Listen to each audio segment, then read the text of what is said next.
right. Good morning. Thank you everybody for showing up at 9:30 on a Saturday morning. Thank you everybody who came out last night to level 1. That was awesome. And I just want to start off with saying a huge thank you to CactusCon, who helped us put that together and actually came to us with the idea back at DEF CON last year and said, hey, we have a pretty fun party we do every year up in Vegas. And they said, let's do that again in 6 months. So this is kind of our halfway to DEF CON party last night. So now we're all halfway to DEF CON, and yeah, I guess we'll be going to the Las Vegas Convention Center in a few months there. So that being said, good morning, my name is Eli. This is a presentation that was born out of a rant I had in a meeting about iPhone 0 days and kind of digging into that and how we got here. So a quick little introduction, full-time, daytime job is I'm a cyber threat intelligence analyst, and about a year and a half ago I decided to go back to school and get my master's, and I have to say if you're on the fence and thinking about going back to school, I highly, highly recommend it.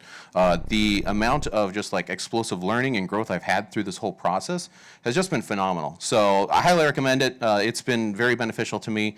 So again, that's just my experience. But if you're kind of on the fence and thinking about it, definitely recommend. It's been a very cool experience. That being said, what we're going to talk about today, iPhone vulnerabilities. Should we freak out about them? Digging in, who's using them? Let's talk about the data behind iPhones in 0 days. And then we're going to get into digital globalization, geopolitics, and the shifting interests of countries. And an interesting case study involving PGA Golf and Live Golf from last year, as well as the future assessment of what's going on in the valley with semiconductors.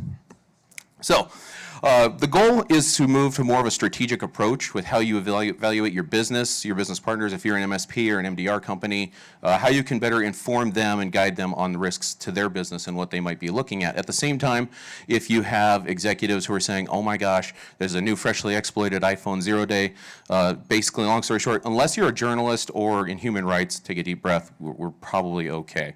Because the chances of you being hit with that exploit are extremely slim, even if you are in one of those categories. But we also want to take a proactive approach to this stuff and not just sit on our heels, wait for the bad thing to happen, but also say, hey, we're looking at making an investment in our technology. Is there certain technologies that might be higher risk than others? So how it starts off, oh no, there's a new iPhone 0 day. What are we going to do? It usually starts off with somebody in the C-suite going to Bleeping Computer and seeing this. Apple issues emergency updates to fix 0 day used to hack iPhones. Oh, this is bad. Like all of our executives use iPhones and Macs, so this is serious news, right? So the problem, as I was digging into these, it causes panic. We have a lot of FUD, fear, uncertainty, and doubt. And it usually lacks a lot of detail, like a lot of detail. It's basically like, hey, here's the CVE number, here's the score, and it involves WebKit. Good luck. Well, there's absolutely no IOCs or indicators of compromise for me to go dig into. I can't go say, hey, we need to look for these phones or files on the phones. We need to look for this web traffic from our Macs or anything like that. Absolutely nothing. So it got kind of frustrating kind of quick about the usual kind of indicators you see and you use to look for to do threat hunts in your environment. So an example of case studies, and so this led me into digging into, so who's doing this stuff and who's doing these exploitations? Enter the NSO group.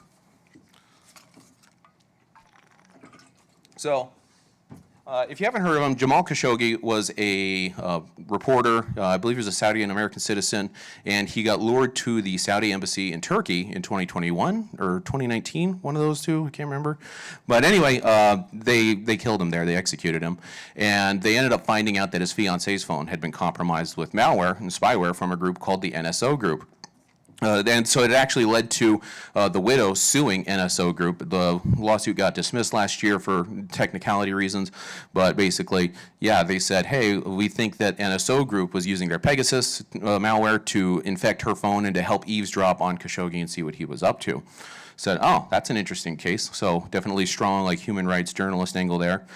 Another interesting one, the Emir of Dubai in 2021, he hacked his ex-wife and 5 of her friends using NSO Group malware. It says here, however, in a judgment published on Wednesday, Sir Andrew McFarlane, president of the Family Division of the High Court, found that Sheikh Mohammed bin Rashid Al Maktoum had expressly or implicitly directed his agents to target the phone of Princess Haya, 2 of her solicitors, lawyers, including a member of the House of Lords, the princess's personal assistant, and 2 members of her security staff.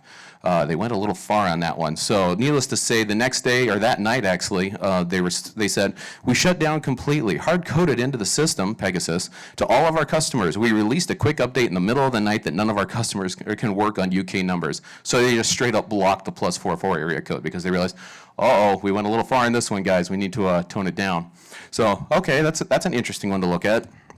A few weeks ago, India reported that politicians and journalists were getting compromised by this stuff. Several prominent Indian journalists whose reporting was critical of the government and its allies were recently targeted with Pegasus, and that could hack into their phones, and Amnesty International analysis found. This is actually what the threat notification looks like when you get an alert from Apple that your phone has been compromised by Pegasus. It says, Apple has warned over a half-dozen Indian lawmakers from Prime Minister Modi's main opposition that their phones are being targets of state-sponsored attacks. These people said Tuesday in a remarkable turn of events just months before the general elections in the South Asian nation. Interesting. So again, we're seeing, kind of inter-regional politics having a significant factor here. France actually had a couple members of their parliament, and I believe Macron's personal cell phone got compromised. They had secret talks with Israel, like, hey, knock this crap off. And the State Department employees in Uganda were actually hacked. Again, they were compromised, and Apple notified them. They got the little emergency notice there from Apple. And some of the articles said that they didn't know exactly who was responsible for it, but NSO did put out a statement saying they immediately terminated relevant customers' accounts. Even though they weren't sure who did it, they knew exactly which relevant customers to terminate. Interesting. And then, going back to last year, as recently as, last summer and spring, so President Biden was actually planning on going to Hanoi last September. They're talking about selling Vietnam F-16s. Can you imagine out at Luke Air Force Base we have Vietnamese pilots learning to fly F-16s? It's a possibility, it seems. So it's part of a greater problem we have of trying to basically box in China in the South Asia Sea and South China Sea. Spratly Islands are very contested, like 8 countries are all saying that they control them. There's a lot of oil in there, so hence why it's a big deal. Plus, I don't know, a good portion of the world shipping goes through there, as well as the Straits of Malacca. So what was happening is certain U.S. senators who were part of these trade negotiations and just discussions with Vietnam would start to get comments on their Twitter linking to certain stories, and they found that these stories were actually redirects that would compromise your phone if you hit it from your phone. So Amnesty International didn't actually publish this until after the Biden trip, just to kind of keep tensions kind of smooth. But it's just interesting again to see, we have this global issue of, state versus state relations, and now iPhone vulnerabilities are having to be hold on, don't disclose that just yet. We need to wait until after Biden's trip. This is a quote from a Citizen Lab researcher at the House Intelligence Committee. It says, when confronted with abuses, the mercenary spyware industry typically has a message. Our technology is designed to fight crime and terror, period. But the facts don't bear this out in 2 ways.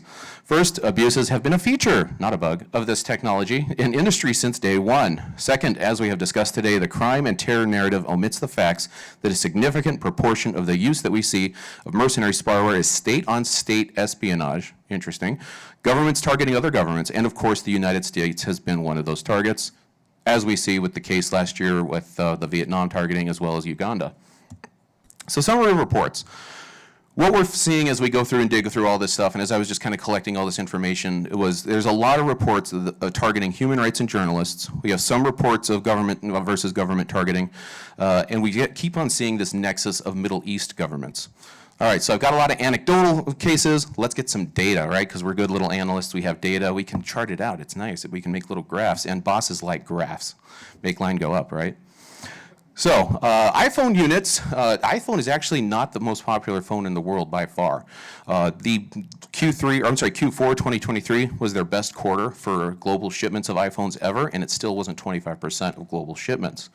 Interesting. In the US, however, the iPhone has about 60% of the market share. As of 2023, Android was 70% of the global market share. Android is massively popular. iPhone users, however, are kind of affluent. They typically have a 43% higher average salary.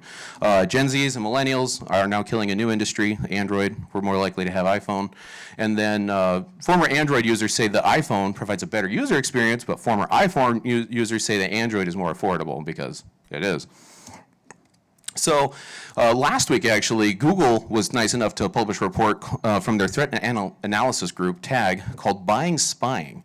And it was a deep dive on a lot of this commercial surveillance vendor, or CSVs as they call them, who are selling these 0 days, and specifically around, a lot of it was around human rights and journalists and the iPhone 0-day problem.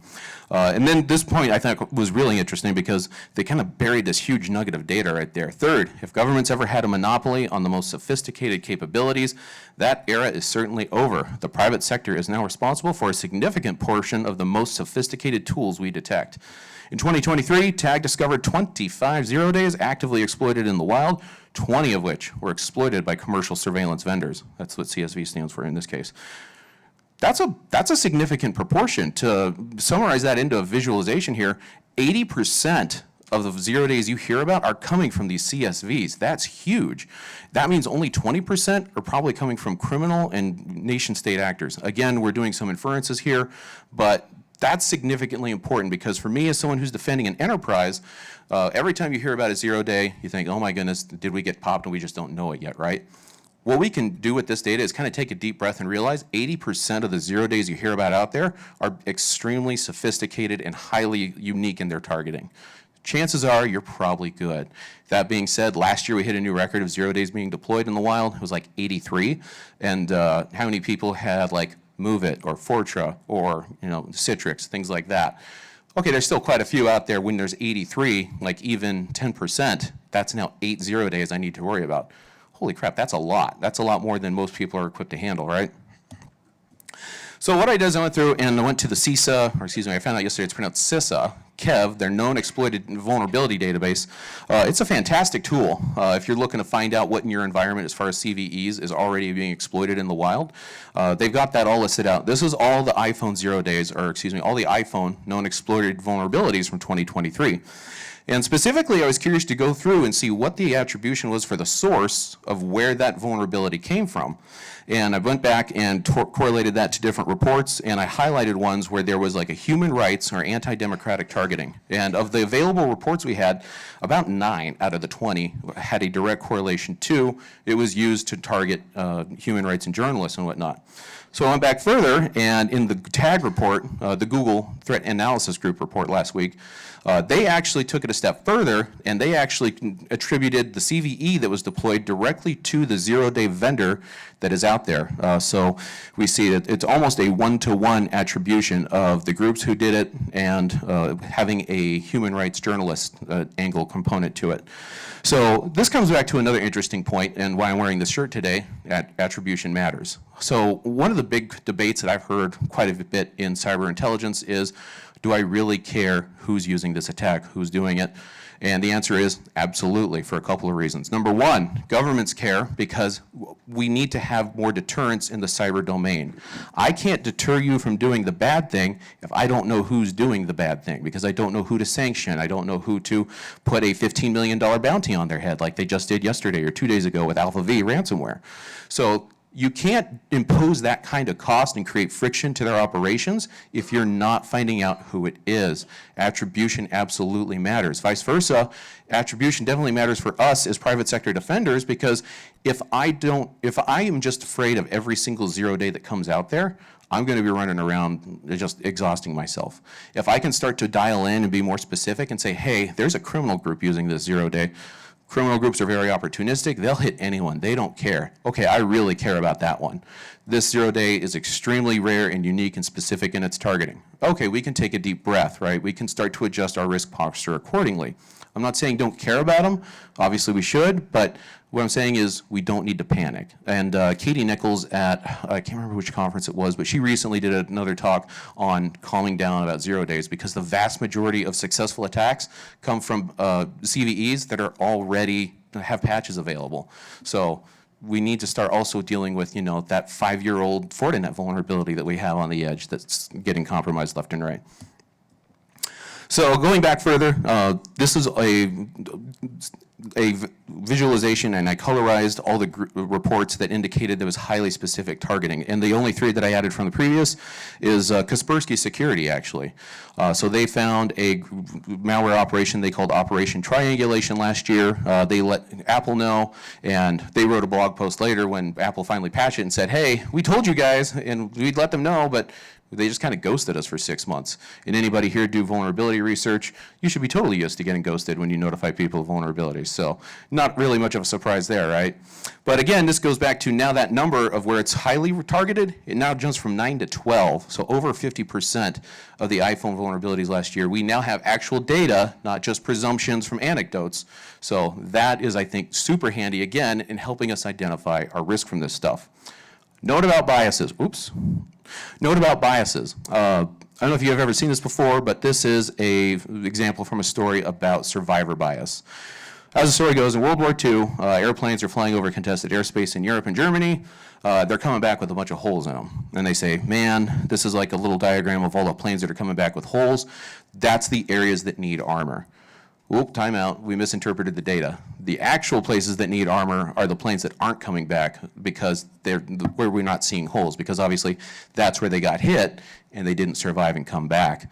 So with regards to all these reports that we're seeing and the data we do have, I have to recognize a few caveats. We're not hearing any cases of economic espionage. We're not hearing about business versus business. We're not hearing about governments versus business. And we know from reports as recently as just this last week that absolutely governments, especially China, they are using government versus business espionage all the time because their national security is in their economic security. So they argue, yeah, it's fair game for me to go get, your patented way of making steel, things like that. So some conclusions that we can get from going through all this data and ingesting all this. It's really, really targeted, right? I mean, we've been mentioning that a lot. We've now got data. It's not just presumptions or anecdotes. There's a significant price tag that makes it a serious barrier to entry. You can actually go on, I think it's Intellexia's website, and they have a standing bounty of how much they will pay for different vulnerabilities. It's like 1.5 million for a like iPhone Privask and things like that. 3 million for like a remote no-click full compromise, like bank, right? I was having some interesting conversations with some people yesterday about all this stuff too, and yes, it is definitely a thriving market. So the other thing is it's not likely to be exploited in the wild commonly. Of all of those CVEs that we posted, how many of those CVEs have a working exploit posted to GitHub that you can go download and try out on a vulnerable version of phone? I haven't been able to find one. Pretty much every other common CVE that you heard about last year, especially MoveIt, Citrix, things like that, all those, you can actually go on GitHub, you can download that exploit code. So this is, again, a little bit different beast. The exploit code isn't commonly available like we see in a lot of other cases. So let's switch gears. Let's talk about geopolitics at 9:30 in the morning. God bless you guys, you're here. All right, let's do it. So when we look around at what's been happening lately with regards to Israel, the Saudis, the Arab world, and iPhone stuff, we actually see that MBS called Netanyahu to renew Saudi Arabia's NSO license. Like, that's how important this was. You have one head of state calling the other saying, hey, we really appreciate this. We'd like to keep this agreement going. That's a big deal. In fact, it's so important that the Middle East Eye has said that this has been a core pillar of Israel's recent diplomacy. Oh my.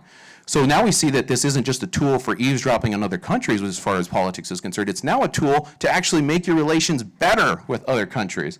You can now export and kind of use this to build your own international cred, if you will.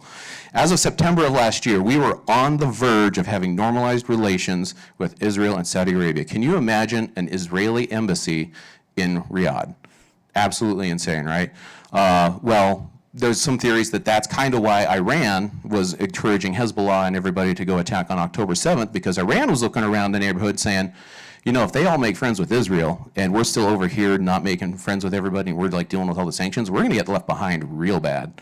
So that's the theory is that's kind of why they're trying to drive a wedge between Israel and the rest of the Arab community with the October 7th attacks and ongoing conflicts that we see there. Saudi Arabia's cyber capabilities have actually been ranked second globally, according to an article that came out on Dark Reading last year. I was kind of surprised because I can't say like I've heard of much happening as far as like Saudi Arabia and cyber, so digging into it more was primarily for a couple of things, like they hosted the Global Cybersecurity Forum in 2023. I didn't know that's a thing, but apparently they did. And they're actually opening a cybersecurity institute. Interesting. They're really interested in this cyber stuff. I wonder if they've seen some capabilities that kind of open their eyes to how handy it can be. And obviously the Israelis are demonstrating what it can do as far as just building relations.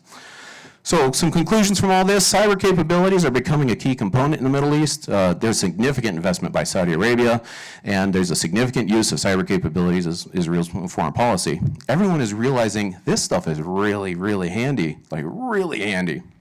So let's talk about a framework to conceptualize what we're saying, because now we have all this data, we have all these known knowns, we have all these assumptions, and we actually have a lot of conclusions and summaries. What can we do with it all? So anybody here remember the famous Donald Rumsfeld? There's no knowns, known unknowns, or we know what we know, but we don't know what we don't know, and things like that. So we know that the majority, if not 80%, are highly targeted. Certain groups are definitely using these 0 days. Certain groups are definitely getting hit by these 0 days. And the vast majority of these are coming from the commercial vendor space, according to this data. So if you've never seen it before, this is a really handy tool called the Diamond Model. This came out about 10 years ago, and I find it's a really great way to kind of like conceptualize data that you're seeing as far as attacks go. And in this case, we can start to conceptualize, okay, so we have the Middle East governments, we know they're using iPhone exploits, and it's highly targeted, and we know that it's primarily involving these Cyprus and Israeli-based vendors. And again, just from the data that we have, we know it's going after kind of a human rights and journalist angle. Again, we might have some biases here, we might be missing some data, but that's what we have at this point, right? So let's talk about what else is happening in the Middle East. Have you ever heard of sports washing? So last year, 60 Minutes did a real interesting interview with the Prince of Saudi Arabia here, and basically called out Saudi Arabia for shelling out on sports and athletes. Foreign Policy did an article last year called "Saudi Arabia Really Wants You to Think It's Cool," and it's into sports now. They actually recently signed a 10-year strategic partnership with WWE. I guess Vince McMahon will be going there. They're now hosting F1 races. There's talks about tennis. They're hosting top soccer clubs. There's the FIFA Club World Cup. There was the FIFA World Cup, I think, in Dubai or the Emirates recently. I'm an American, so I don't follow soccer that much. Qatar, thank you. And now, golf. Did you hear about golf? So here's an interesting little case study. About 4 years ago, 5 years ago, Saudi Arabia announces they're starting their own golf league, Live Golf. And things get pretty testy between the PGA and Live Golf. It gets to the point where the PGA is banning members who leave to go play. And keep in mind, they're getting like fat paychecks when they go there, right? So the money's good. And it got to the point where the PGA wasn't just banning members who go, they're banning non-members and saying you can't play in the PGA for a year if you play in a non-sanctioned event. So let's say you're like a college player, you're coming up through the ranks, you're debating, should I go PGA or Live? If you go play Live, they're saying that's fine, enjoy that, but it's going to be a year before you're allowed to play in a PGA tournament after that. So it's getting pretty spicy, right? Sports Illustrated declared last March that the battle for golf supremacy is over. Live has lost. PGA has won. Suddenly, something changed. Just out of the blue on June 6th, PGA announced that they were merging with Live Golf, just out of nowhere. Man, that is a sudden turnaround. That is weird. So what's going on? We see it's very antagonistic, and there's a sudden rapprochement. At the same time, when it comes to the Middle East, we also know that there's a lot of like weird stuff going on as far as like surveillance goes on. So again, I don't have any like data or proof of anything like that happening in this particular case. But when we start looking at just that whole global area of what's happening, I have to wonder if I was a part of like the PGA's IT team, I'd be taking the executive team down to Mandiant. It's like, hey, we're going to be forensically imaging everyone's phones today. We're going to see what's going on, because you have to realize this is a lot bigger than just, hey, a golf deal. We're now talking about the geopolitics of businesses, and that is part of the world we're now living in, because it's a lot bigger than just us. So DHS came out with this idea a few years ago called Think Globally, Act Locally. And I think that's kind of something that we sometimes just ignore and just like scoff at, like, you know, it sounds like a nice ring, but like, what's it actually mean? And this is kind of those things where it's like, how can we think about the global context that we're living in and what's happening here in our own backyard? So has anybody noticed what's happening here in Phoenix? There's a bunch of cranes up north. There's like a whole city getting built up there just south of Lake Pleasant. It's pretty wild if you've driven by that place lately. Like, it takes a solid like 2 or 3 minutes going 60 miles an hour to drive past that entire facility because it's just so massive. It's like its own city up there. So we have this new industry growing. 4 years ago in May, TSMC announced they were going to be building a factory here to bring some chips here to the US and start doing fabrication here. At the same time, Chinese tabloid back in 2022 accused the US of tricking TSMC to build factories here to steal secrets. Ooh, so now we're getting some accusations of espionage associated with this stuff. But it doesn't stop there. The former CIA director has said that a new electric vehicle plant going in Michigan is also going to be used as a hub for Chinese espionage. He's quoted as saying, "I don't think there's any question that they're going to take advantage of that situation," Panetta told the House Select Committee. "And I think we have to be very vigilant about what the hell is going on. That's just the way they operate. They'll establish a manufacturing unit, they'll establish whatever they can, and then they will use that for their own intelligence purposes. They will use that for their own economic purposes." Again, the Saudi government and also the Chinese government view their national security as part of their economic security. We do as well. If you haven't noticed, how many times did the World Trade Center get attacked? Twice, because they view our economic power as a huge part of our foreign power and our foreign policy. So that's why the Twin Towers were such a monument and such a key thing to be attacked, because they thought that by attacking that, they could attack the US will and like foreign power and things like that. So some more things that are happening that we see in the world right now. February of last year, a Air Force general put out a memo called February 2023 Orders in Preparation for the Next Fight. Situation: I hope I am wrong. My gut tells me we will fight in 2025. Xi secured his third term and his war council is set in October 2022. Taiwan's presidential election are in 2024 and will offer Xi a reason. The United States presidential elections are also in 2024 and will offer Xi a distracted America. Xi's team, reason, and opportunity are well aligned for 2025. Wow, that's some pretty wild stuff. And if you saw the Senate testimony 2 weeks ago, they had a bunch of like Jen Easterly, FBI director, up there talking about this stuff, and like specifically Chinese espionage. They were actually specifically using the number 2027. So I don't know how he's saying 25 and they're saying 27, but that's something that people are now talking about publicly. This isn't like classified information getting leaked. Like they're saying this in open door testimony. So we also see that China is doing malware dead drops. They've been dropping malware in networks of like power companies and ports and things like that. This is called intel preparation of the battle space. So basically, it's like, this is not a accidental thing or opportunistic. This is obviously very thought out, very planned. It's demonstrating intent. It's demonstrating like long-term intent too, because apparently they're having access for a prolonged period of time, whatever that means according to the reports. But it's a prolonged period of time they're sitting there and just waiting and dropping malware that they can use later. Something else interesting with China, they are actually the #1 purveyor of 0 days that Mandiant reports seeing coming from nation states. So in 2022, Mandiant reported seeing 55 0 days used, and they found that China was consistently leading the way out of all the nation states who are developing 0 days. And then we recently saw a bunch of stuff about the Avanti Connect Secure Pulse VPN devices. Bleeping Computer came out with an article that pointed out Chinese cyber spies' favorite targets are 0-day security flaws in firewalls like Sonic Wall, Barracudas, Fortinet, things like that, that they don't have EDR, and it makes it harder to detect those attacks. So something to keep in mind for your own network infrastructure, think about those edge devices, the stuff that doesn't usually have EDR on it, or you can't put EDR on it for some reason. How's your logging for that stuff? Well, how do you know exactly what's on your edge, so that way when like the new 0-day thing does come out, it's like, oh, maybe I do need to pay attention to this one, because we still do run Fortinet. I don't know why, but good luck if you do. So summary, we see lots of semiconductor plants showing up. We see chatter about espionage involving China, Taiwan, semiconductors. We know they like to use 0 days. We know they're good at it. And they like to target edge devices with no EDR. So let's use this practically. Scenario, Let's say you're an HVAC vendor, because no HVAC vendor has ever been the source of a major breach. You have network access to the HVAC systems for a certain manufacturing plant. Think globally, start asking yourself, if you're like the MDR company who manages one of these folks, what kind of stuff do we want to start asking ourselves? What's your business? What's their competitor? What are their tactics? Again, this is where the diamond model I find can be super handy, because you can also start to look at this in terms of just doing some offensive intelligence brainstorming. You look at the competitor, look at their infrastructure, look at their capabilities, and look at your business that you might get hit with. So what kind of things do you want to know about the new VPN you might be selecting? Are there any sources where you can go to see, hey, has Fortinet ever had any critical vulnerabilities?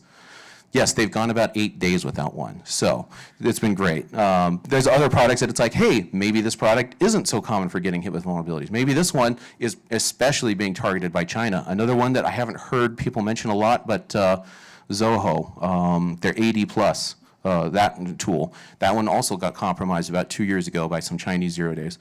So what do you know about your current firewall and edge devices? Again, you can start taking inventory and looking at this stuff and start kind of building out your risk picture and say, oh, okay, now let's think this through. Am I using a device that is more prone to be compromised given what I know about the world and the risks we're in and our business relationships? The goal is to be strategic and proactive. Recognize the global competitive environment we're in, because we have this information superhighway in our pockets with our phones that is a direct connection to pretty much every computer around the world, and we can start to take a proactive approach to risk and not just sit back and wait for the stuff to bite us. So, in summary, not all 0 days are created equal. These are kind of, like I said, it's a scale, right? There's some that obviously we need to be really worried about. There's some that it's like, honestly, unless I am a journalist focused on particular reporting, I'm probably not too worried about this kind of stuff. The chances of that happening are still pretty slim, but still look at your landscape and look at how your company's risk compares, because I feel like a lot of us just say, oh, I'm just a small little schmuck company here in Arizona, no one's gonna care about me. No, you do matter. You do matter to someone in Beijing, possibly. So that being said, I want to say thank you to my family. The last couple months, probably about 18 months, have been super tough, going back to school, doing this stuff. It's been a blast, it's been fun, but God, it's been stressful too. So I just wanted to say thank you to them, because they have been absolutely phenomenal, and I've always been there when I come back exhausted at the end of the day. And also thank you all for coming this morning.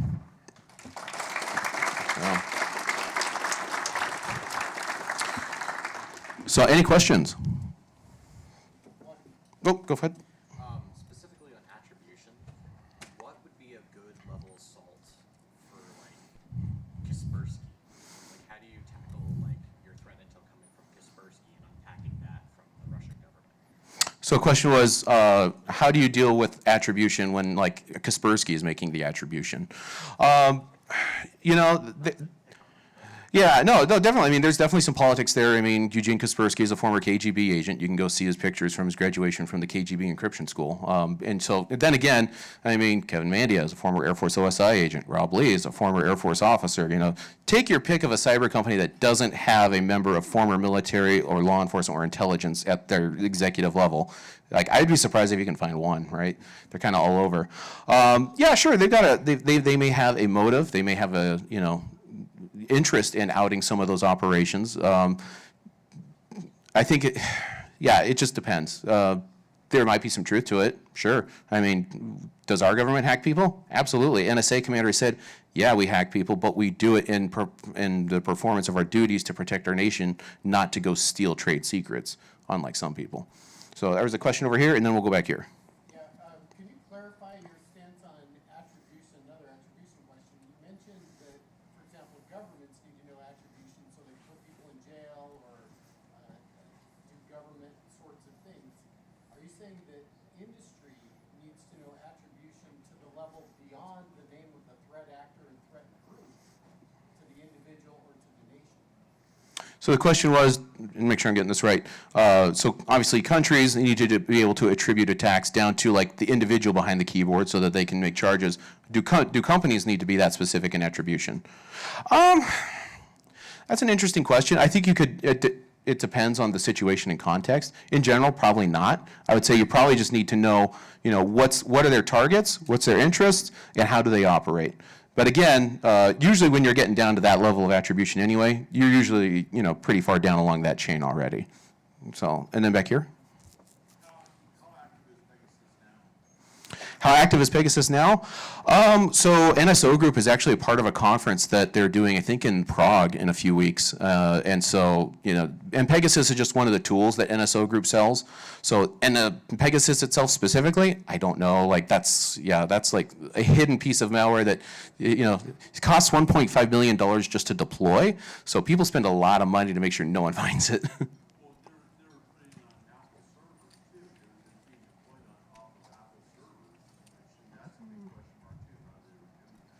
Oh, really? I did not care about that one. Oh, okay.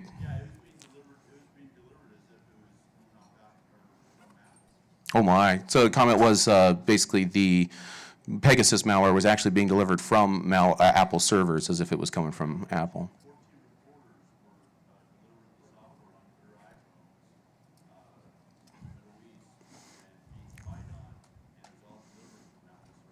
Ooh, that's rough. Yes, sir.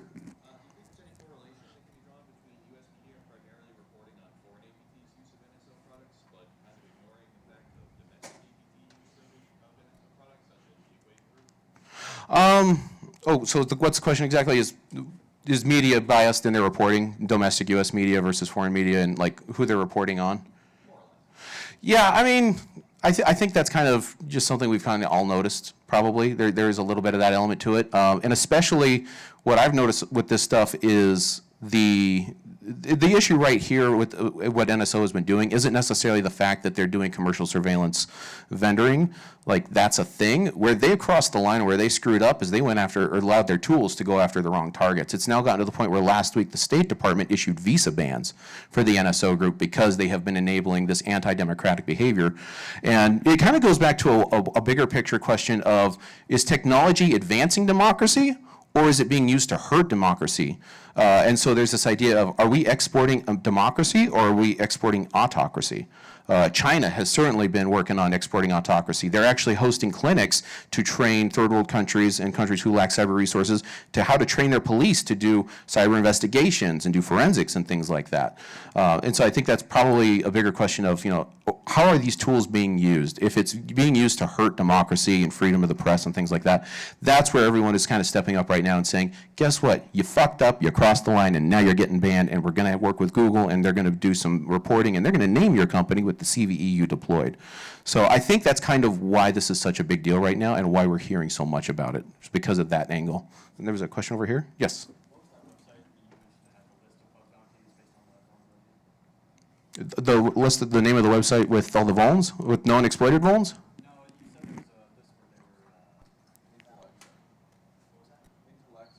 Oh, Intellexia, yeah. So yeah, if you want to go sell some iPhone 0 days, there's a company called Intellexia that has like a standing list of, I believe it was Intellexia, that has a standing list of like how much they will pay for different vulnerabilities and different products.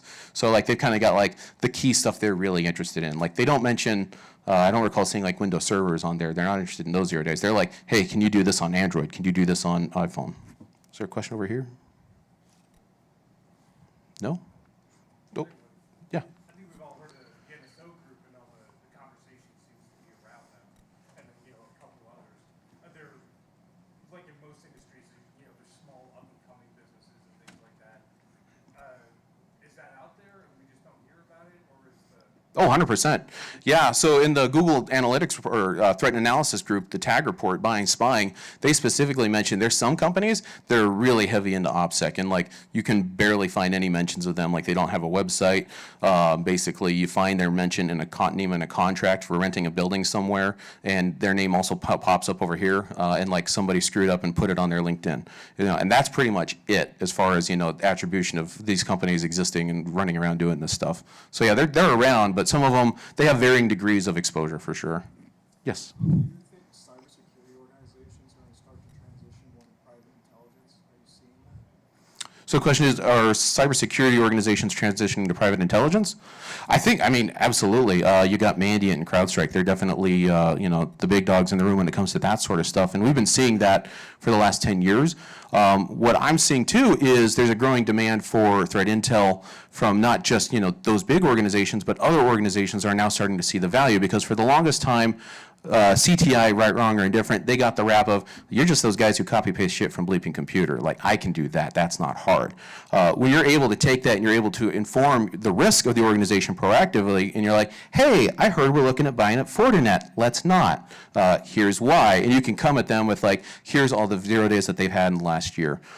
Something I've been having a lot of fun with is when you see these reports come out of, like, WordPress has a new critical flaw, or like, what's the one? Confluence has had a few lately.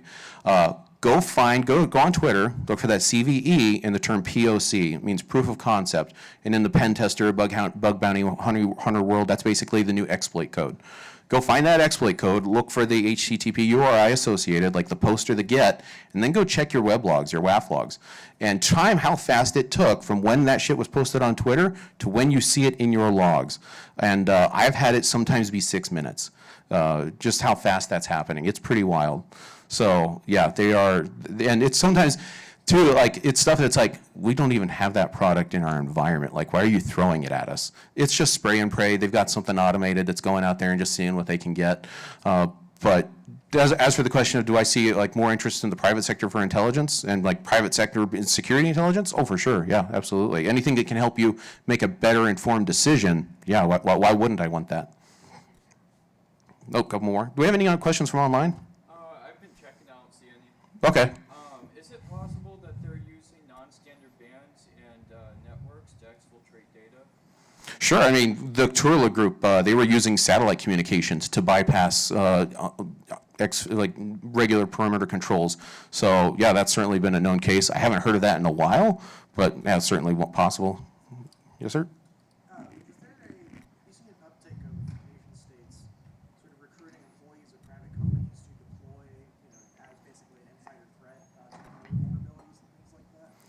So the insider threat, a friend of mine actually just got his PhD studying insider threat stuff. And insider threat is a weird thing because everyone has it, but no one wants to talk about it.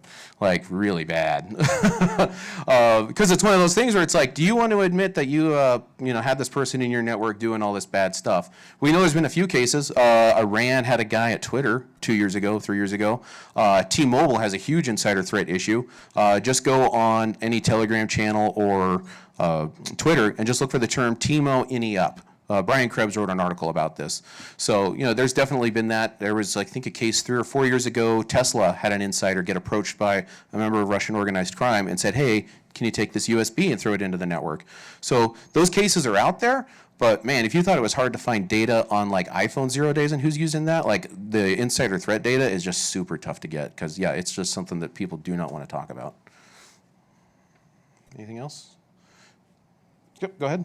Yeah, so I have 2 questions. One, why semiconductor factories and not others? Is that just what's current? Is that something that can be pivoted into something else?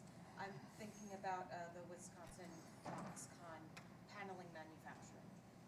And my second question is about scale. I know this is global, but we've also spoken about factories in Arizona, and I'm thinking, like, what is the scale of things that are happening?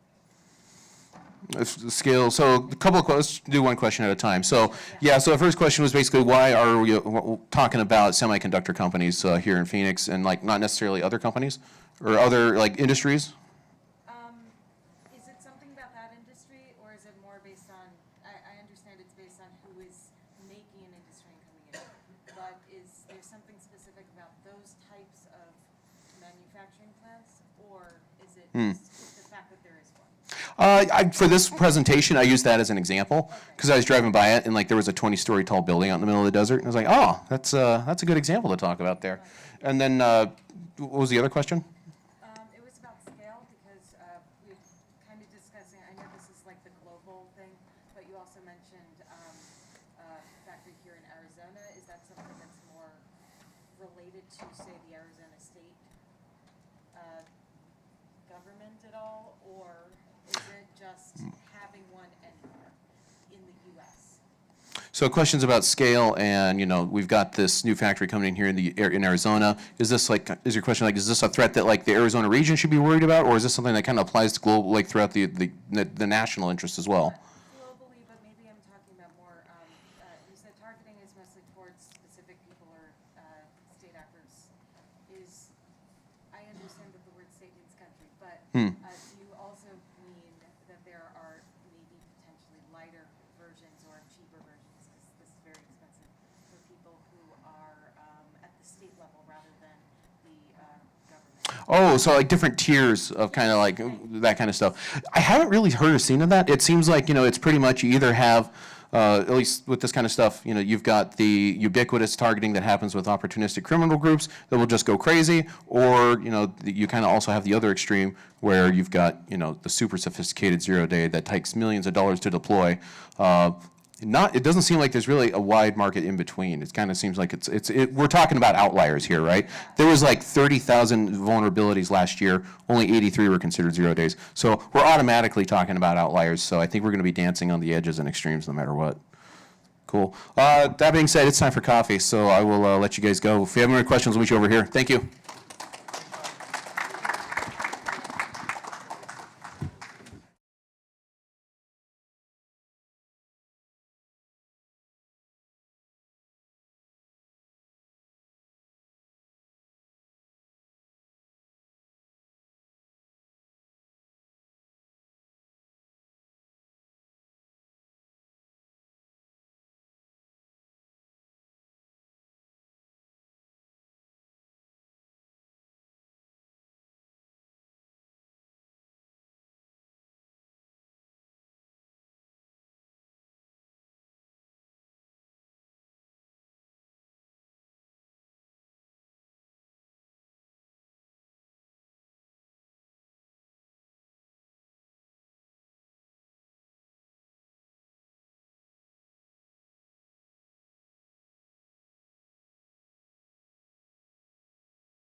Everybody, how's it going?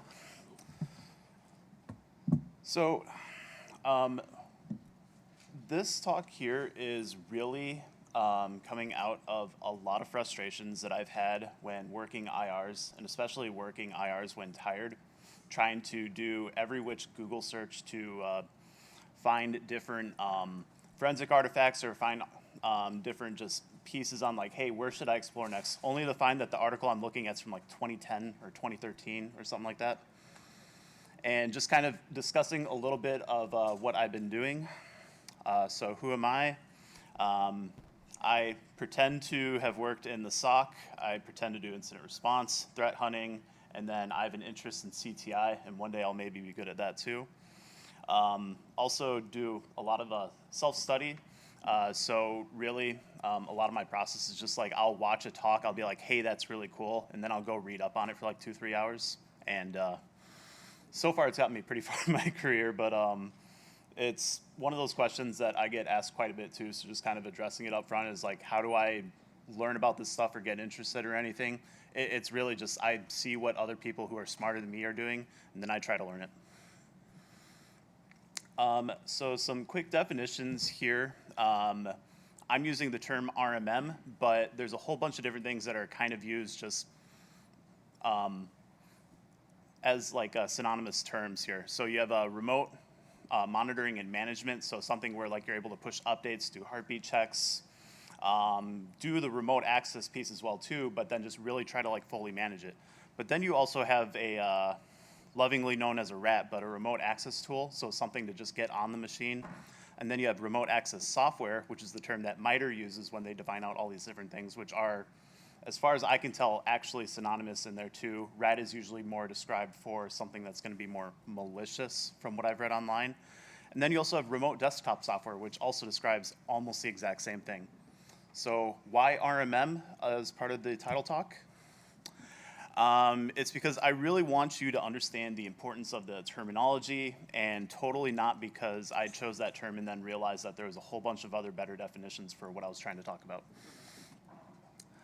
So when you're trying to do or take a look at any sort of remote access tool, remote access software or anything, I think Gartner really has it right with this, where it's a process, not an actual application. You're defining it by the process of being able to connect remotely into generally a corporate enterprise environment. And like I was kind of saying a little bit at the beginning as well too, one of the things that is very frustrating, especially as the way that Google has been changing their different search options, been really trying to like make it so that way you're getting more and more results, but it's not doing as verbatim, even if you do quotes sometimes, is you're getting very outdated information. One of the searches that I did here, just trying to like distinguish between the different types of VNC, because I'm still not 100% sure myself, but every single one of them operates in a slightly different way, even though they're all based around VNC, is I was getting this comparison article, it's like, hey, this is really good, this is really cool. And then I started taking a look and it's like, it's dated 2009. So is this information even still accurate? And then you also have the other side of things where this one was from I think it was a Terra that was using this. CISA posted out an article with a bunch of IOCs, but this remote management tool or remote access tool that I had never heard of, and neither had any of my coworkers, ended up being installed by the threat actor on a corporate environment machine. And our first question was, what is this? What are we even looking at here? Started doing Google searches, started like trying to hunt around, except for the company site itself, up until CISA posted their article. The only thing we could find was really just like the information that the software publishers had even put on their website. So that's what we had to go off of.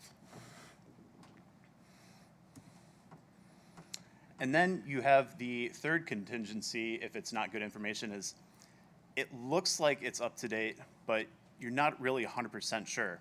So in this case here, we're taking a look at AnyDesk artifacts. There's a ton of good information out there on AnyDesk because it's one of the more popularly abused tools, but it also gets a lot more information out there as well too. So this blog article is about 2.5 years old, And if you scroll down a little bit further into the article, one of the things that you're going to be seeing is this is talking about version 6.x artifacts. Up until, I want to say a month or two ago, AnyDesk was on version 7, and their latest one that now is being pushed out is version 8. So the question then is, this seems like it's good. You can go down pretty much like line by line and figure out like, hey, this has a lot of similarities. But especially when you're doing an IR and you're trying to write out the report and you're trying to be more definitive in what you're saying about that, is that really 100% accurate? Are you making assumptions in there? What really is going to be the difference between version 6 and version 8 for these files that look like they're the exact same thing written? So I tried to get a little bit of a fun listing of all the different tools that kind of fill into that category of remote access. I gave up after a little bit just because there was so many of them, but this is really what you're unfortunately trying to take a look at for some of these business environments. So as part of my job, I do threat hunting, and one of the things that I really try to help tighten down on clients, because I have this frustration when I work IRs, is really consolidating down and like focusing on what tools that are admin tools are actually allowed in the environment. You don't want to just have every which tool in there, shadow IT, 2, 3, 4 vendors, all having like TeamViewer, AnyDesk, somebody using Chrome Remote Desktop. One thing that I was actually guilty of, and I've also seen as well too, was when I got my first job at an MSP, what I would do to listen to music is I would connect TeamViewer to my home desktop and then stream the audio for 8 hours a day while I was working. And it just had to look like the most ridiculous thing. But now flip that over. TeamViewer isn't technically allowed in the environment, but they just kind of let me use it. But then there's an incident response that happens. So now you have this, who is actually legitimate in using it, who isn't, what artifacts are we even going to be taking a look at? Because even if I'm using it legitimately, there could also be a threat actor that just sees like a little bit like just living off the land almost because it's already installed on the computer. So hey, I'm just going to leverage this since I'm already doing network discovery and see that this is out there. Or I'm the point of contact and they're like, hey, TeamViewer's already here, let's just use that. So my idea here is to try to get it so that way there's at least a little bit better information out there. And it's one of these things that I've been having a lot of project creep on, or scope creep on, because as soon as you try to set up a, not necessarily standard like XKCD is talking about here, but as soon as you try to like set up a compendium of information there, all of a sudden instead of like 7 or 8 resources out there, now you have 9, 10, 11 resources out there, all saying the same thing, or slightly different things. So I tried to break this down into user stories because I love Jira. And some of the things that I really wanted to ask are based purely on incident response. And it's things like, where do I go to see who has connected over to this machine on AnyDesk? Where do I go to see, can I even see the remote connection IP that the threat actor is using, whether they're using just like a VPS hosted somewhere, if it's their home connection, is it just going to be the IP of the TeamViewer pool of IPs there, and that's all I'm going to get from that? And it's a question that you want to try to figure out an answer. And then also trying to standardize out, what does just regular active look at? One of the great things with being able to view network monitoring is, as long as it's going through your network stack, you're going to be able to see it whether or not those security tools are functioning, because every single one of these softwares, in order to be remote managed access and be able to get from the outside in, it has to beacon out somewhere and accept those communications in. So as long as you can see that traffic in there, I don't have to have a inventory tool or have it be fully working properly, although you'd want it to be, in order to see like, hey, I still have 3 devices out there with AnyDesk installed. You can see that network traffic, you can see that beaconing because it's a service that's installed on the computer. It has to reach out to accept those connections. So as I continued to work on this, when I had first submitted this CFP, and even like after it was accepted, I was like, okay, I'm getting down to crunch time, just a couple more weeks left, and then I'll continue working on it. And I've been doing that for a few months now. I am very hopefully going to be finished within the next week or two here to be able to upload everything into GitHub. But it's just one of those things where if you're not really paying attention to exactly what you want to accomplish, the scope creep is just going to grow and grow and grow, and you're going to have more and more items. And going right back over to this fun listing here, I'd selected way too many tools in there, so it's a matter of trying to make sure that I'm focusing on the items that we want to look at here. So what are we looking at? We want to start taking a look at the network connectivity. A little bit like I said, if you have that monitoring capabilities in there, you're going to be able to see things even if they aren't necessarily in the environment. One of the IRs that I worked a little bit ago, my coworker had actually found in that tech inline software, or the fixme.it, there's only 2 different primary domains that it was connecting out to. And based off of that, we had seen like, hey, we see all this other beaconing out there. We don't know if it's actually installed out there or not. But at the very least, we can make sure that this software isn't communicating back, and we can do that immediate hasty triage because we're really close to getting ransomware deployed. As we were reviewing over the forensic artifacts and everything, the only thing that we could see that was actually missing from like the traditional steps that the threat actor was taking, the only thing that was missing was them actually just dropping down and deploying the ransomware. We blocked this on a Friday, and I'm very confident that if we hadn't blocked that on the Friday, they would have deployed out ransomware that weekend, and we would have came back Monday to having to work an entire ransomware case versus just making sure that the environment was cleaned up. The really easy way to do a lot of these different things is just Google for the application name and then something like firewall whitelist or firewall allowed list. And almost every single one of these companies, they may be very expansive, but you're going to very quickly find all of the different IPs and ports and everything. And those are the things you want to block if it's not an approved software.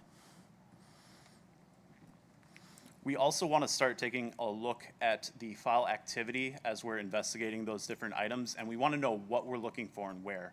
Because depending on if you're using RDP versus if you're using a proprietary application, these could be written in Event Viewer, these could be written with important artifacts in the registry, these could just be entirely within like the app data or program data logs and everything. And it can get very frustrating to try to find some of these things too as you're under a crunch, because it's, hey, is this the only piece of information that's out there, or is there something else that's going to be more important? So the way that I've been approaching this is I'm trying to do just a very programmatic set of ways to do this. So I boot up a VM. Everything's going to be Windows 11. It's going to be clean install for that. So it's going to be installing the application. What is dropped there initially, like if the application is just installed but never used, because some of these files aren't written until after you have your first connection in there or you start trying to sign in. Then you start taking a look at the beaconing activity. So like, what does the software do after it's installed and just communicating back to home base? So in the case of AnyDesk, you're going to have a whole bunch of DNS queries out, DNS and just regular PTR requests, and then just kind of baking connections over to asterisk.net.anydesk.com. And that's how it kind of keeps that heartbeat in there. And then as soon as you start getting connections, which we'll go over in a little bit too, you're going to start seeing slightly different connections, but you're really going to start seeing some of those endpoint files starting getting written to. So taking a look at some of those here, we have the connection trace.txt. So this is going to show the incoming logs. It only shows up on the target system. So if you have this file in there, that means that somebody's connected over to that machine. One of the questions that you may ask too is like, does that mean a connection's been attempted? This is only from my testing. They've successfully connected over to the machine. And that's a really important distinction, because if you see that file written, even if it's been later deleted, as long as you have that evidence of it, you can more confidently say like somebody at least has touched this machine via AnyDesk connecting over, and that can be very important in trying to establish a timeline. Add.trace, you can get the connecting IP plus the client ID that was connected over to it. These can be really good because this is actually the IP that they're connecting from and not just like one of the relay servers that's connecting over. And then we also get the same, I believe it's in, yeah, the add service.trace. We also get that information in there too. And it's just doubling and tripling up on that information so that way, hey, we see this connection here, and then we can start searching those log files like, do we see that similar information in other hosts? Like let's say they have 2, 3, 4 machines that we're investigating. Is it from the same IP? Is it from the same connection ID? Is it multiple different connection IDs? And I just included it because I thought it was really interesting, although I've never seen it actually used, but it even has chat records in there. So if you're ever using the messaging function in there to like try to communicate to somebody, that actually saves those records into the app data folder as well. So hopefully that's pretty good and visible there. This is a sample with some replacements on my end, but this is from my computer when I was doing the testing here. You can see the, let's do laser pointer. So we can see using this IP, and then it's starting doing connecting. And then when I'm connecting out, this is the external address, and it's trying to reach out. It's telling you all this information there about like how this connection was successfully established, and now you're connected over to the host. And that can be very invaluable because now you have an IP to start pivoting off of. Now you have a session ID to start pivoting off of.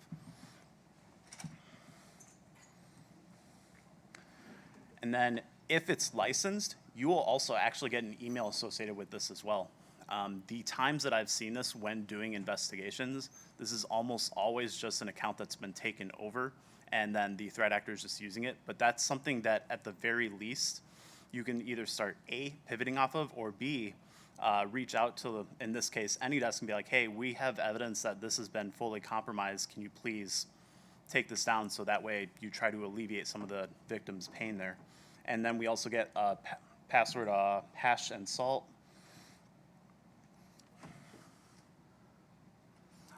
From here, we have the user configuration file.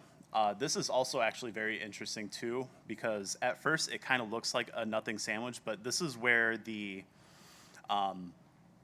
it's going to state in the user configuration, like from the last connection that was done there, where they're transferring files from. So in this case, because this is the initiating computer, I'm sending it from Aura, which is my local username, and the default folder is documents from where I'm transferring from.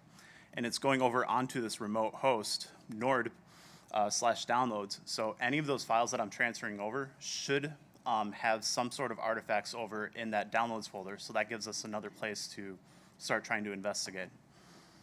And of course, I've also changed all these session IDs, but this should all match as well too for the last connection that was done. And again, you also have the most recent logged in user as well too. So in this case, my username from when this license was active. And then one of the things that I thought that was really cool, this was after I'd submitted the talk and everything, but other people have actually been trying to do this as well.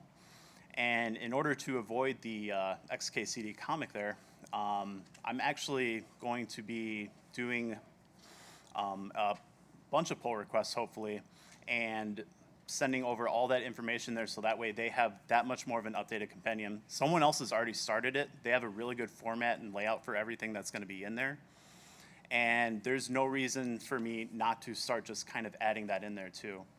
And for the people that are more junior, because this is one of the questions that I've always had and very much frustrating is like, where do I start? This is honestly a kind of boring subject, but this isn't a very high barrier of entry. I feel like I'm pretty good at my job, but there's a lot of people who do really cool stuff. Like there was a talk on mainframe hacking, like geez. And then I'm just looking over here, it's like, oh, I got my network artifacts and what files are written when I install it too. And but this is super important stuff.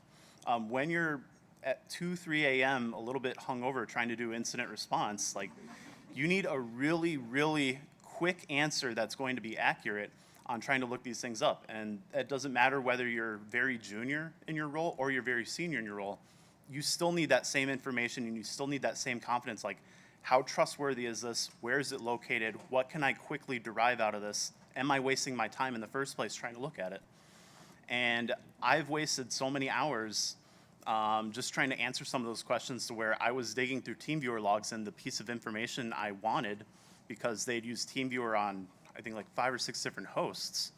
It wasn't even there in the first place. Like, I was looking in a rabbit hole that had nothing in it. And if there was a better place of information when I was looking at it, or if I'd found something better, I would have known that and just moved right on to the next forensic piece. Like, that's 2-3 hours wasted, and in that 24-hour window, that's super important. So here's a little bit about how it looks over on the Ruler project for that GitHub. I really like the site. They not only do the remote administration tools, but they also actually have a bunch of different antivirus information in there too. And it's something that, again, when you're doing these investigations, knowing where and what you can pull off of hosts very quickly and start just pulling that from machines, super important and saves so much time. These are all of the different tools that I was looking at through here too. Trying to even just pull this information starts to get a little bit of a headache, because some of these tools, especially the ones that are just free trial instead of just freely available for like a free version to use, they're not going to explicitly state like where to download this, what clients are supported. It's not going to be super immediately available. You have to start digging through those pages and start trying to see there. So if your question is, can I have AnyDesk actually run on Linux too? Like, is that something I need to be concerned with when I'm doing this threat hunting, when I'm doing this incident response? You have to dig around a little bit for that information. It gets very frustrating. And everybody's favorite, 3389. Let's see. I'm going to actually just pull up the website here because it's a pretty great one.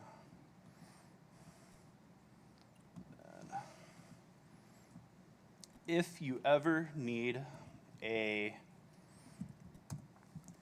good service provider for any sort of information about different remote desktop protocols, different uses and everything too, you have a remote desktop protocol.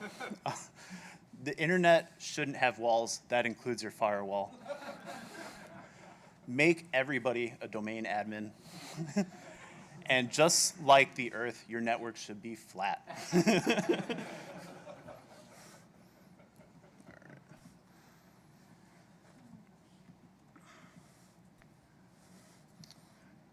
So some of the next steps that I'm looking at here, I need to stop my scope creep.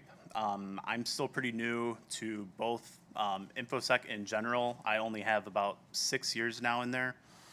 And it's something where I still feel like I'm just drowning every single day in just new information, having to hit up coworkers constantly. I'm being told that's still going to be the case even 20 years down the road.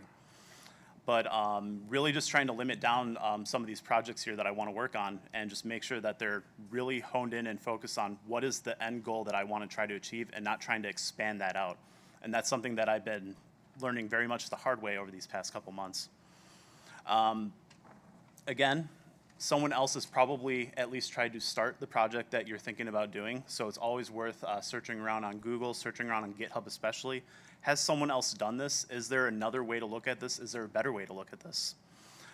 So one of the things I'm going to be doing is doing a pull request on all the different information that I'm getting over there, and see if I can start getting that project updated, because somebody else already has some of those resources out there.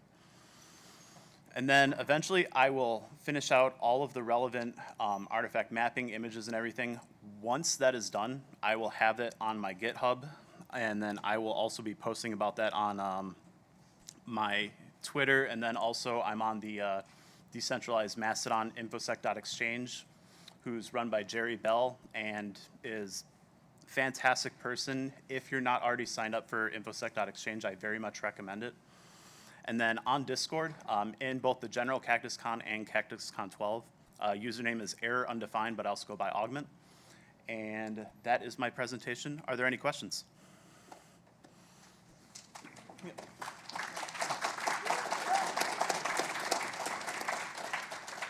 Yeah.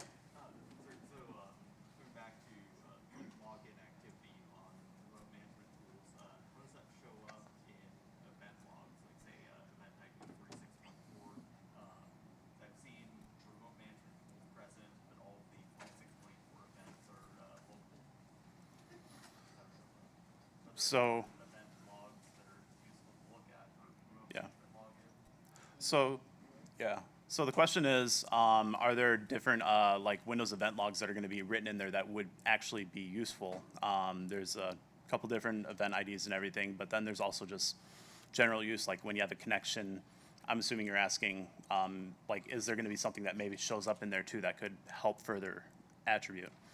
I don't have the specifics offhand. I do know that for the remote connections and some of the file transfers, you will sometimes see things in security logs especially. Just for like, hey, this user is technically logging in as a remote user.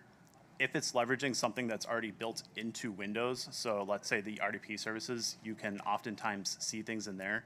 But for things like AnyDesk, outside of the application going haywire or the initial install when you have the is it 7015 for like the service install, you're not really going to see too much in there depending on what it is, which again, that's why you have to rely on like going into that app data folder, what can you pull from where, which log files are going to be in, is sometimes in the registry or not, and it's a crapshoot trying to find out what's where, so.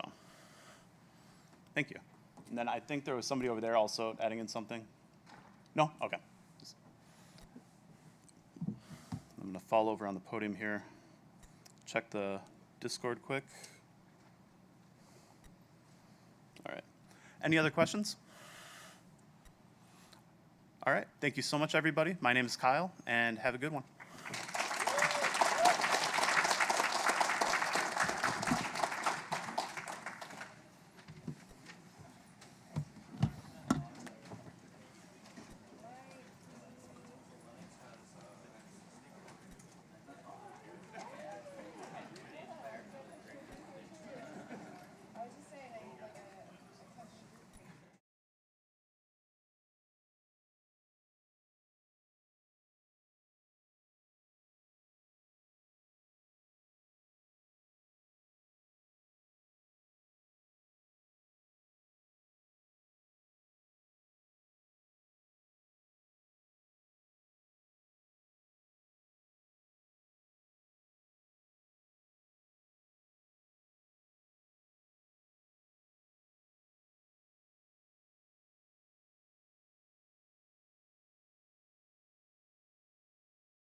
Executives.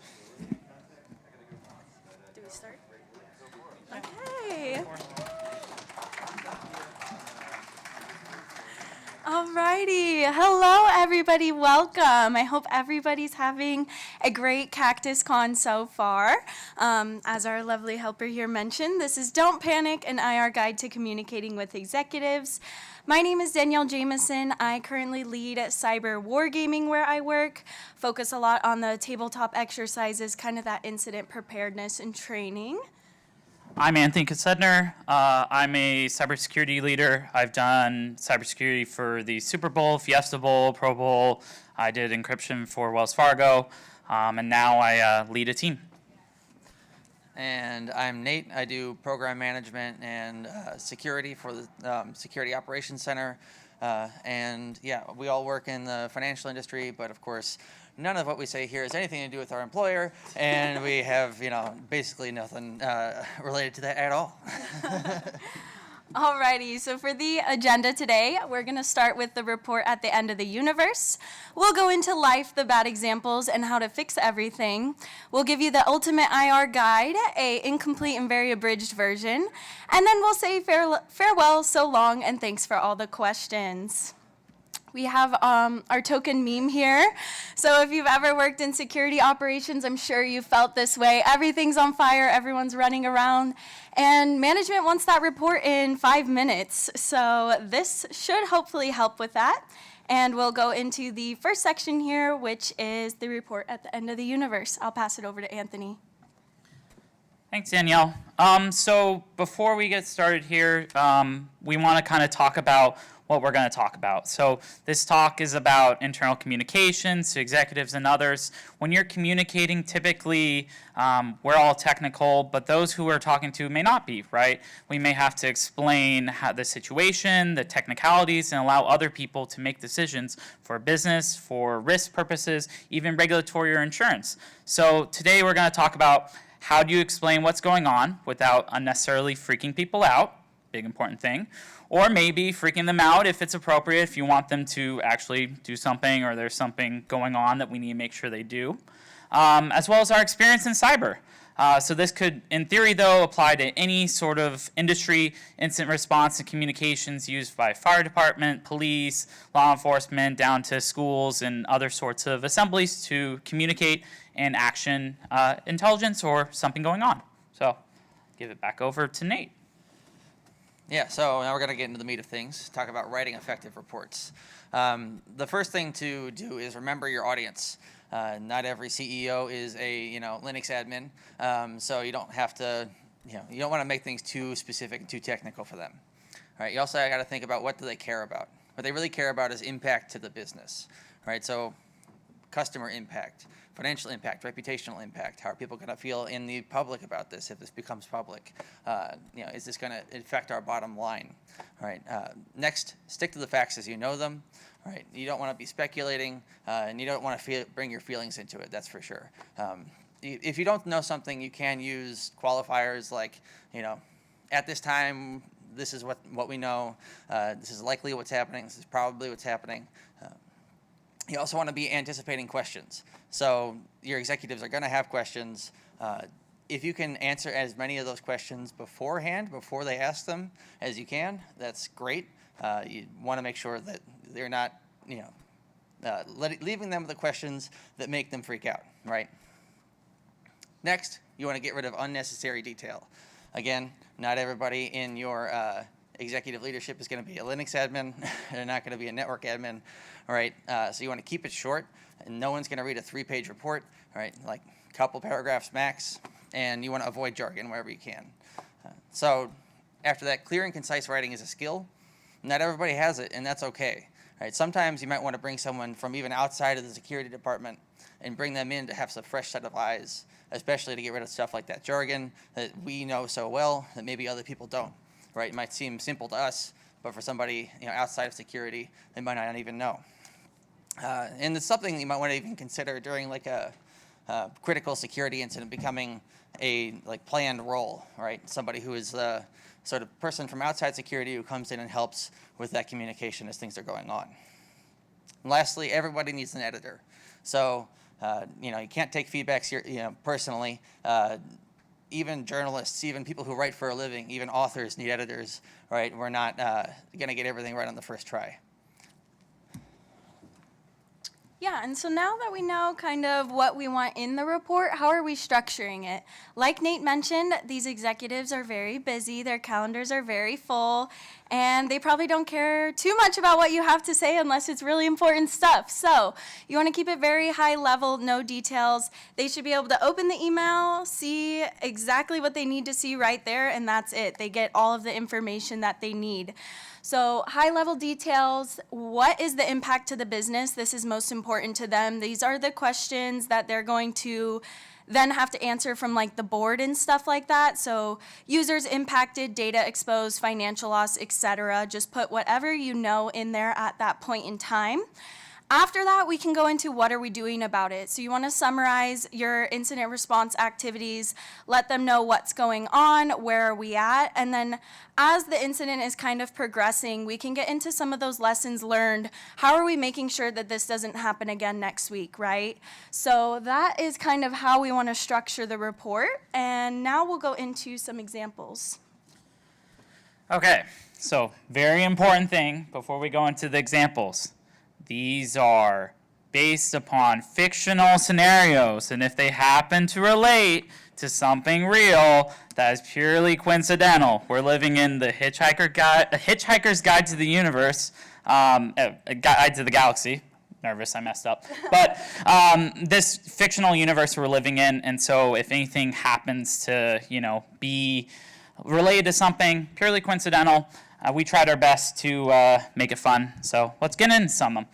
So we're going to go through some examples and give you kind of how would we write things, right? So we have a not great, we'll have a revised one, give you some ideas of how would I translate that technical jargon, convey it over to the business, the executives, public, whoever. So in example 1, we're going to go over something that error in here is it's way too technical. So the situation is that you are an incident responder at Infinite Probability Technologies, Inc. The org was hit with a ransomware attack. The threat actor has encrypted the systems and exfilled data. Your job is not to fix it. We're assuming the teams are all doing their jobs correctly. Your job is simply to communicate it. So here's a not great response. An APT utilized OSINT to pretext the TS hotline at infinite probability. This resulted in domain admin, which allowed the APT to set up a C2 server and encrypt assets on the network using a 256-bit key, ChaCha 20 poly 1305. Scattered Spider also exfiltrated PCI, NPII, PII information while inhibiting system recovery. MITRE attack T1490. IR teams are eradicating the Trojanized malware and obtaining forensic evidence for reverse engineering. So, I mean, those are all valid technical terms, but it's a lot of jargon, right?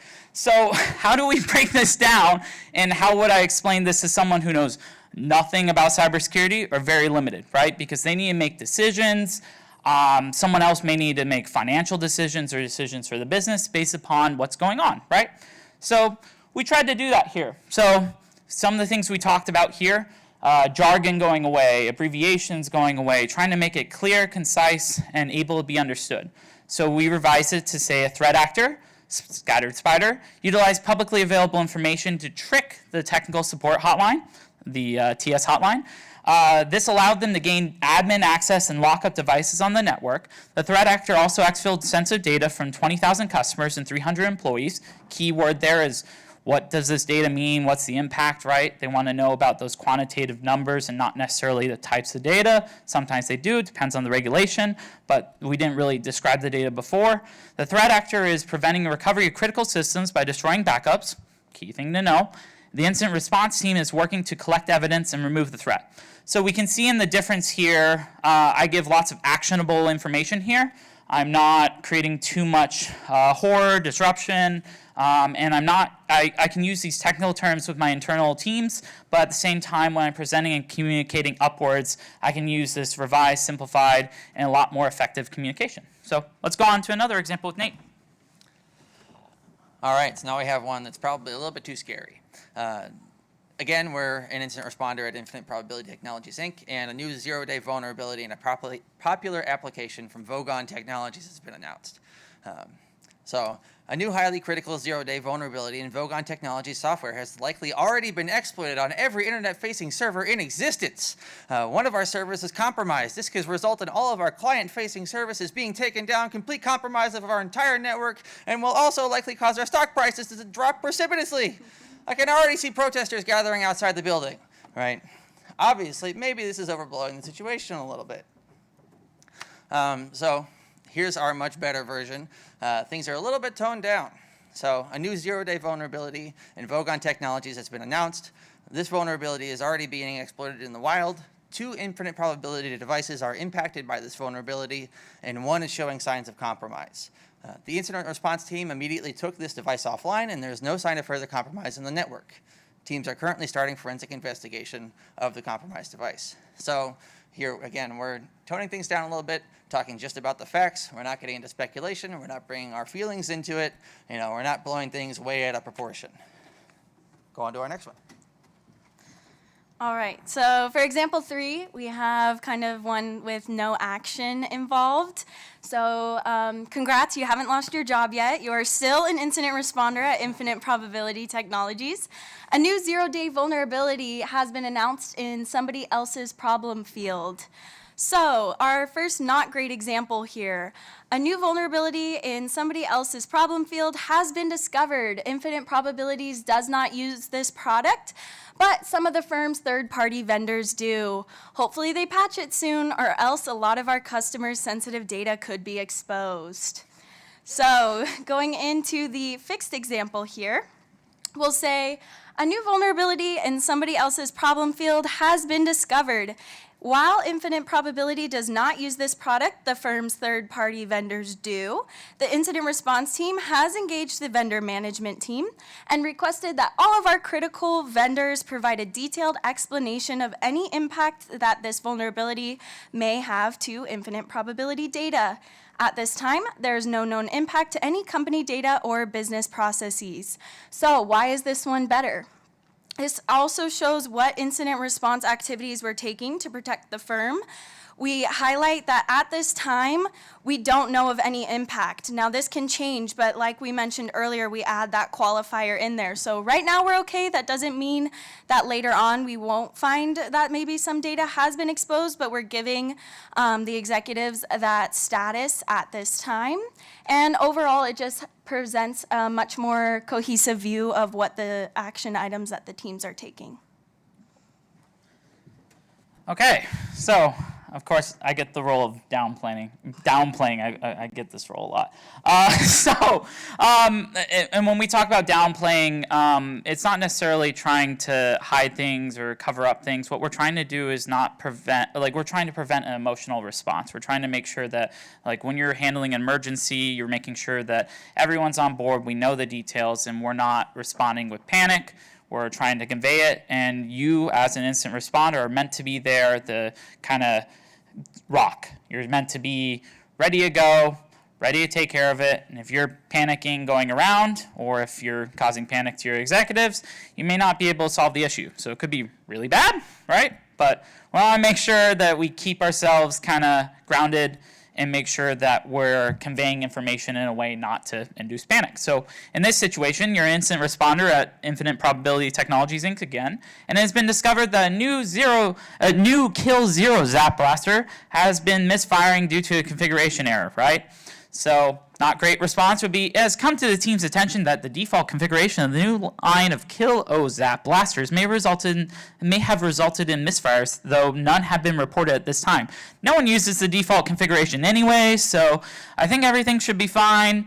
Incident investigations didn't discover any malicious threat. Misconfiguration could been corrected or has been corrected, and overly permissive access to the configuration system was revoked, right? So much better way to talk about it.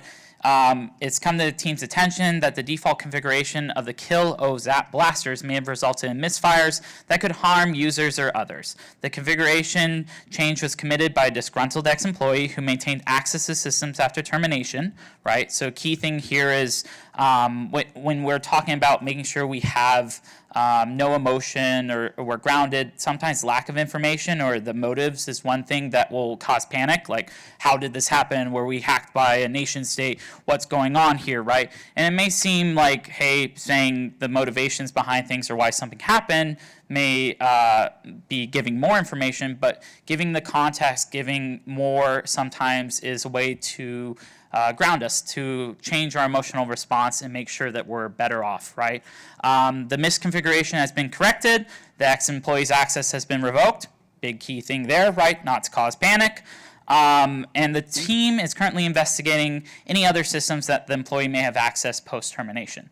So big difference here is that we took on and owned this. We conveyed the information much more thoroughly, and we're not leaving up a lot of unknowns.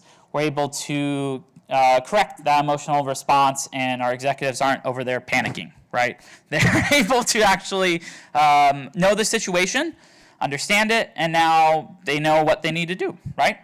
So I'll give it back over to Nate. Okay, so now we'll just sum things up really quick. So, a couple of writing tips, right? Remember your audience. Not every exec is a Linux admin. Get rid of unnecessary detail. Stick to the facts. Only tell people what you know, right? What you know and what you know right now. All right, don't bring your emotions into it. Clear, concise writing is a skill. Not everybody has it, and that's okay. You can anticipate questions that your execs might have, and everybody needs an editor, so don't take feedback personally. Next, report structure. You want to talk about what happened, what's the impact of the business, what are we doing about it, and how are we going to make sure that this doesn't happen again. So, like Anthony was talking about, we want to make sure we give the execs the information that they need at the time that they need it, so that they know what's happening and they can feel comfortable that we're handling it, right, as the incident response team. So here you got a link to these slides and also some other stuff about us. So if you want to check that out afterwards, feel free. And that is it. Thank you very much. Any questions? Yeah.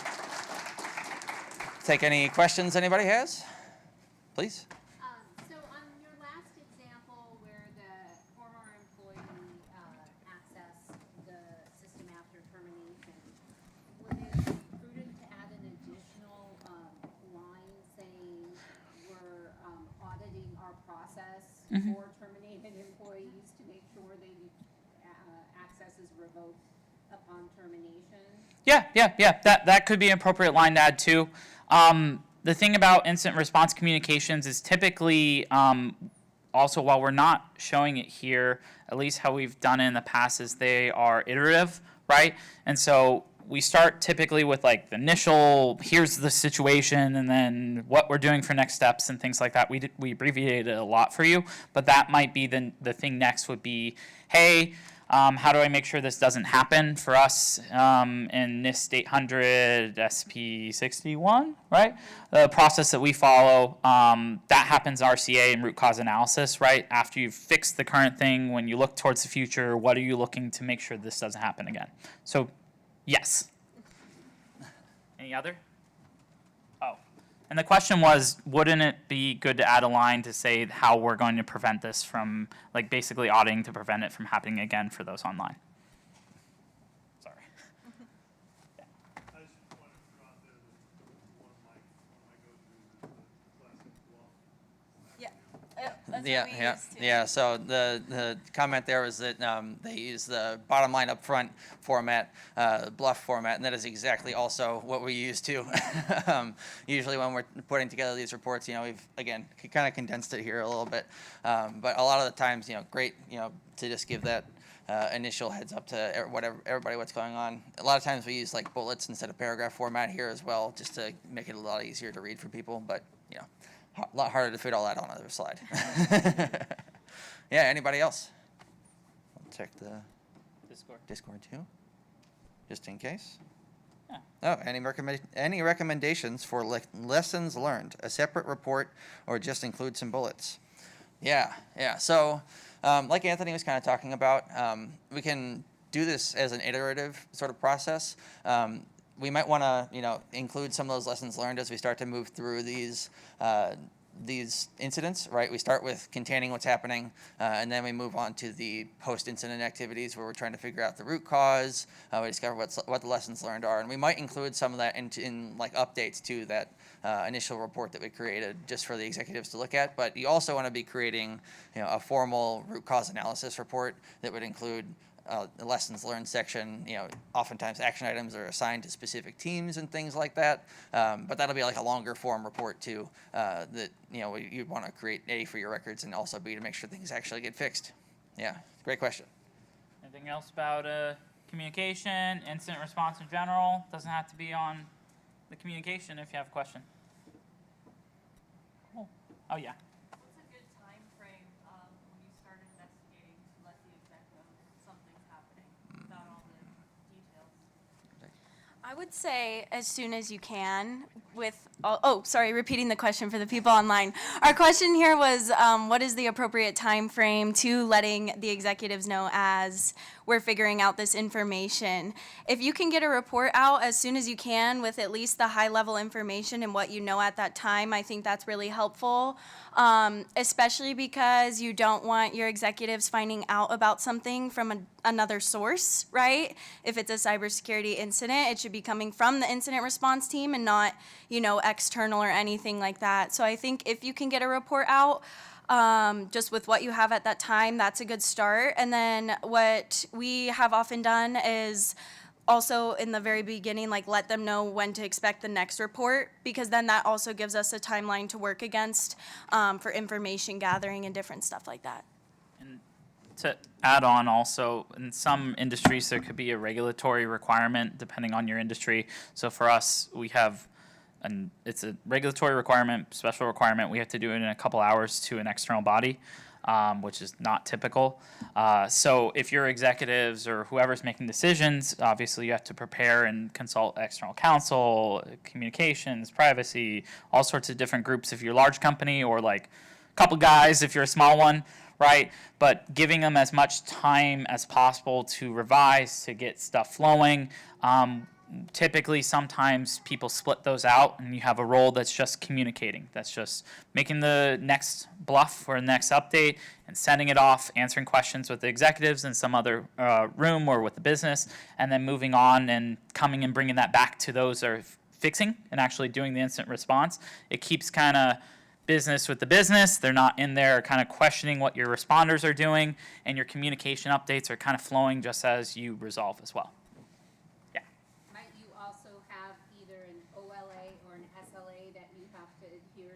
So that could dictate how frequently you send out updates? Yeah, definitely. The question was, might you also have like an SLA to follow, or an OLA to follow when you're sending out updates, and that might dictate things? Absolutely.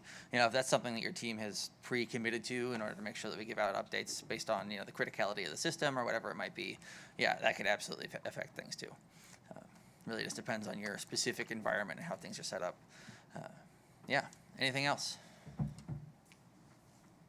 Great. Well, thank you very much, everybody. I appreciate you all hanging out with us.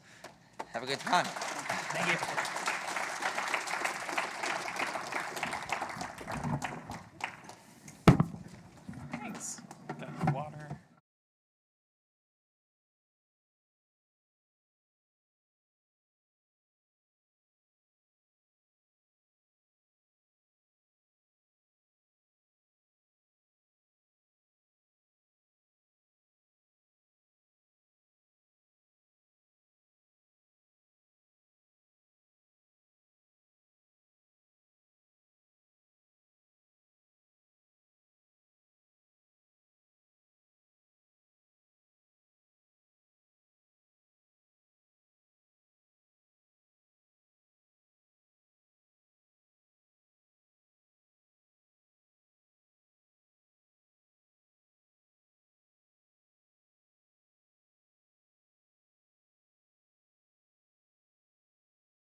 Got that coveted right after lunch slot.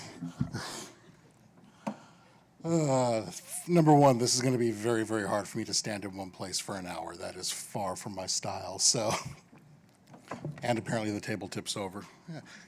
Note to self, Mario, the table tips over. My name is Matt Edmondson. I was a federal agent with Homeland Security for almost 22 years. I've been a SANS instructor for about 7 years now, and I'm now a SANS author as well. And so I have a lot of experience with OSINT, with cyber threat intelligence. A total cheat code, though, is my wife. My wife used to run cyber threat intelligence for a Fortune 100, and now she's the head of that and a lot of other services for an equally large company as well, too. So it gives me a very kind of well-rounded perspective on different people's needs, right, both public and private sector, which is nice. And I'm going to start off, right, we're going to talk about breach data here. I gave a talk about breach data about 4 years ago because there hadn't been a talk about breach data. And I was using it constantly, and no one really wanted to talk about it. It was just kind of like in hushed terms. Even people that did, like, didn't think they should talk about it, like it was breaking the law or something else. And so I think it's important, though, to say that I wish there were no breaches, right? I'm not happy that the information is out there, but it is. And our adversaries are using it every single day. And so I think we're kind of suckers if we don't, frankly. And when I say our adversaries are using it every single day, it's not my opinion. This is one of my all-time favorite charts. Do not take my word for it. Do not take anyone else's word for it. I'm not trying to sell you anything. This is just CISA. And if you sit there and you talk about how our organizations are getting popped, right? It's phishing, it's vulnerable web apps, it's this and that. All of that crap combined doesn't even add up to 50%. If you look at CISA's own numbers from analyzing breaches, 54.3% of the time, attackers are just starting off with valid creds. It's hilarious, right? Like I'm sitting there, there's all these classes, and network defense is important. Detection is important, right? Forensics is important. Do not get me wrong. But a majority of the time, it doesn't even matter. They just have valid creds and we're getting in, right? And so I think it's important to at least take an hour and kind of look at what that ecosystem looks like, because a lot of people aren't familiar with it. And it's kind of crazy. So what we're going to talk about today, number one, legality. I'm not a lawyer, did not stay at a Holiday Inn Express last night, but we'll talk about what this looks like. Tiny bit of morality, but I am not the morality police. Types of breach data, because a lot of people aren't familiar with all of those. Where to find it, the fun part. How to search the data effectively, because it gets really, really big, and we'll talk about kind of how large some of these data sets can be. And then the last part, how can this information help? Where in that section I have a lot of actual real-world recent examples. They've all been sanitized a little bit so you can't see the exact company name, but they're still kind of crazy, right? So we'll start off talking about legality. And first things first, let's talk for a second about morality. I was listening to an OSINT podcast a little over a year ago, and at the very end of the podcast, the host asked the OSINT expert, who was being the guest, who's someone that I know and respect, what they thought about breach data. And the guest said, I would never use breach data in my investigations. I don't think it's morally right. I don't see any difference between using breach data and buying stolen property. And the host said, yeah, I think I agree. And I was sitting there and I just shook my head. And it didn't make me lose any respect for them. It honestly didn't. It just made me think, damn, I have a different set of experiences, right? A different set of experiences. One time my wife was working for a very large company. One of the law firms they used got popped. Their data posted on one of the ransomware blogs on the dark web. What were they telling all their clients? Don't worry, none of your information is on there. No offense, I'm gonna go ahead and take a look for myself, right? I've done the same thing when I was working with the government, some of our contractors. Don't worry, none of your sensitive information is there. Yeah, trust but verify, right? Qualys, it's an amazing company. What happened, what was it, 2020? Had a FTA, one of their file transfer boxes got popped, and all of a sudden there was word that client vulnerability scans were on the dark web. I had numerous places, public and private sector, reaching out to me that day. Hey, is this legit? Is our data there? Blah. And it ended up being like it was no big deal. Like I got the data and looked at it. It wasn't huge, but still, right? I remember laying in a hotel room bed with my wife. when the news broke that MGM got popped. And my wife asking me, hey, could you get a copy of this data because some of our executives at her company think that they have some sensitive information in there potentially, right? To me, these all seem like valid uses of breach data. Maybe I'm biased, but it is what it is. 2020, there was a company down in the southeastern part of the United States that had a lot of web hosting content contracts for law enforcement agencies. They got popped and all that data got downloaded. 269 gig of law enforcement sensitive information. A lot of law enforcement personnel's, a lot of it was them signing up for training programs, so it was kind of the worst of both worlds because they were marrying their personal information with their job information, right? And I absolutely wanted to get a copy of that and let people know what their exposure was, right? These are all, like I said, maybe I'm biased, but in my opinion, extremely valid uses for using breach data. And we'll see some more examples, like I said, at the end of this presentation. I'm not a lawyer, but I've spoken to numerous lawyers about this topic. And the guidance that I've got, even from risk-averse lawyers, has always been the same. And it's basically, I'm not allowed to hack the websites myself, which sucks, it's fun. I'm not allowed to convince someone else to hack the website for me and give me the data. Hey, what's your name? Do me a favor, can you shoot me a copy? Yeah, like that's not okay either, apparently. Who knew? But what they've all said is, if the data is sitting there online, dark web, wherever you got it, and you can grab a copy of it, do it. Right? That's what I've been told for numerous lawyers. Now, I gave a talk on breach data, like I said, about 4 years ago. Why am I giving another one? Because a lot has changed, right? There are absolutely things out there now that weren't out there then. One of the things that's changed, we actually have legal guidance on this now. This was issued like a month after my talk. I'm not saying I'm the reason for it. I'm just saying it was perfect timing of it. DOJ actually came out with legal guidance. What did it say? It basically said, if you're doing nothing more than passively gathering information in an online forum, even if that forum is basically like the cantina from Star Wars, right? It's a wretched hive of scum and villainy. They really have no problem with what you're doing, right? That's huge. Like I would have killed for that a few years earlier, but here we have it. Where the guidance is very clear right here, right? There's not a whole lot of ambiguity. And what I really love is the guidance is very heavy on intent, right? As it should be. I've done a lot of crazy things that have people looking at me like, why do you talk about this publicly? Like I'm not doing anything wrong with it. Right, yeah, I'm gathering all this data, but I'm using it for what I think is good, not bad. So I like the fact that intent is featured so frequently. Where the data goes from crystal clear with not a whole heck of a lot of ambiguity to basically like them going, is when it comes to buying data, right? Because I think it's very easy to make the statement that buying data could be considered supporting the criminal underground. And in a few slides, I'll give kind of my opinion. I'm not saying my opinion is right. I will tell you where I personally draw the line, right? And it's pretty low. Like I don't buy stuff for the most part. And we'll talk about that. From an ethic perspective, I usually don't have a problem with it. Every once in a while though, especially if you get like ransomware, something like that, where someone's entire network, their domain controllers, their exchange databases, all get zipped up, made available, it kind of sucks, right? It's kind of uncomfortable to look at. Look at some of these files, salary changes, severance reconciliation, a whole folder on terminated employees, right? Every single one of us, I don't care where you work, every single one of us has at least one story of some dumbass who was fired for your job for doing something that no one would believe. Imagine if you were that person and the full report of what you were doing was now sitting there in this folder on some site available to download, right? That would suck. I'm glad I'm not, right? But like I said, I'm not the morality police. Honestly, if I was, I would tell you as long as it didn't bother anyone else, do what you want. But like I said, you don't see a lot of this, but just every once in a while it does get like, damn, that's a little awkward to look at sometimes.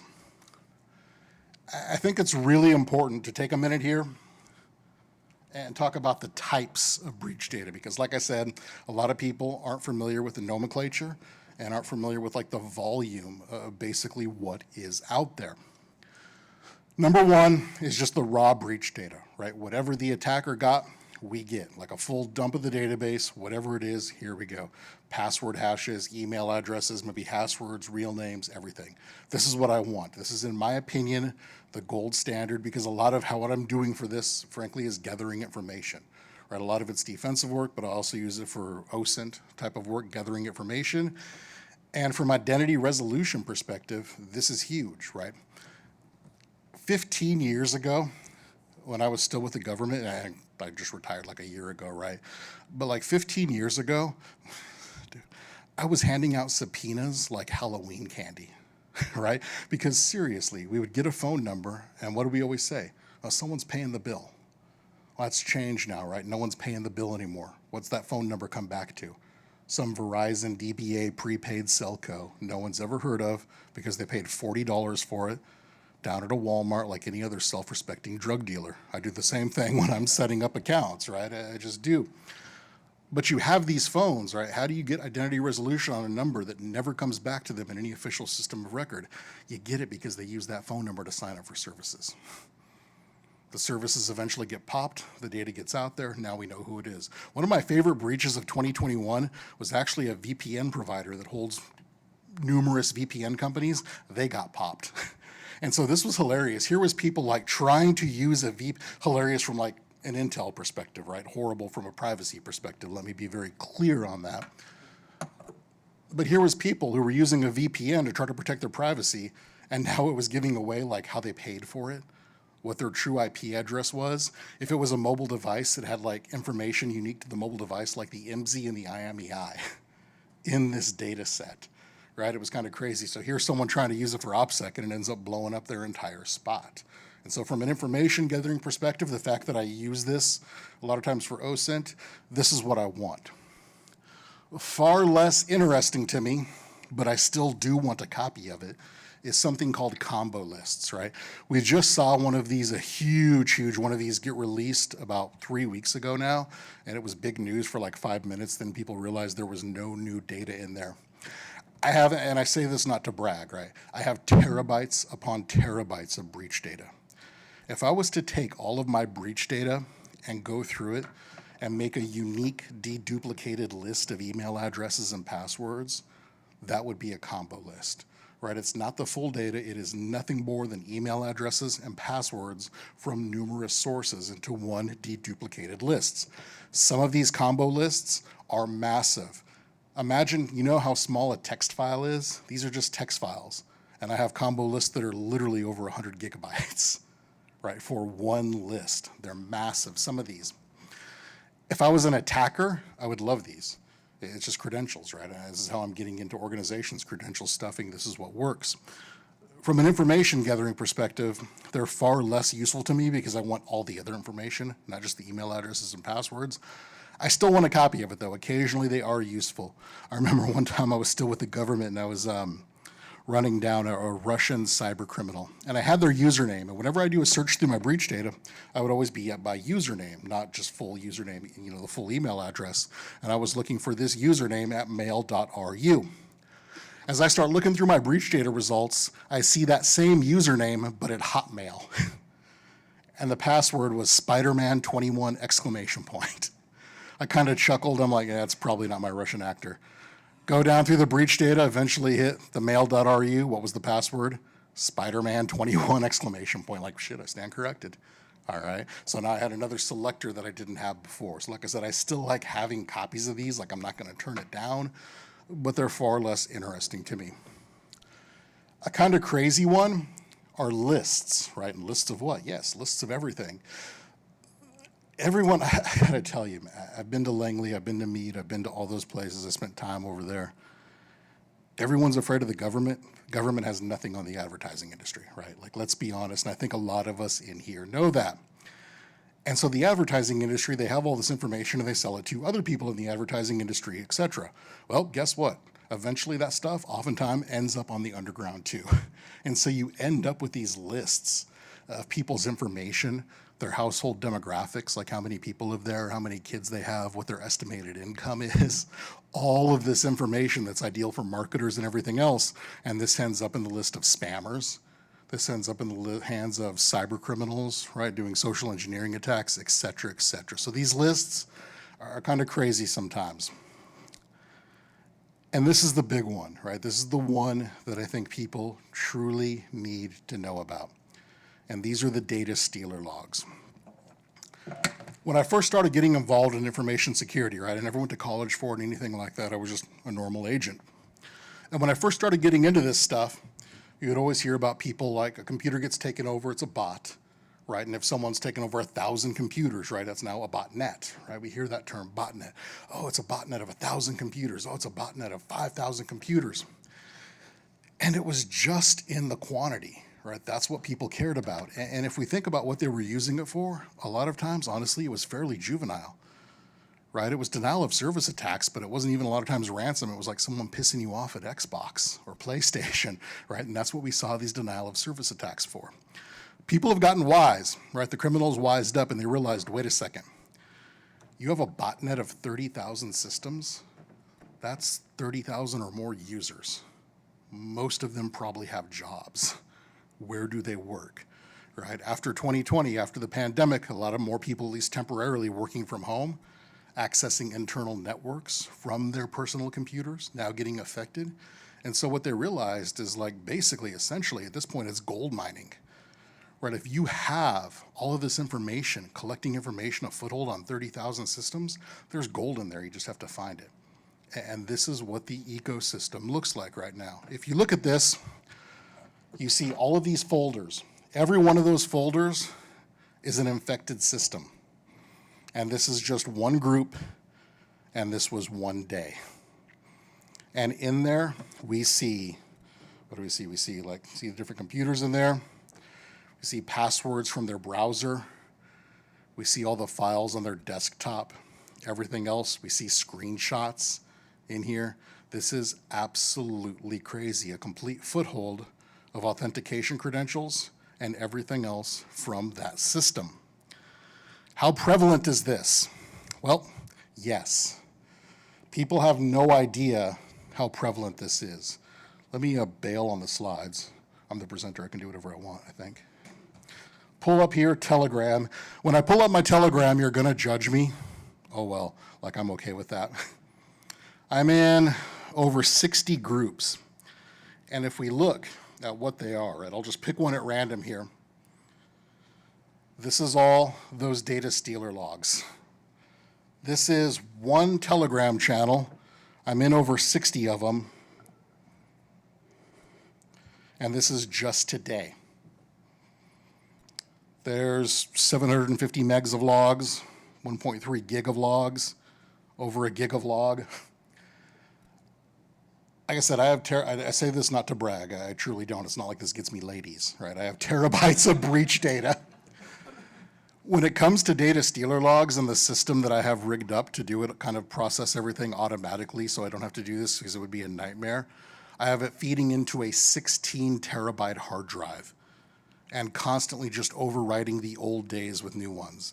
That 16 terabyte with a T hard drive at any one time has about a week's worth of data stealer logs. That's what it looks like. Dead serious.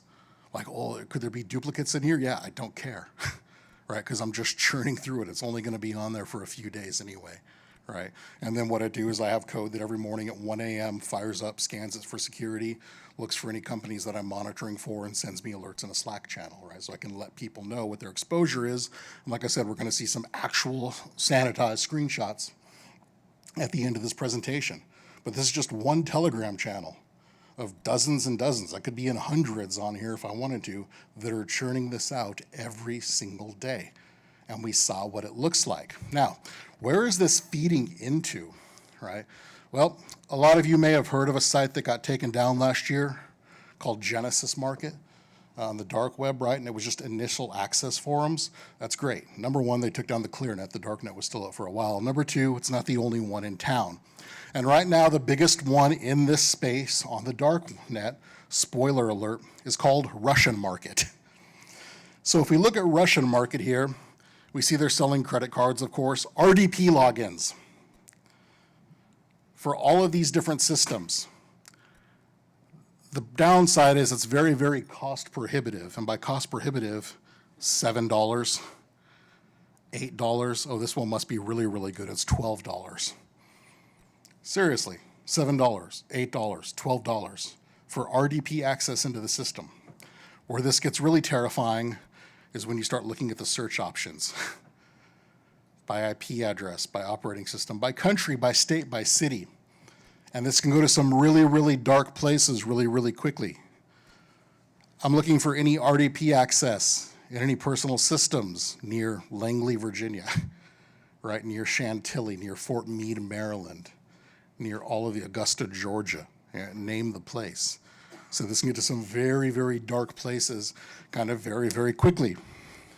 That was just RDP. They also have other things, including just access, like we said, to those data stealer logs. You can see you can pre-order logs. That requires a little bit more money. To even create an account on Russia Market, you have to make a $100 deposit in cryptocurrency. So if anyone needs to buy anything, let me know, I got some money. But here we go. You see the different like kind of family of log stealers. Redline is a really, really big one. But we can see the domains that they have authentication credentials to. And once again, what is the cost? Yeah, it's a little pricier, 10 bucks. This is what it looks like. Right, it used to be back in the day, if you wanted to hack into an organization, I'll just pick Tesla, right? You actually had to try to find a vulnerability in Tesla systems. Then it kind of got to credential stuffing, right? We're using breach data. We're just gathering up 1,000 credentials and trying what works. What about MFA? Yeah. I had a reporter with the Financial Times reach out to me about 5 months ago and ask me, hey, how are hackers bypassing MFA? I'm like, I'll tell you, but you're not going to like the answer. And the answer is I'm going to find a way in that doesn't require it. I'm going to do 2 hours of enumeration. I'm going to find 100 ways into their domain. How many do I need to find that don't enforce multi-factor? 1, and I'm in. Credential stuffing, boom. But now it's not even that. If you wanted to hack into one of these companies, it's literally as simple as creating a Russia Market account, making a deposit with cryptocurrency, and doing a search on here. And so you're like, why do you gather up those data stealer logs? Like, why do you keep an eye on those? This is why. For when an organization that I monitor for has data that ends up in there, they hear about it from me, not about it after the fact, right? This is why I'm doing what I'm doing. This is why I'm firing the alerts every day. And I think it's very, very important that, like I said, this accounts right here for almost 55% of how our organizations are getting popped. And I don't think a lot of people realize that. And like I said, defense is important, don't get me wrong, but you at least need to pay a little bit of attention to this stuff too, in my opinion. All right, I've shown you all the fun stuff. Where do we actually try to find them if we want to? Number one, should you? This, I don't even know how to describe this. Do I gather this stuff up myself and store it? Absolutely, have for years. If someone asks me if they should do it, I'll say probably not. All right, it's a lot of effort. It's a lot of effort to gather it. A lot of it has malware in it, especially the data stealer logs, right? It's, good God almighty, if you think about it, this is information and files collected from compromised systems. It makes sense that it has a lot of malware in there. It's how the systems got compromised in the first place, right? So we always have to be kind of careful with that. And when I think of the data stealer logs too, just to be clear, when I say files on there, it's got like PDFs and things like that from the desktop, but it's mostly text files. It's authentication credentials from browsers, et cetera. And you're still talking about 16 terabytes of text files in a week. Those are the numbers that we're talking about.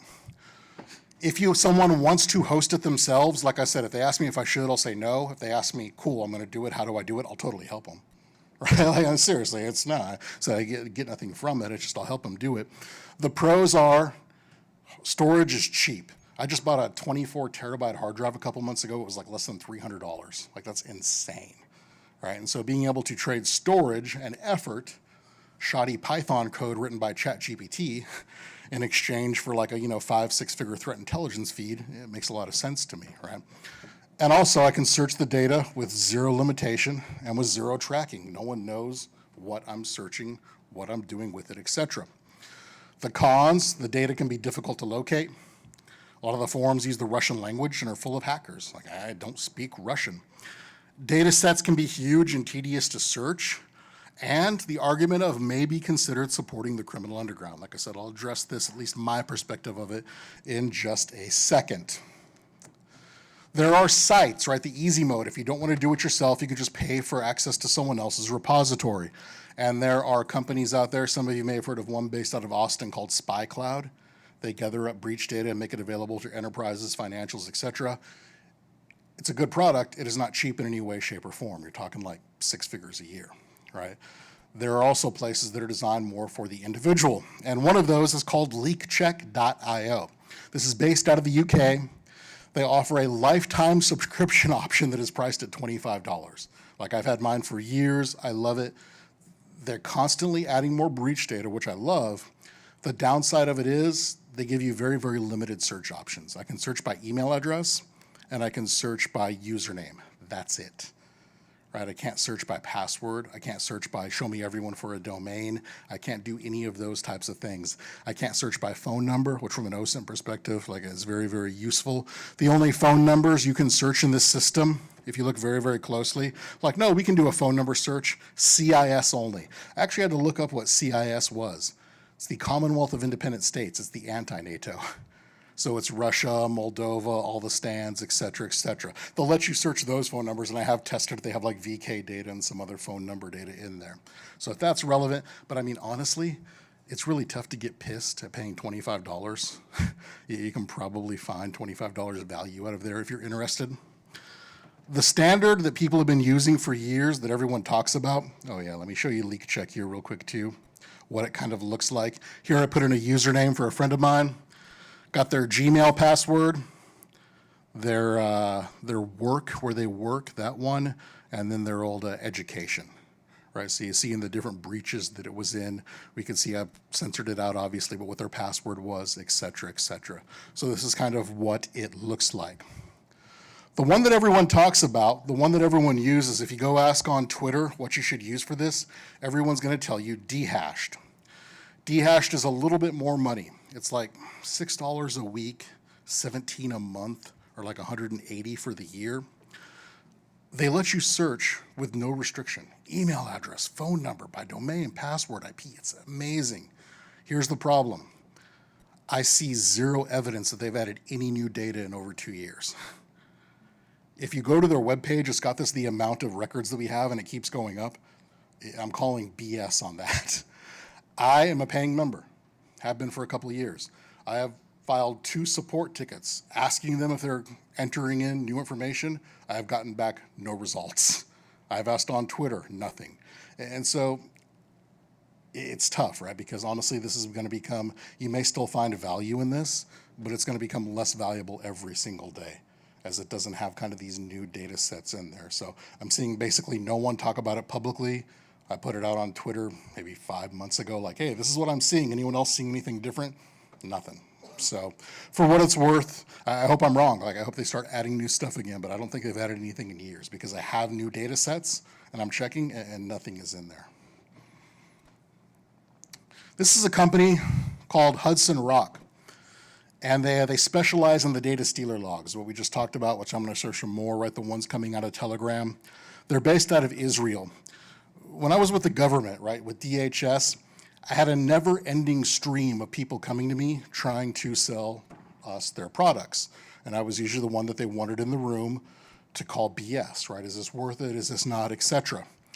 And I had one question that was always my favorite, one question to rule them all. I love asking companies this. What is your competitive advantage over everyone else in the space? And if you come up with some bullshit like, it's our people, stop. No, seriously, what is your competitive advantage over everyone else in the space? I spoke with one of the 2 founders of this. They're both, one of the founders is a Israeli intelligence community, former Israeli IC, who did this for them. But I asked him, I said, what's your competitive advantage over everyone else in the space? Zero hesitation. He said, we're in Israel. We can do things legally you can't elsewhere. I'm like, that's about the most honest answer I've ever gotten. Thank you, right? Like, kudos, I'm not even mad. So they make this available, right? It's a commercial product, but for free. You can create an API and do some searches. Just know that the search results are going to be heavily redacted. So it is, like, on one hand, it's kind of cool to see, but on the other hand, like, honestly, all it's going to do is scare you into seeing that, like, your org has information in there, but you can't kind of see it all, which is the point, right? It's brilliant on their perspective. So if you don't want to go to Telegram and kind of do some of those things, but kind of want to check, this is a way to check it for free. And then, like I said, they have the commercial option as well, too. If you're going the do-it-yourself route, don't have the time to get into here, don't really want to get into it in here, right? Be smart about it. Use protection. Right, whatever that looks like to you, manage your attribution with the VPN, Tor, etc., whatever virtual machines, right? Even like a lot of my code automatically ClamAV, which is a god-awful antivirus product, but still on kind of like a standalone system that I have, I'd do my clam checks on everything that gets downloaded, etc. Just something to try to use protection, right? Like I said, especially data stealer logs, that's getting information from compromised systems. There's a reason why it got compromised. Then the biggie, raidforums.com, which got taken down. Then breachforums.com, that got taken down. Palm got arrested. I just saw they appealed something with him, it was like 2 days ago. That trial is still going on, Pomeranian. But right now, the current iteration is breachforums.is. What this is English language, very, very easy to use, whole little community of people that share this type of information. And so if we look here, you don't even have to be authenticated, right? I'm sitting here, you see we databases, they have all different categories like data stealer logs, whatever type of stuff. So I pulled this up probably half an hour before my talk started. Let's see what's in here. I haven't even looked on it yet. We have 35 million LinkedIn records, 200 million Twitter scrape. All right, let's make this a little bit, right? We can just sit here and scroll down and see if anything is relevant to our interest. If you want to download data sets from here, it costs credits, right? You can earn credits through posting, you can earn credits through other sources, or you can just flat out buy credits. The conversion ratio works out to this.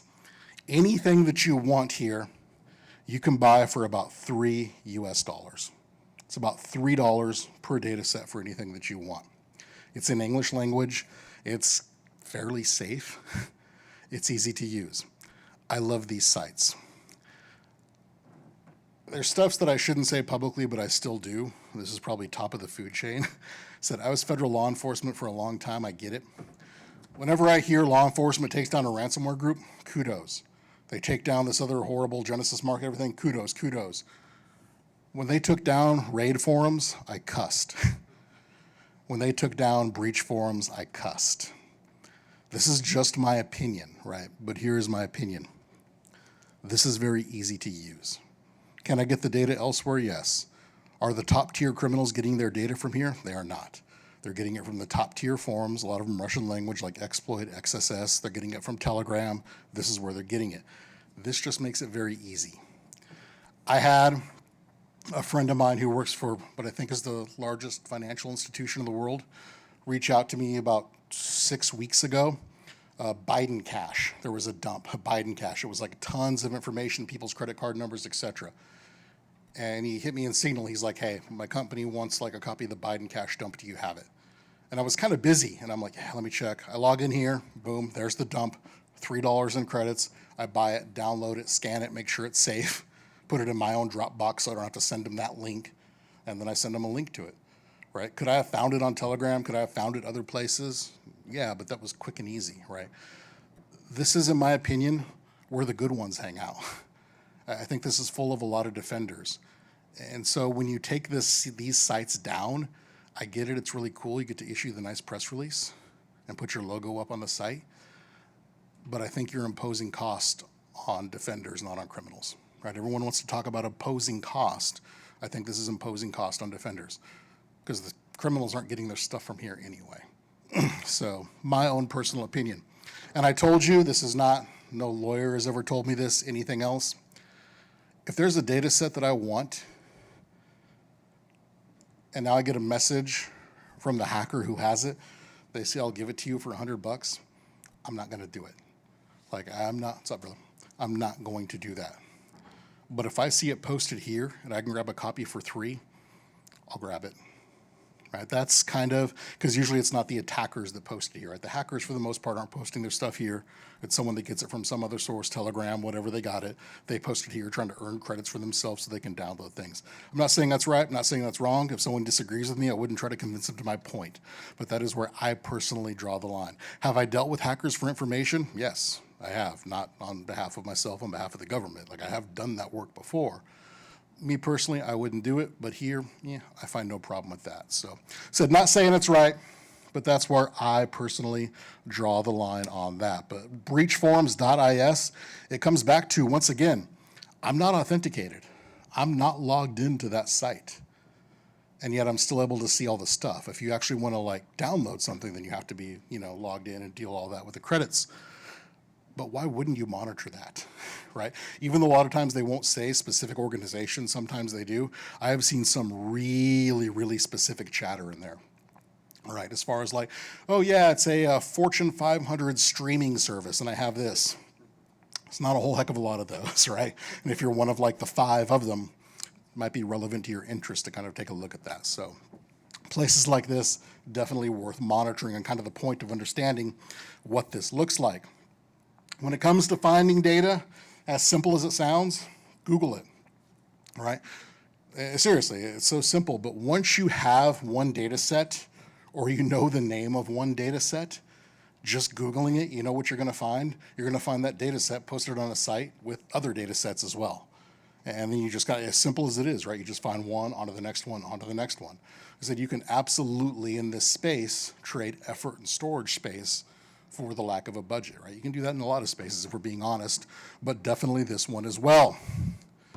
And also, never forget about archive.org. People don't realize archive.org is a damn vacuum cleaner, right? I had a student one time when I was teaching who said, hey, where can I get poison ivy? I'm like, hanging out behind a truck stop's probably a pretty good start. Like, oh, you mean the malware? Yeah. That hasn't been online. Like Shapeless took that site down in like 07, 08. Hasn't been online for over a decade. Archive.org not only has a copy of that site, but all the links still work. And that's just one example, right? When archive.org, like I said, they're a vacuum cleaner. When they see a site, not only do they try to grab a copy of that site, if there's links to files to download, they will grab those files too. And there are files that have not existed on the internet in over a decade that are still sitting in archive.org's repository if you know how to look for it. And so like I said, never forget, if you're looking for something and struggling with it, archive.org is an extremely useful place to check out because like I said, I'm aware of files haven't existed for a decade and they're still sitting right there. Unbelievably useful. There's a site called Distributed Denial of Secrets. They have more of a corruption type of angle to it than normal type of breach data. So when you see like the Panama Papers, when you see some of those other leaks coming out there, Blue Leaks, they were the one who released that one, but that's not a bad place to monitor.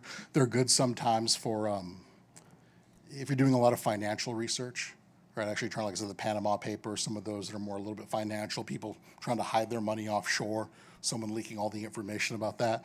It's interesting sometimes. It's another source. Twitter searches, right? This is tougher now that the API, at least they have an API plan down to $100 a month, which is better than it was at first. So I'd like to see them lower it even more. But Twitter searches, right? You see very, very commonly people post things on Twitter. Years ago, a lot of you may remember, right? There was a site called Mega Upload based out of New Zealand, run by a dude named Kim.com. Like, no, what was his name? Kim.com. That is a big dude. I'm a big dude, but that dude was a big dude. He looked like one of the M&Ms from the commercials. Like, I'm not even joking, right? And eventually, like, the site got taken down by U.S. authorities. He went to court and said, I never lived in the U.S. I never worked in the U.S. None of my income is tied to it. How can you seize my money? It's a whole thing I'm not going to get into. But Mega Upload is down. Long live Mega.nz, right? This is the new variant of it. If you are posting something on Mega.nz instead of Dropbox or something else, there's a reason. Right? There's a reason why you're posting it on Mega. And so that itself becomes very, very useful as a search criteria. Like one of the things that I did with my Twitter API key, right, is looking for any links posted on Twitter where the file was hosted on Mega.nz. Because a lot of times you see breach data posted there, it may get taken down eventually, but if I can grab a copy first, I'm in it, right? And so yeah, searching for mega links, right? Twitter searches can be a good place to check. Sometimes when the data sets are so massive, they use BitTorrent. Distributed Denial of Secrecy uses BitTorrent for a lot of these data sets. And so torrents are great when you can find them. That's the problem. They usually don't use the name of the data set quite often, right? I mean, seriously, if you go to no one here has ever pirated content, I'm sure, right? But if you're looking for a movie, You go to Pirate Bay, you go to one of these other sites, you type in the name of the movie, and now you see all these torrents named that. People don't do that with breach data. But there is this, find all the breach data you want with this one weird trick, all right? Every time you see an article about some place getting popped, the author usually wants to show a very sanitized copy of the data, right? They want to prove that they have it. They want to kind of make it a little more visceral, a little more real, but it's very, very sanitized, right? I did not sanitize this out. This is straight from a news article. But if you look at the top, what does that look like? Ledger orders buyers only. Well, that to me looks like a tab in like Notepad++, right? That looks like a tab in a text editor, and that looks like a file name. And so what we need is we need a BitTorrent search engine that not only searches the names of the torrents themselves, but actually tries to do the crazy, crazy thing of cataloging the files inside of the torrent, right? We have one that I'm aware of. It is called BTDig. Now, do not shoot the messenger right here. You see BTDig with 2 Gs. If you go to btdig with 2gs.com, it will not work. But if you go to btdig with 1 G, it will. Why is it BTDig? Stop. But yeah, if you look at the title of the slide, right, it's BTDig, but with 1 G. But if we look down here, we go to BTDig, I type in ledger orders buyers, and I find a 600 gigabyte file called raw. That's very useful, right? Very useful file name. But as you start going down in the directory hierarchy, you see the ledger breach data down in there. So basically, we have a 600 gigabyte giant file zipped up, and what we want is just one little tiny piece of it too. If you've never used BitTorrent before, one really nice thing about BitTorrent, you don't have to download the whole 600 gigs. You can just selectively isolate what you want and download that. So BTDig is fantastic. I had a student about 5 months ago now in my class, and for the last final exercise, we were doing a threat assessment on a university. And there was this one university that was involved in a data breach. And the president of the university is actually there online saying, yeah, we have contracted with a top cybersecurity firm, and there is no copies of this data breach anywhere on the internet or dark web. We have confirmed it, so you don't have to worry about it. My student took this as a personal challenge. Took him about 45 minutes to find it. This is how we got it. Doing this search right here. Oh, we didn't find it on the internet. Cool, it's sitting there in a torrent somewhere buried down in there. So this is a very, very effective technique. Like I said, it's totally free. Got you. Most of the cool kids are on Telegram.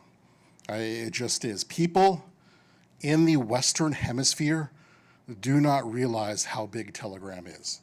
They just don't, right? Telegram is WhatsApp for Russia and just kind of that whole general Eastern European market. And it's not just a messaging app, though. You also saw those rooms like I was in, right? All those different kind of channels where people sit there and post data, post whatever. You see some crazy, crazy stuff on Telegram. There's piracy channels where people just go into a channel and say the name of the movie, and if the bot has it, it'll auto-reply with a link to download. Right? You see some crazy, crazy stuff kind of hanging out on here. And it's all free for the most part, right? You do see a lot of the groups who will do, if you notice back at the message, they'll post, right? That one channel had posted like what? That was, God, gigs and gigs of data just for today alone, and that was only one channel. A lot of times what they'll do is they'll say, oh, if you want our direct private feed, it's like $50 a week. Right, or $100 a month or something like that, and then we'll get you into our private VIP channel. I personally, this is my decision, I don't pay for any of those, because if I'm getting terabytes a day for free, I'm like, yeah, it's slightly less relevant to my interests. So I'm not saying I never would, but I personally don't pay for any of those feeds. If you want to get started in Telegram, right, use OPSEC, use a phone number. Telegram's a whole thing. We could sit here and talk for an hour. Anyone know Telegram is a cryptocurrency? Yeah, Telegram has its own cryptocurrency, Toncoin. They have a website called Fragment. Go to fragment.com. You know what it'll tell you? You can't go there from a US IP address. Yeah, it's a whole little, it's a marketplace of people buying and selling virtual phone numbers and Telegram names, and it's run by Telegram. The virtual phone numbers are good for nothing but authenticating with Telegram with. So you have people authenticated to Telegram, you're like, well, what's the phone number tied to it? There isn't one. It's a virtual phone number tied to some crap coin. Right, like seriously, Telegram's kind of crazy. We can sit here and riff on an hour for that if we wanted to. But if you want to get started on Telegram, but you're like, how do I even get started? Where do I know? One of my favorite sites on the internet, right? Some of you are probably familiar with this, Deep Dark CTI. This is a GitHub repository. If you take nothing else from this talk, go to Deep Dark CTI. It is updated on a fairly regular basis, and it's basically links to places all over the seedy underbelly of the internet and the dark web. Marketplaces, there's probably over 100 Telegram channels on there. Are all of them gonna work? Probably not, but just a few kind of get in there. But Deep Dark CTI, it's actively maintained. It is fantastic, right? This is the best one-stop shop I can tell you if you wanna kind of get started monitoring in this stuff. I found and downloaded some, right? What do we actually do with them? When you're dealing with data sets this large, pretty much anything in the GUI is gonna laugh at you, right? If you're actually trying to open it up in Notepad or anything else. So command line tools be your friend. Cat in Linux, type in Windows, right? grep in Linux, find str, find string on Windows. Will be your friend, just kind of generating subsets if you want to. So like I said, know the command line. They're too big, they're gonna crash pretty much anything GUI you try to use.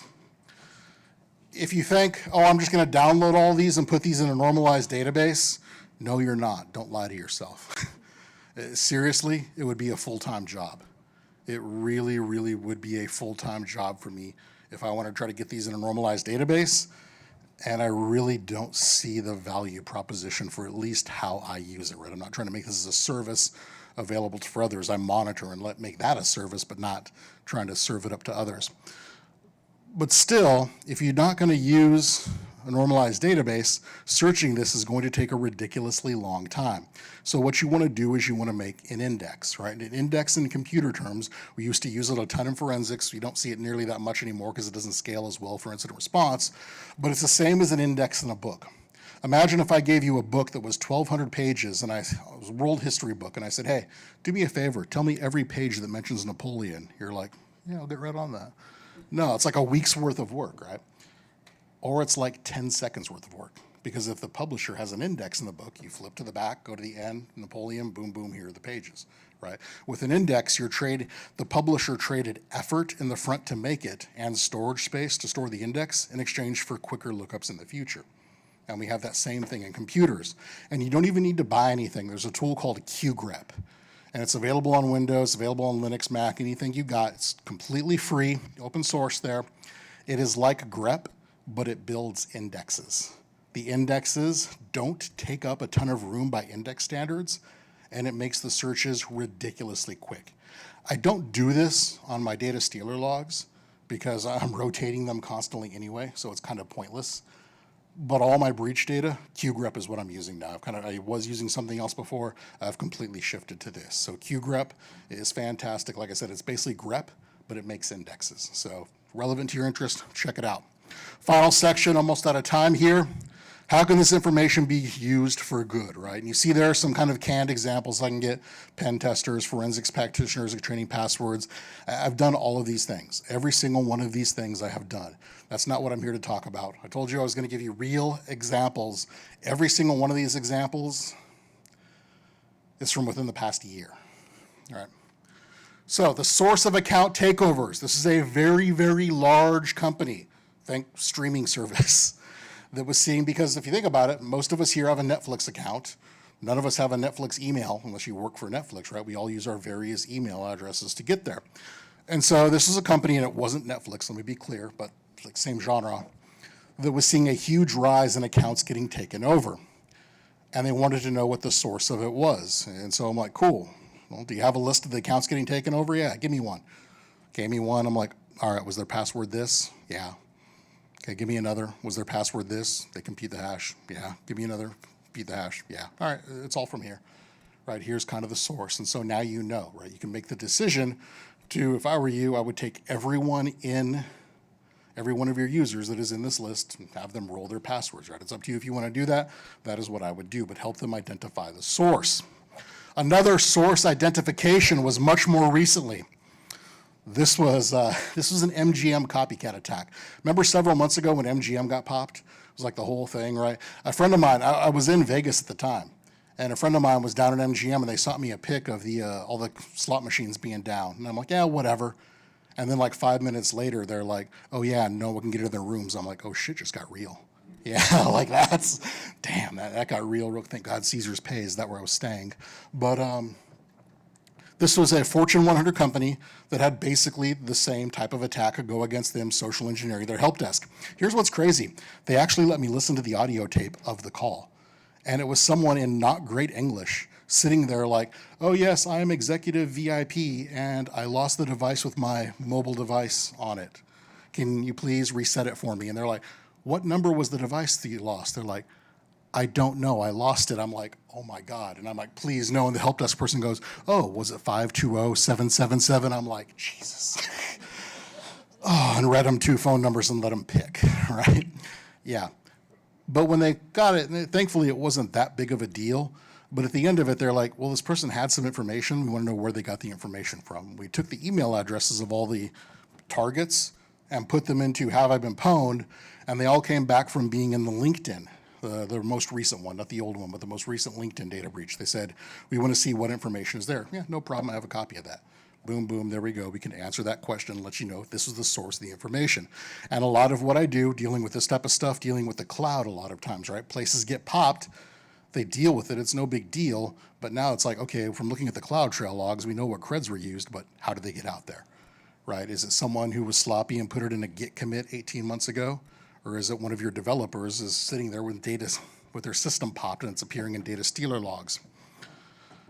For an early warning system, almost done here, I apologize for how redacted this slide is, but when I tell you what it is, I think you'll understand why.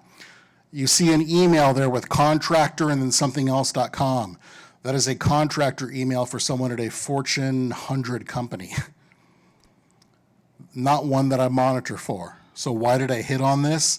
Because right beneath it, that guest wireless, they had a recent log on to the wireless at a Fortune 200 company that I do actually monitor for.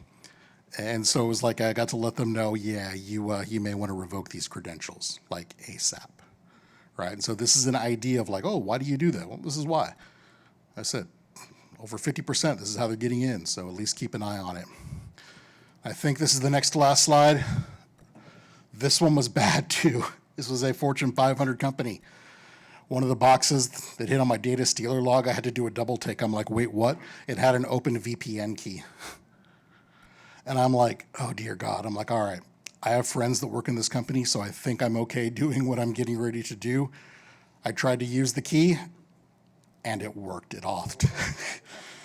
Yeah, so once again, kind of letting them know, yeah, kill this, right? This is it. This is what I'm doing, right? I lay it out. I don't hold anything back. So if you like this, there's like I said, I'm a SANS instructor. SANS every year does an OSINT summit. It's always really, really good talks. It's 2 days of talks. It's coming up in just a couple of weeks. And it's in the DC area, but it's available online for free. And so if you're interested in this type of stuff, like sign up for the summit. Even if you can't watch it live, still sign up. The reason being, if you sign up, and like I said, it's totally free, they give you access to the talks recording right away. They eventually post them all on YouTube, but for some reason it takes them like 2 months. So sign up for it if you want to watch it. And other than that, if you have any questions, hit me up. We got a Larry Pesci coming up next, who was absolutely fantastic. I'm looking forward to seeing his talk. If you have any questions, let me know though. So whatever time I have left here, not much. Sir. Given the availability, the accessibility of breach forms, that I considered OSINT 100%, because you don't even need to be logged in. Like you can set up Google, I have Google alerts going against breach forums that'll be on certain key terms and things like that. So I absolutely would consider that OSINT. If you wanted to get deeper into threat intel, would you recommend them learning Russian then, or it sounds like it? Deeper into threat intel, would I recommend learning Russian? If I could pick any language, my wife speaks a little bit of Russian, but she's not fluent. She can get by. But if I personally had to learn a language, like I know Spanish, which is great for my day-to-day life, but for CTI, like Russian would be handy. So I'm far too lazy to actually do it, but yeah, it would be a handy choice. Question? You say you normally go through like a week of breach logs. Are there some that you just like keep around, you put in how sensitive they are, like the LinkedIn example? Yeah, so to be clear here, the breach data, so actually a place gets popped, the data set is out, I never get rid of those. If there was a digital version of Hoarders for that, I would be on there. Like seriously, I'd be like on the little person for like the opening screenshot of that. Now the data stealer logs, that's a different animal. So like for breach data, I have a 24 terabyte drive full of breach data. Then I have a separate 16 terabyte drive for just the data stealer logs. Those are constantly rotating through. But if you give me some breach data, I'm never getting rid of that. Never getting rid of that. I hoard it like smog.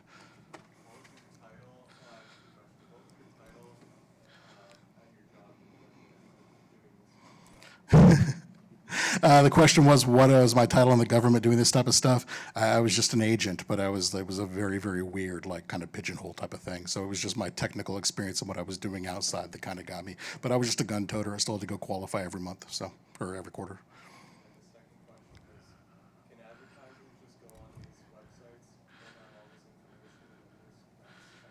Can advertisers just pull down all this information and mass spam? I don't think a lot of legitimate places do it, but a ton of shady places do it. A ton of shady places do exactly that. Like I said, the things that are designed for sale to legitimate marketers ends up in the hand of spammers too. So I think that's my time. If you have any questions, I'm really, really easy to find. So thank you all for coming. I appreciate it.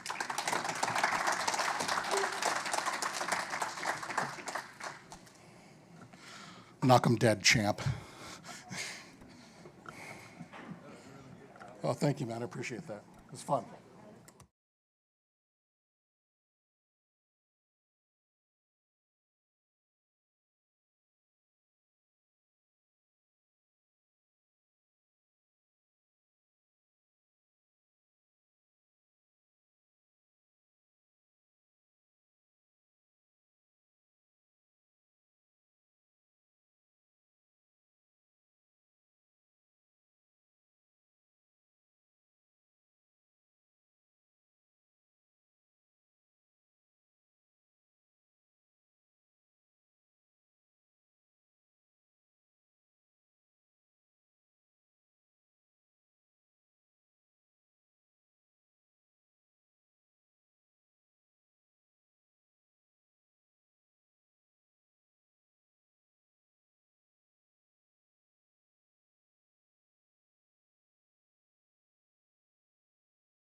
Cool.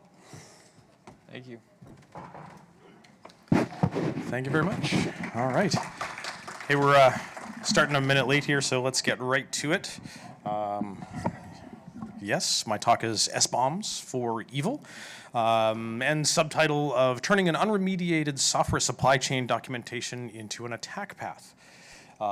Lots of fun putting this together. I spent a lot of my career thinking about how folks can use data in different ways and thinking critically about how that data can be used for bad stuff and ultimately good.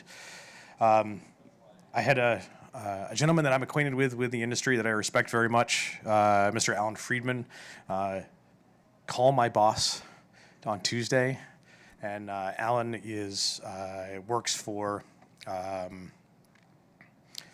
Department of Commerce, and Alan is like one of the biggest advocates for software bill of materials, and I love Alan and I love the work that he does. And he called my boss and told my boss, "What is your guy doing? This is not helpful." I assure you that it is helpful, and I hope Alan gets the chance to watch this talk and isn't mad at me anymore, because I really think we're trying to do a good thing here with the concept of software bill of materials for evil. So let's make Alan proud. All right, so a little bit about me. I'm the Product Security Research and Analysis Director for Finite State. I'm arguably a reformed penetration tester. I spent roughly 20 years doing penetration testing for internal teams and 15 or so years for consulting as well. I'm the co-host of Paul's Security Weekly, one of the early security podcasts, and we're in our 19th year. Yeah. The podcast is older than Paul's marriage. Okay. And he's been married 18 years. So, yeah, it's not older than mine, but it's close. I have a bunch of SANS certifications. I'm a principal instructor at SANS and an author for the 617 wireless class and SEC 556, which is a 3-day IoT hacking class. And that's sort of where SBOMs come in for me, is talking about all of this hardware stuff. And I also joke, as part of that authorship stuff, I'm a recent convert to the Oxford comma. Commas save lives, folks, right? Another little fun one here. This is me, but this is the AI representation of me. I'm told that this one makes me look like a fat Steven Seagal. All right. I'll take it. I mean, I've been called worse. I've been called better. But every image in this presentation has been generated by AI. So I'm fascinated by AI. Sorry. Every non-screenshot has been generated by AI. There's a couple of screenshots in here that were not created by AI. So my headshot has been created by AI. A couple of ones will actually see that I've fed this AI-generated headshot back to AI to have it generate some different stuff. So multiple iterations. How many layers does Inception go deep? At least 2 in this particular presentation. All right, so let's set the stage for talking about software bill of materials for evil. Let's set the stage about what an SBOM is and how do we get there. So in order to understand about our SBOMs and where we started to get them from, we need to understand where the code in our devices and or our applications come from. Okay.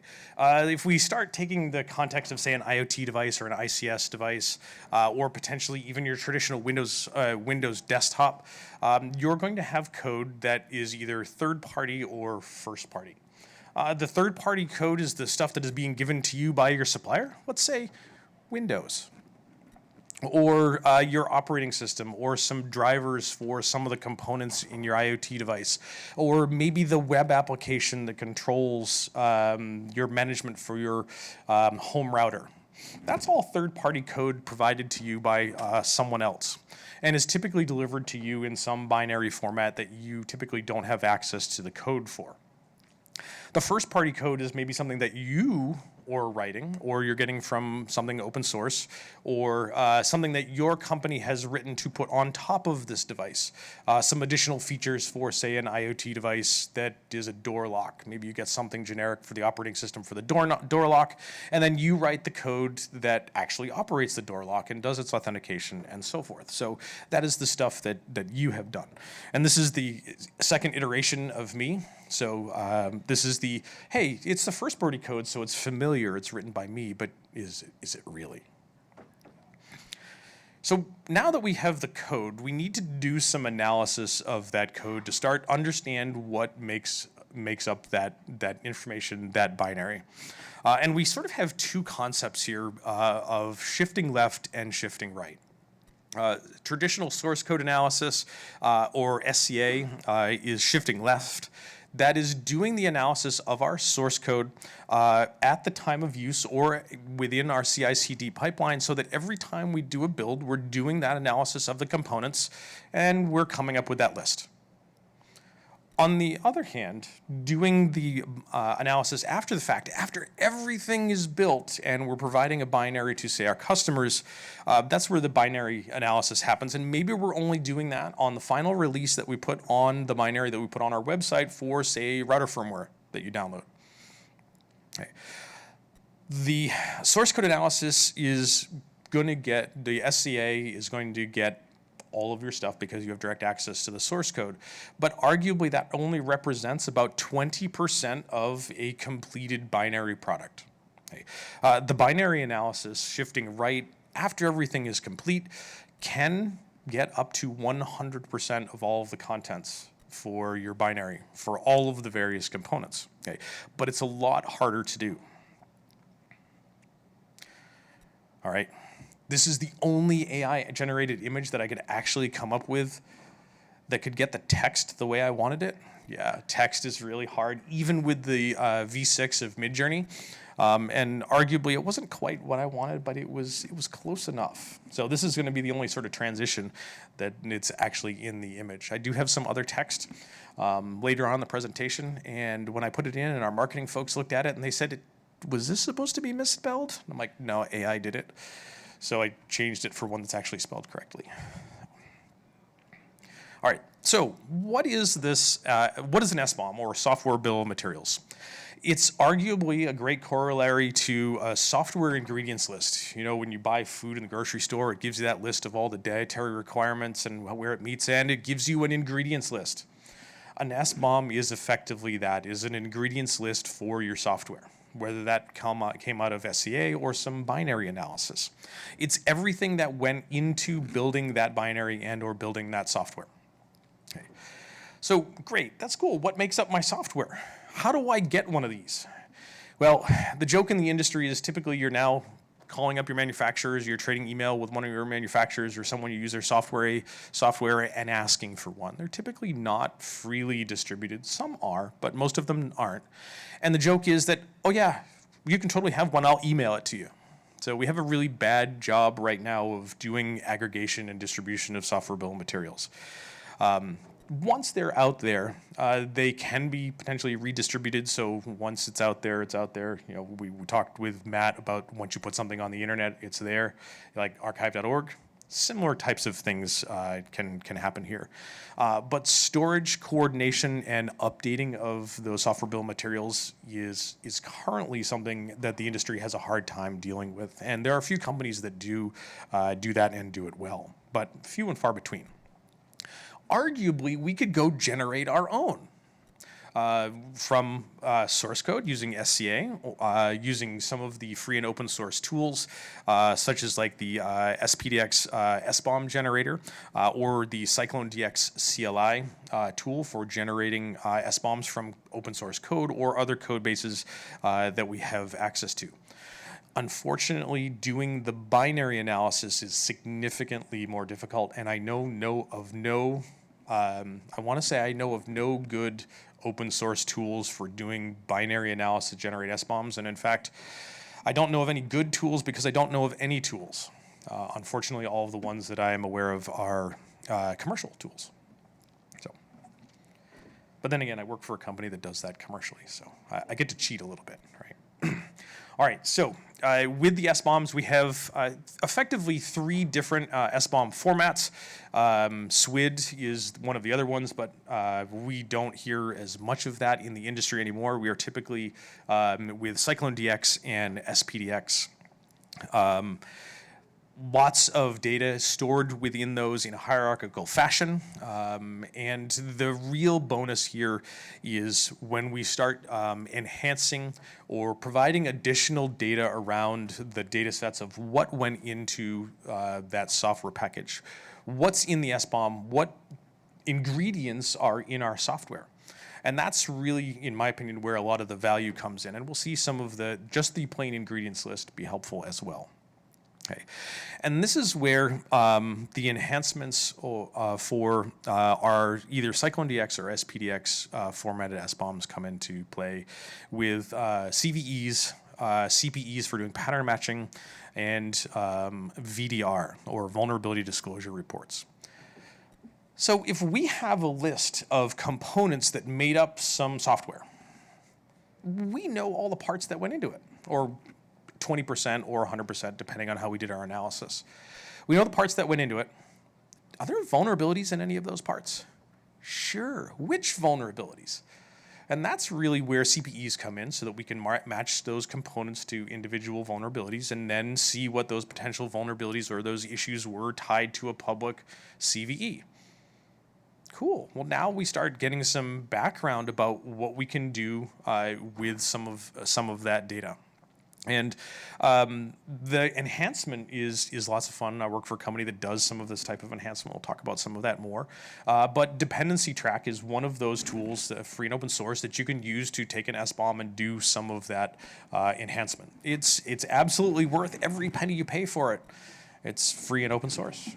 But there's also some detractors to that. It's worth every penny you pay for it, right? So that's the double-edged sword about open source stuff. Okay. So that's good.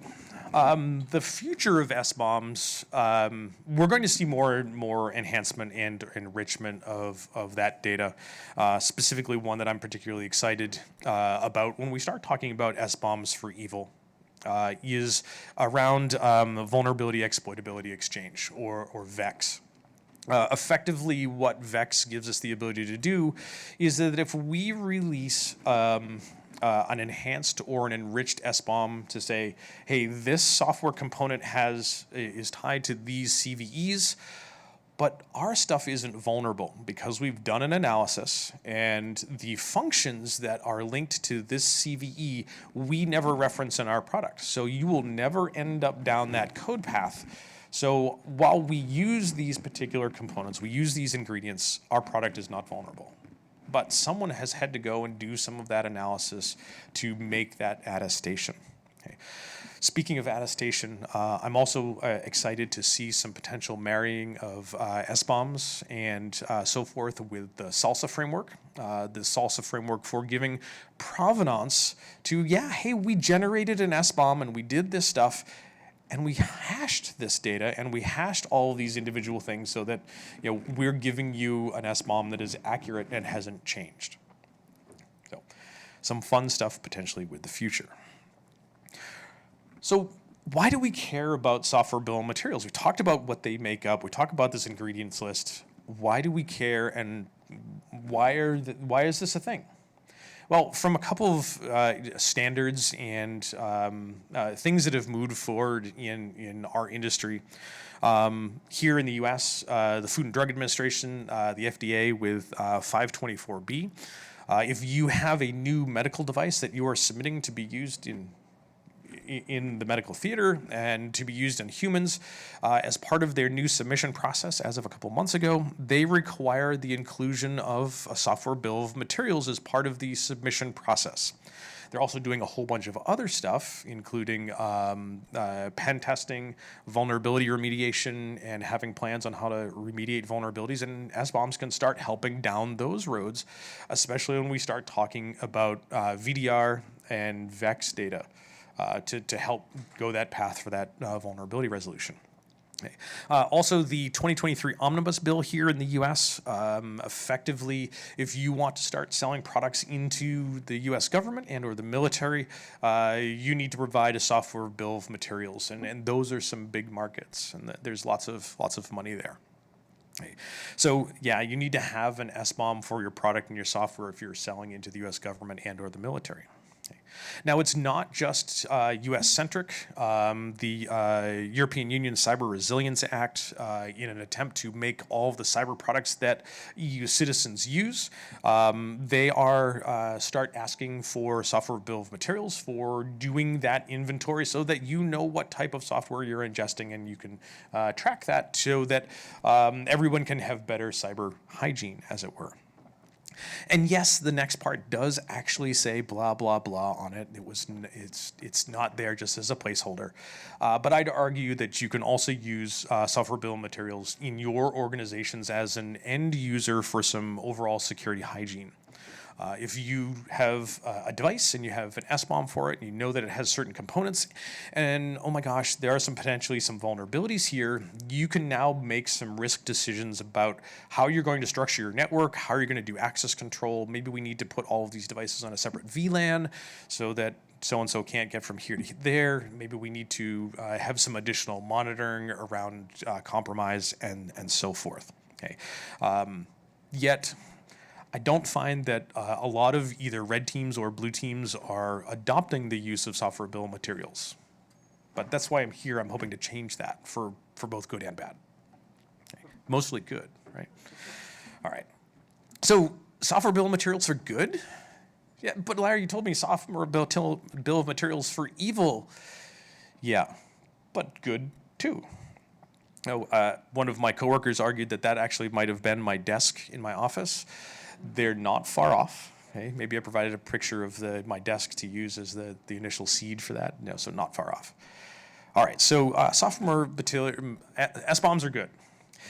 Yes, as a consumer of devices, they can provide you potentially a software bill of materials, which gives you an opportunity to evaluate how those companies are doing their security posture. How often are they updating libraries? Have they noted that they can be enhanced and that there are potentially some CVEs tied to them? And can they update some of that type of stuff?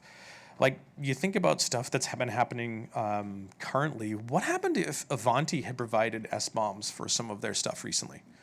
Have you seen some of the Avanti stuff? They've been a big target for some of their VPN appliances. I saw an article yesterday that someone had done some analysis, and they were using an 8-year-old Linux kernel and some 20-year-old libraries that, like, there's vulnerabilities all over the place. And how can an enterprise get away with doing that and having that lack of due diligence? Like, to me, a software bill of materials for good as a consumer is an opportunity for me to really put some of my suppliers in check to see how they're doing for their due diligence. And make some other better risk-informed decisions about how we put these things into practice. Okay. So some other ones. The prime example here why I really fell in love with software bill of materials was Log4j. Okay. Log4j vulnerabilities come out remotely exploitable. Oh my gosh. But it's only in a couple of products, right? No, it's in everything. But do you know it? Do you know that everything in your network, in your enterprise, or in your home has been updated for the latest version of Log4j?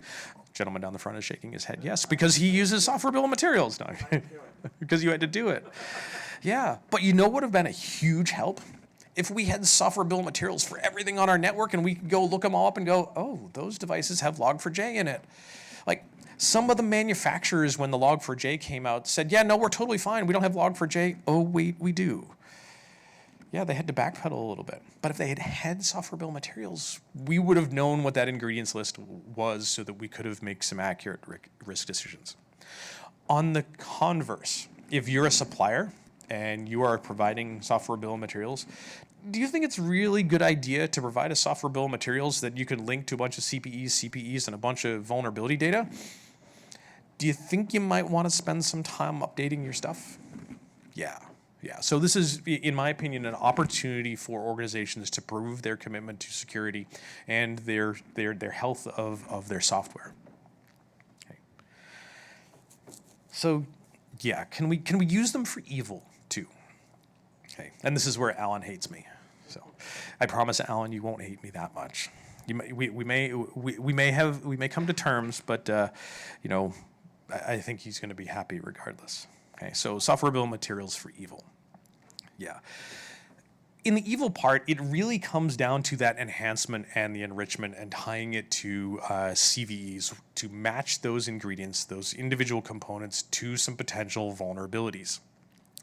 And then tempering that potentially with not only the CVE score, because that whole scoring system is a mess right now, with some tempering with stuff like exploitability, possibility with EPSS and so forth, to give us some priority as to what to look at.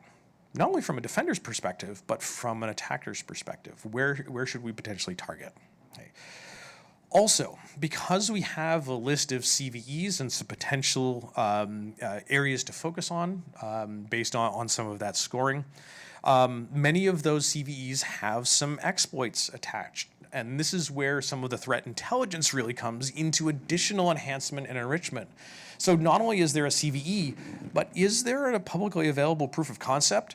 Is there exploit code available? Is it weaponized? Are there threat actors actually using this, and have we seen it in the wild? Yeah, that's incredibly helpful.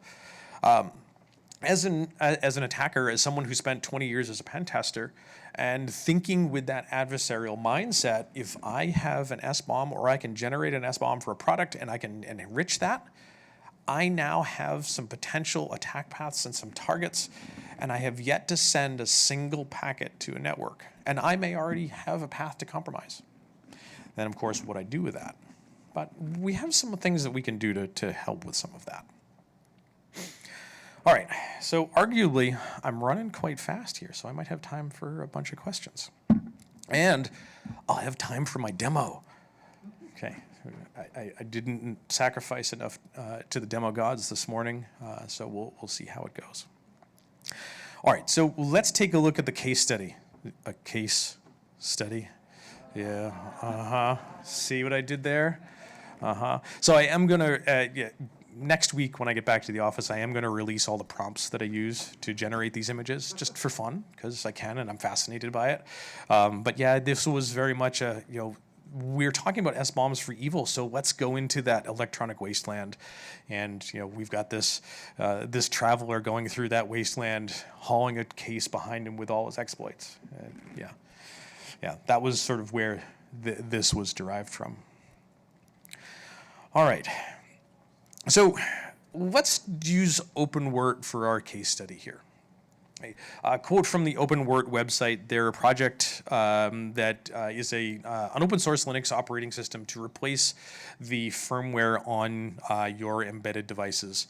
Instead of creating a single static firmware, it's very open, developer friendly, lots of configuration, lots of options, package manager, and so forth. And this is how they describe themselves.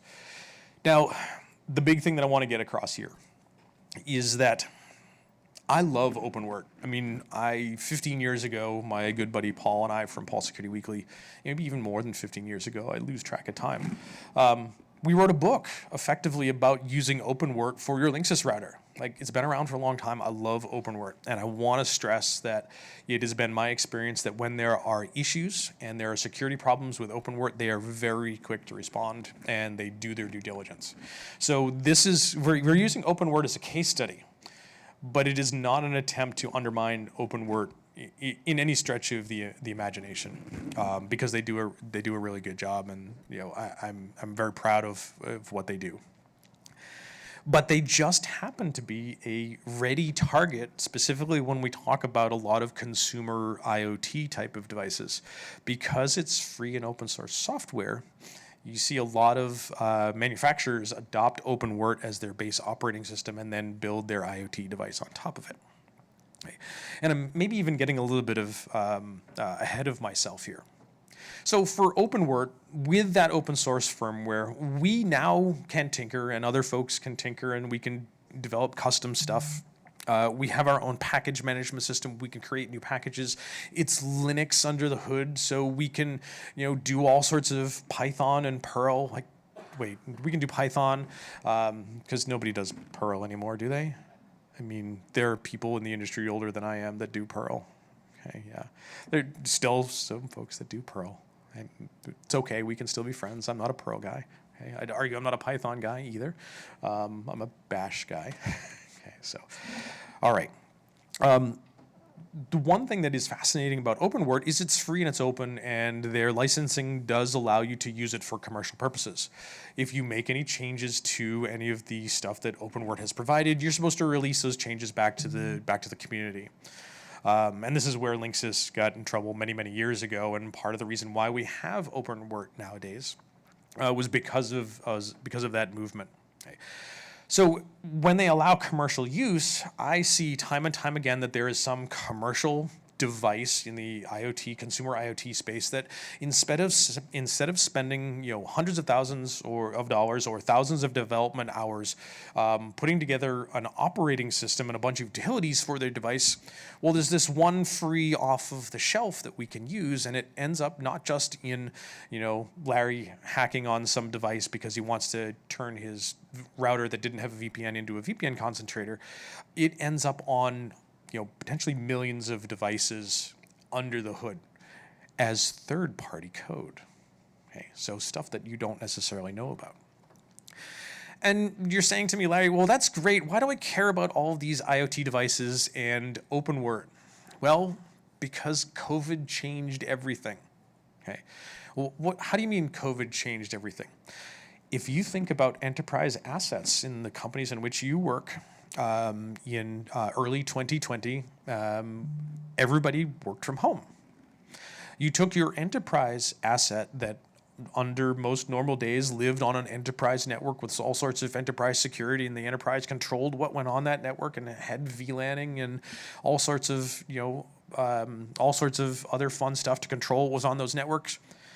And the enterprise said, hey, take your laptop home and go work from home. And you plopped it on your home network. And, well, you know what they say about the cobbler's kid's shoes? Like, this is one of the things that my mom always told me. Cobbler's kid's shoes are always the worst, right? Why? Because the last thing the cobbler wants to do when they get home is fix more damn shoes, right? I'm a security professional. What do you think my home network looks like? The last thing I want to do when I get out of work is fix my damn shoes, right? Yeah, no, it's not that bad. I do stuff, but arguably there are lots of things that I could do better. And I'm the guy that has a clue, I'd argue, and knows better. But think about how many other people in your enterprise organizations that have no clue about their IT security and what IoT devices they're putting on their network. And do they VLAN their IoT devices from the rest of the stuff? What's a VLAN, right? Yeah, so COVID changed everything. You take your nice, secure enterprise network and you shift it out to somebody's house where it's the Wild West, and potentially with all sorts of fun OpenWrt stuff. And if it ain't broke, don't fix it. Yeah, we're going to do some examples here with an older version of OpenWrt that has been fixed, it's been patched, but I'm just as bad as some of the other folks. Like, every time I go into my home cameras, I use Wise. Every time I go to look at something on one of the camera, it pops up and says, hey, there's an update for this camera. Would you like to do the update? No, I actually want to see what's going on the camera. Cancel. And then I forget about it. And like 2 days later, I want to go see what's on the camera. Oh, did UPS show up and drop those packages on the front porch? Hey, there's an update for your camera. Do you want an update? No, I want to see it. Do you know how long some of my cameras have been out of date for? Longer than I'd care to admit. Yeah, I actually went through the other day because I was coming here to complain about I never update my stuff because I need to use it. Same thing. How many of your enterprise users that are working from home on their home networks update their stuff? Well, my router, my Linksys router, my Wi-Fi access point, it just works. And if I go to update it, it takes it down. And my kids are doing homework from their Chromebooks, and my significant other is streaming something on one of the streaming services to the TV, and if the Wi-Fi network goes down to update that Wi-Fi router, there's people that are mad at me. Oh, and I can't get my email, and I got to be on a Zoom call in 20 minutes. Yeah. So there's still folks that don't update their stuff because we may be users in the security space that are not traditional and tend to do those updates more frequently. Okay, so this potentially turns into a recipe for success if we're thinking SBOMs for evil. All right, so now when we start looking at a software bill of material for something like OpenWrt, we're really given a ton of data. How do we get an SBOM for OpenWrt? Unfortunately, they don't provide them publicly. I specifically haven't asked them for one because I kind of wanted to illustrate a point here. But they do have GitHub repos. GitHub can generate software bill of materials from your code repositories, but the admins of those repositories have to initiate that. I can't just go to some random GitHub repo and generate it, but I can fork it and then generate it for my own. Okay, so there's one way to get SBOMs for some of this type of stuff. Okay, and then we need to do some of that enhancement. So we need to check CVEs, CPEs, and maybe even some threat intelligence. This potentially takes a little bit of time. You know, we could use something like dependency track for finding the CVEs and the CPEs, but the threat intelligence, finding those exploits is where a lot of the time comes in. Admittedly, I cheated. Okay, I work for a company that creates SBOMs and does binary analysis. So I took an OpenWrt firmware and I ran it through our product. Okay, so I did the hard work in a very short period of time. Okay. And in this case, our analysis had that there were just over 1,500 individual findings for this OpenWrt image that I had downloaded. Okay. And you look at that 1,500 things, Larry, that's insane. Well, if you think about it both from the good and the evil perspective, you know, look at the criticals and the highs and then maybe start moving into the mediums a little bit. Okay, so at that, there were 10 critical and 38 highs. That's where I'm going to focus my effort as an adversary and see what I might be able to exploit out of there. Okay, so those are the ones that I care about on my initial pass. And you can bet if they're critical or high that there is some CVEs associated with it. Okay, so a little hard to see on the bottom right on the screenshot here, but some component matching, something like dependency track. Again, I cheated within our platform at finite state. CPEs for individual components recognized within OpenWrt do have some CVEs associated with them in those 10 to 38 items. Okay. So now we potentially have some items for us to attack, or on the converse, fix, right? All right, so let's dig into some of these CVEs. And this is the joke that I probably have to explain to a number of you, because specifically looking at the package here is for Luci, L-U-C-I, which is the web-based interface, okay? And yes, I did not watch I Love Lucy when it was on originally. I'm not that old, but I did watch it in syndication. So yeah, you may be familiar with Desi Arnaz saying, Lucy, you've got some splaining to do. Okay, so the Lucy package, the web-based front end, we probably have some explaining to do here because there's some vulnerabilities here. Okay. Specifically to note, one of the CVEs that matched was CVE 2019-12-272, which ironically, I was hoping that our platform would find that there was some threat intelligence tied to it. There wasn't. That's okay, because if we think about that, you know, our product is a paid service and software is a platform and so forth.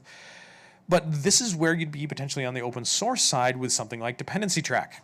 You've got to do the digging. You've got to figure out what that threat intelligence looked like. So, hey, this is a perfect case because now I can't cheat anymore. I've got to go dig for that threat intelligence. Okay. So if Lucy has some vulnerabilities, 2019, 12-272, what's our attack targets look like? So I went to Shodan and I searched for Lucy.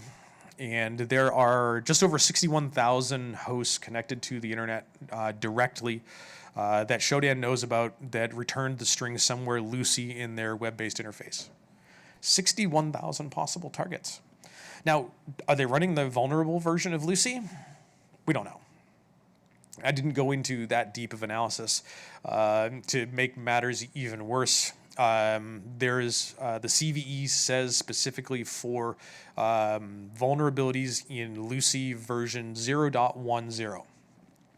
OpenWrt, when they install their packages, their versioning is completely different. They do like git nightly pulls. So versions on OpenWrt are git dash 4 digits dash a string from the git check-in. So they don't match any of the CVEs. That was a fun discovery. My job next week is to go to NVD and update all the CPEs at NVD, so for all the versions for OpenWrt. Yeah, like we've taken something and we've potentially turned it for evil, but why don't we go back and make everybody else better at the same time, right? So that's one of my jobs next week. Okay. So 61,000 possible targets hanging out there on the internet. Okay. So I didn't have any linked threat intelligence. Any of the threat intelligence feeds that our product knows about didn't have any exploit code of proof of concept, and it didn't have any indicators that that this would be something that we should focus on. And it wasn't a problem with our product. It was that the threat intelligence feeds didn't know about it either. And I was on the podcast, the Paul Security Weekly podcast about 2 weeks ago, and I was mentioning that this was a source of my frustration in that trying to put together some of this demo and some of this case study was that, yeah, we've got some exploits, but none of the threat intelligence feeds knew about it. It was a manual process for me to go find some of this stuff. But in this case, the power of community was really huge. I had talked about it on the podcast, and one of the folks at one of our threat intelligence feed vendors said, "Hey, I listened to your podcast, and you mentioned that there was some proof of concept code with something Chinese based, and it wasn't in some of the threat intelligence feeds. You're right, it wasn't in ours. Can you share with some of that stuff? And we want to populate the feeds and make sure that some of those feeds are populated." Absolutely. Guess what? Their threat intelligence feeds have been updated as of Tuesday and includes this type of stuff. I initially thought that part of the reason why they may have missed some of the proof of concept code is because of the differences in character set, UTF-8, and what they were searching and so forth. No, it turns out they just never had this particular group on their radar for releasing some of this type of stuff. So Google Translate was my friend on this one. Yeah, I don't know what I'd do without it. Okay, so don't learn Russian. Yeah, Matt said don't learn Russian. Yeah, just use Google Translate. Yeah. So in this particular piece of threat intelligence for CVE 2019-12-272, there was some proof of concept code attached to it, and they even had a virtual machine that you could download that was vulnerable to this proof of concept attack. Cool. But do you think I want to download a virtual machine provided by China? Yes. Yes. No, I went and actually found a new image from OpenWrt, put it in a virtual machine, and did it that way. That way, it's right from OpenWrt and can prove that is the case. Okay, so I did some playing with the CVE. And did some fun stuff with the command injection for CVE 2019-12-272. And just in case the demo didn't work, I captured some screenshots of the really lame stuff, right? Like a directory listing. Yep, there's a directory listing there. And as part of the remote code execution, it writes data, to output.txt in the web server directory, and then spits that back to you. So that's what this output.txt is. It allows us to create files. So I did Unix touch command to touch a file called pwned, and it creates a 0-byte file on the file system and another directory listing pwned. Okay. Well, that's cool, and I've got time for a demo. So let's see if we can make this work. Okay. Readable. Okay, great. All right, so we'll start on the bottom here. Start a netcat listener on my local system on port 6660. Okay, and I have an OpenWrt image running over here on a virtual machine of the vulnerable version. It's Chaos Calmer 1505, so it's a considerably old version of OpenWrt, and it has been patched quite some time ago. And it captured. So we've got the CVE Python from the Chinese disclosure there to interact with the wireless status web page to do command injection. The IP of the virtual machine is 172.16.123.129. We needed to provide it some credential information, including a username. And what's the default username on OpenWrt? Root. Yeah, it's well known that the default username is root. It's all in all their documentation, so that was pretty easy. And then we tell it what command we want to run. Well, great, we did some directory listings, but wouldn't it be cool if we could get a shell? Yeah, hey, how about that? So, never mind the man behind the mirrors. The demo worked a week ago. And I spent like 6 hours getting all of the redirection with the make FIFO and you name it, piping it to the limited version of Netcat that's within BusyBox on OpenWrt. And guess what?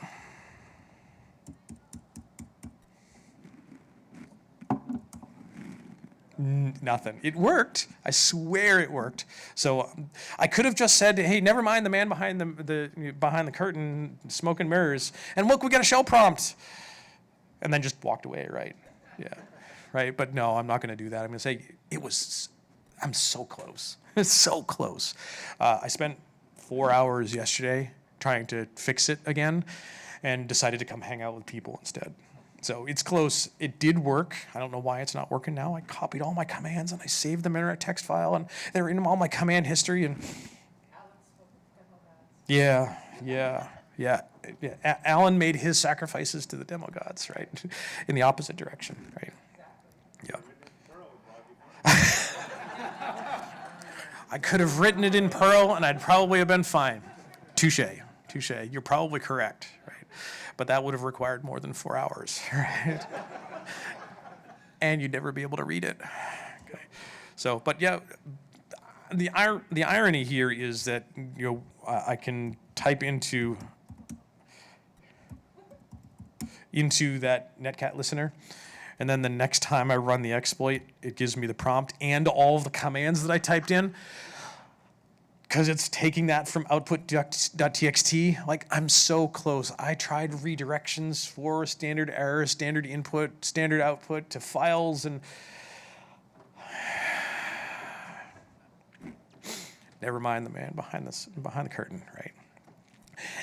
It works mostly, but. So I tried to go for this is crazy remote shell, and I had it working, and now it doesn't. But the point being here is we're really close, and there's still a whole lot of things that we can do through that manipulation, and I tried to just go to the nth degree. I went from LS to shell, right? And it didn't really take a lot of steps in between, and there's still a lot of things that we could do on that device to potentially use that device within that organization for bad. Or as a penetration tester, maybe good. Okay, so does it work? Yes. Okay. Midjourney actually got some of the text somewhat right on this one. This is the slide that when I initially had the book for when we start talking about SBOMs for evil, it's a little bit of a choose your own adventure. The kerning is really bad on this, like the Y is too far away, and most of the time it was like SBMs and really bad on text. So to wrap us up, let's talk a little bit about that adventure using software bill of materials for evil. Okay. What we really get out of using software bill of materials for evil is a couple of fold. One, it's really up to us to improve. By taking that data that a software bill of material that is provided or that we generate and be better. And we'll talk about, Larry, this is an evil talk, right? Yes, it is. But it's taking that mentality of being evil for being better. This is why we have this concept of a penetration test. We hire people to come into our organization and think like an attacker, think like an adversary, and be evil so that they can tell us what they did so we can fix it. Let's do the same thing for software bill of materials. Let's take that evil tack so that you can provide that to your in-house teams, and they can get a better understanding of what's in their environment. Software bill of materials are not going to go away. We saw some stuff with the EU cybersecurity, with Omnibus 2023. And we are quickly getting to a point where it may be some requirements for use and or the law for you to submit software bill of materials into organizations that are using your product. Okay. So great. Once we've got a software bill of material, that software inventory is fantastic, but making informed decisions around that inventory is even better. And this is where the enrichment and the enhancement comes in for those CVEs. Okay. So doing that enrichment enhancements can give us some better decisions to make about how we can secure our environments through being evil, over than what a traditional base software bill of materials without that enhancement or enrichment can provide. I think one of the biggest things is that if, as an organization, that if you're not using software bill of materials to improve your development lifecycle, to improve your security posture, or even part of doing your pen test data gathering, like that was some of my favorite things to do on a pen test was, hey, Larry, you're doing a pen test in a week. Great. I've got a week to gather data to find a way into this organization before I even start sending a packet. Okay. Take that inside to your teams and think like an adversary and use all of those same resources. And we, for the most part, as an industry, do not share SBOMs publicly currently, but you can bet if you share it with a bunch of folks, it's going to end up out there on the internet at some point. Maybe you didn't want it to be there, but it's a good possibility that it's going to be there. So assume that that data is going to be something that your adversary can come up with as well. So if you are not using your software bill of materials to think evil and you're not using it to improve your process, these are huge missed opportunities for you to improve your security posture, whether you're a supplier or you're the end user, the consumer of some of these devices. Yeah, use that advantage. Use this concept of a software bill of materials for evil to do good things. Okay, take it into your environment. Look at what's in your software ingredients list. Look in your SBOM. Enhance it, enrich it. Find vulnerability data and go, we need to fix this. Great. Can you actually get proof of concept code? Can you write proof of concept code against your own devices? And update your stuff and update your software bill of materials so that you can have some better assurance that the binaries and the software that you are providing or that your customers are using is the most secure that you can make it. By putting on that evil hat, do good things. Okay. And then ultimately, once the industry around software bill of materials starts to get a little bit more maturity to it, take that good work that you're doing about all of that analysis and start getting vexed, right? Hey, we did the analysis. We found that the component that we're using has been noted as being vulnerable through a CVE. There's proof of concept code here, but we never call those functions in the portion of that code that we use, so we are not currently vulnerable, and share that as part of that data. Well, that's great. Use that for the folks that you provide those to, and well, now all of those adversaries are going to look at the same thing and go, well, I'm not going to waste my time with this, and maybe we'll move on to something else. Okay, at least what we can hope. Okay, because if you don't start using this data to your benefit, your adversaries will, and that's evil. Okay. All right. So ultimately, it's not just the data; it's about how you choose to use it. And I've built a lot of my career on thinking about strange ways and how people can use data. I got a chance to, I want to say, spend some time virtually with Adam Savage many years ago, because we found that some of his pictures that he posted on Twitter were geolocated, had latitude and longitude information, and I knew where Adam Savage lived.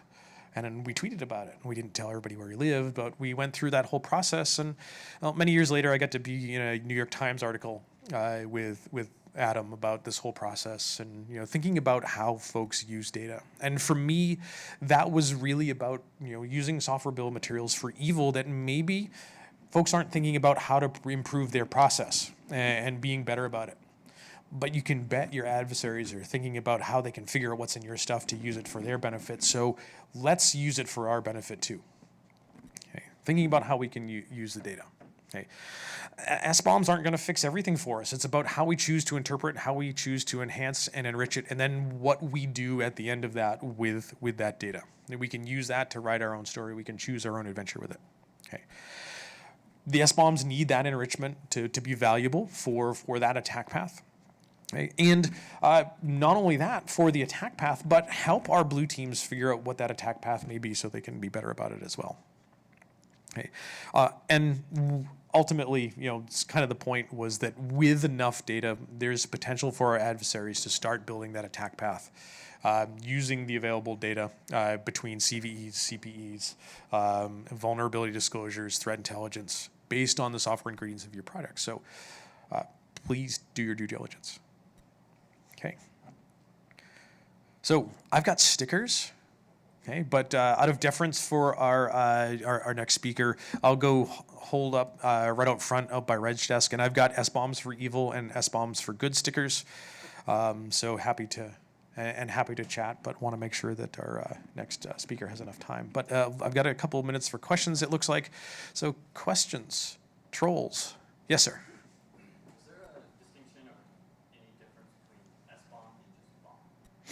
So is there any distinction between SBOM and BOM? By definition, SBOM is software bill of materials. BOM is bill of materials. And there's probably a little bit of wishy-washy to that. Traditionally, when I hear BOM or bill of materials, I'm thinking more hardware bill of materials. And there's now even an HBOM, hardware bill of materials, and in fact the FDA was actually looking to require some of those, and they've backed off a little bit on that. What's an HBOM? It's the traditional BOM you might see when you're building some electronics project type of thing, best case. But we're starting to see a lot of these sort of BOMs come together under multiple umbrellas. I'm just waiting for the F-bomb, right? Okay. The X-bomb, yeah. Okay. Yes, sir. I have a couple questions actually. One is, where do you see the transparency in SBOMs going or plugging into things like the SEC starting to require vulnerability disclosures? Do you think that we're going to see larger requirements for SBOM transparency? Like, where is that heading?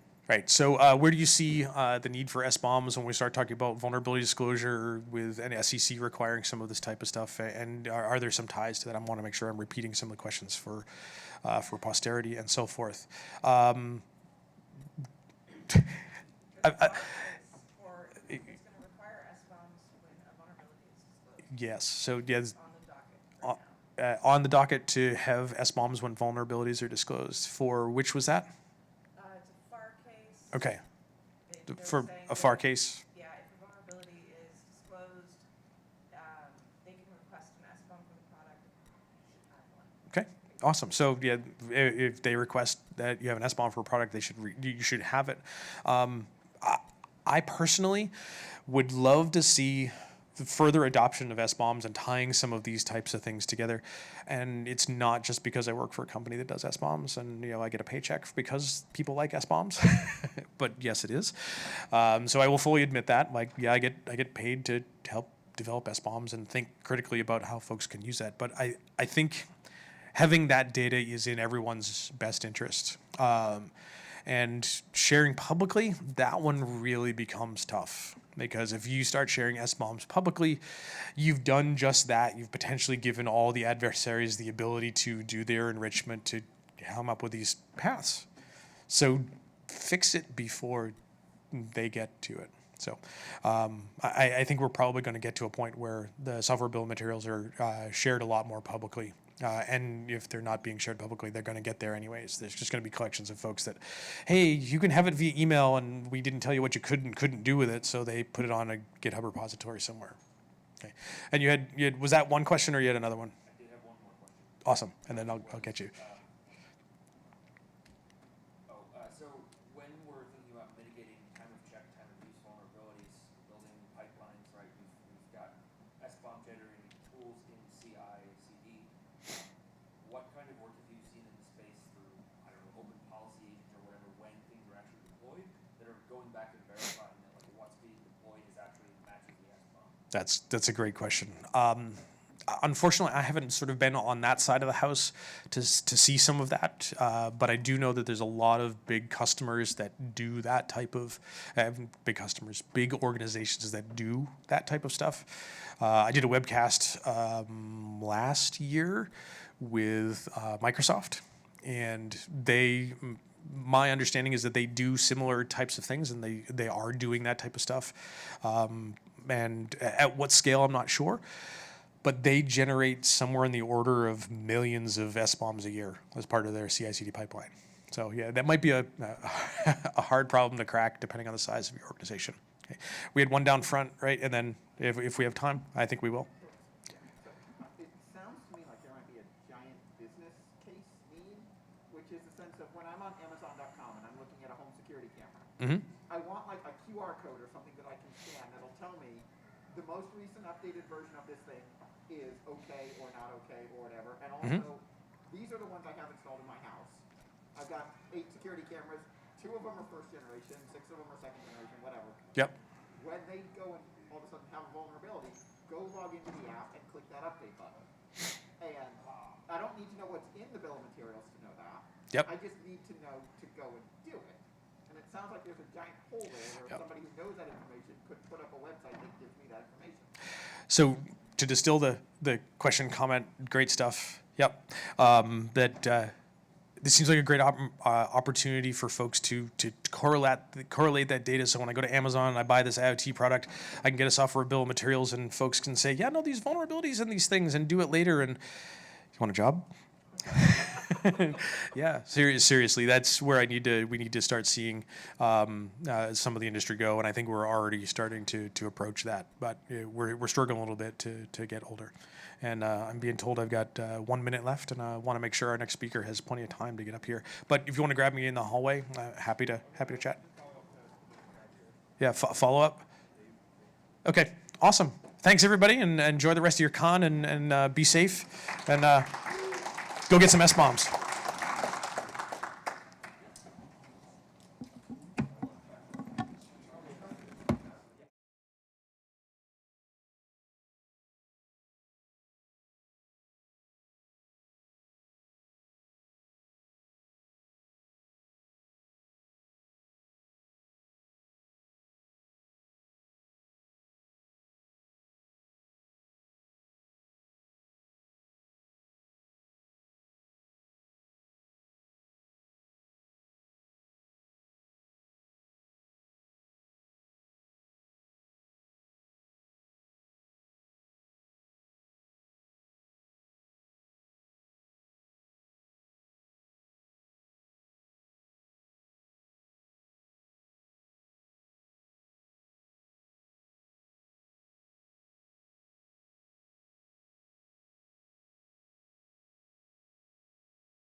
The presentation is titled Simple Ways to Make Webhook Security Better.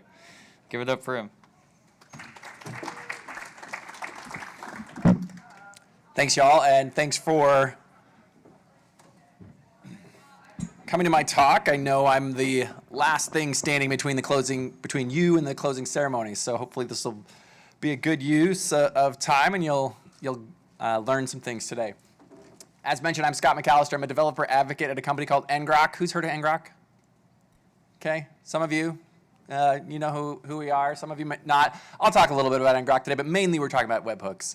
And so you're here today to learn a little bit about webhooks. You probably have an idea of what webhooks are. I'm going to really briefly go over that, but then we'll dig into actually the different security measures you can take to verify and to validate your webhooks, making sure that you have the messages coming from the sources that you're expecting them to come from, and that the messages obviously stay consistent as they come from the source. The majority of my data today and the majority of my information comes from a site called webhooks.fyi. It's essentially a collection of research that we've done where we've polled over 100 different webhook providers and as many webhook providers as we know of, and then gathered that information to see how webhooks are done, security-wise, implementation-wise, trying to set a standard for webhooks in the industry. And it's a collaborative effort, so if you go to that site and you see that there are webhook providers that you use or that you actually provide to the community and it's not there, we'd love to have that there. So either let me know or create a pull request on that project, and we'd be happy to include it into the project so that we can help the industry and honestly set a standard for how we can do webhooks securely. Because as you'll see from our research, there is varying levels of security that's available, even from different providers. So I have a few requests. I go around, I speak at conferences, and I speak at a lot of conferences, and there's a few things that you would think that like we come up here, we stand up here, and I've been in that crowd many, many times as well. You're quietly on your phone, quietly on your computer, and you think, yeah, it's not going to bother the speaker, but we totally notice. However, today I actually need you to be on your phones. So at some point, there's going to be a point where I'm going to ask you, not now necessarily, to pull out your phone to help me generate some webhooks. Also, if you have laptops, like a gentleman over here, could also use some help generating some webhooks using your laptop, either using some software for creating HTTP requests like Postman or Insomnia. You'll even get some bonus points if you use curl. Here at this conference, I'm guessing there'll be several of those. If you want to let me know afterwards, I can give you a special prize. So curl users, definitely let me know if you're using curl. And then finally, if you're on the socials and you like anything you hear, anything that's interesting, and you feel like tweeting about it, if you could also tag ngrok HQ. That's my employer. Kind of lets them know that, hey, Scott came to Phoenix or Mesa, Arizona, and he actually did a little bit of good. So if you could do that, that'd be fantastic. So webhooks, I'm feeling, by the way, just going off script for a second, I normally love to wander. Like my body wants to walk over here and talk to you and here and talk to you, but you're gonna see me like jerk back and forth because the microphone's right here. But we will all make it. We'll make it today. So webhooks, talking about what those are HTTP requests that we make. However, they're a little different. In a regular HTTP relationship, you, as a client, send a request to a server, and that server sends a response relatively immediately. You say, I need this, server says, here you go. In a webhook situation, it's more of the server saying, you know, I got a lot of updates, so how about you give me your address, don't call me, I'll call you. And it will send you those updates to an address that you provide. So when you sign up for a webhook, you say, I want you to send these messages to this particular endpoint, and when you do, I'll accept those and we'll go along our merry way. And so that message comes to the listener, and the listeners generally respond. Some providers actually require it. Some providers need to see a response come back, or they'll cut off your webhooks. That way, it's basically saying, trying to check for the health of the situation or of the relationship it has with you. For instance, today in our talk, we're going to be using Twilio webhooks. So I'm going to come out here, and I'm going to show not my text messages. That's actually part of my talk, though, so it's okay. So we're going to come to Twilio.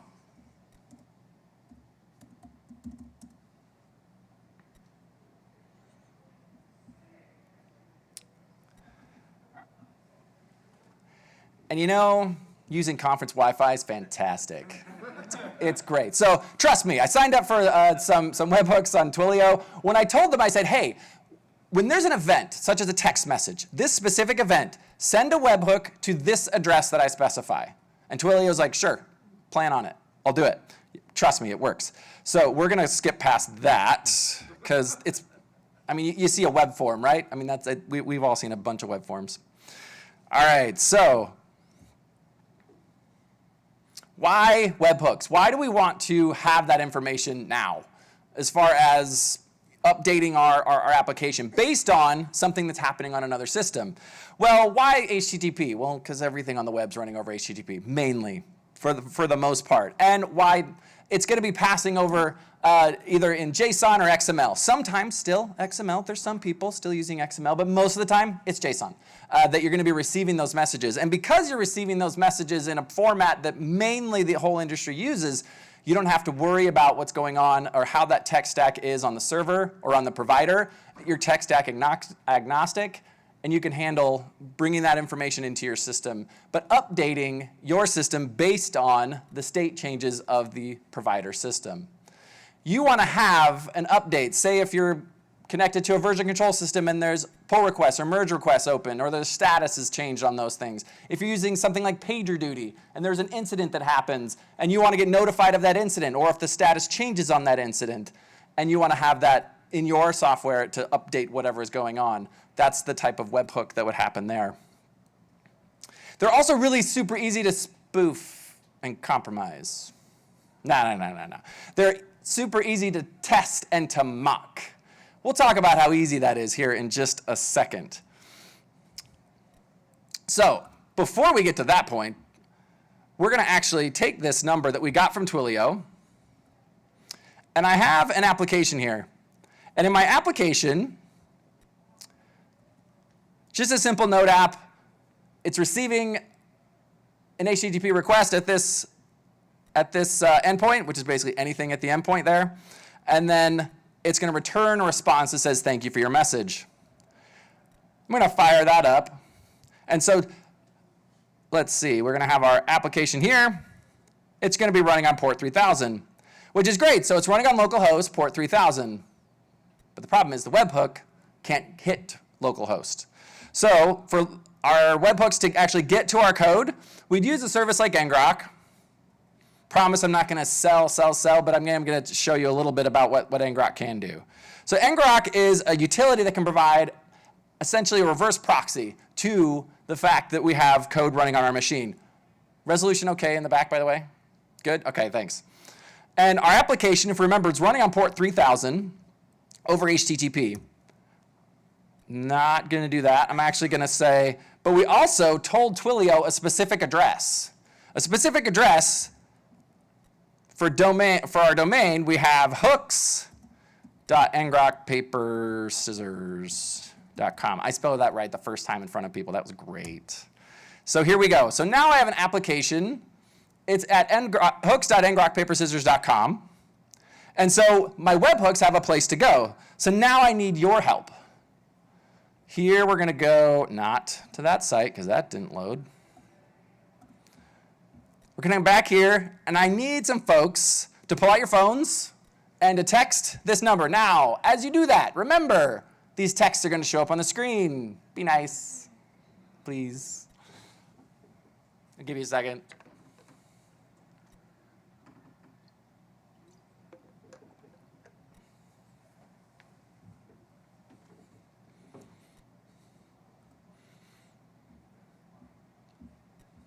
So pop that there. We'll go see, okay, we got some requests coming in. Thank you. So we come over here. Now, if I want to actually look at those webhooks, I can come over here to my ngrok inspector, and I can say, all right, I see a hello, I see a ooga booga, I see a something else. I can't see here. How about there we go. My old man eyes up here on stage. Hi, Dad. Awesome. That's my son. He's watching online. Hey, Andrew. What's up, buddy? And let's see. Grok ngrok. Nice. So we have these coming in. Welcome to Arizona. Thank you. It's my second time. Lovely state, by the way. I come from Seattle. It's very dark and rainy right now. You are not dark and rainy right now. It's lovely, lovely here. So yeah, here we have our requests coming in. It's nice, right? I can get these text messages. I get the text. I get the structure of our requests coming in. I can even look at the raw format, and I see some Twilio-y sort of headers, and then I have my body of my texts, or of the HTTP requests coming in from Twilio with our text messages in it.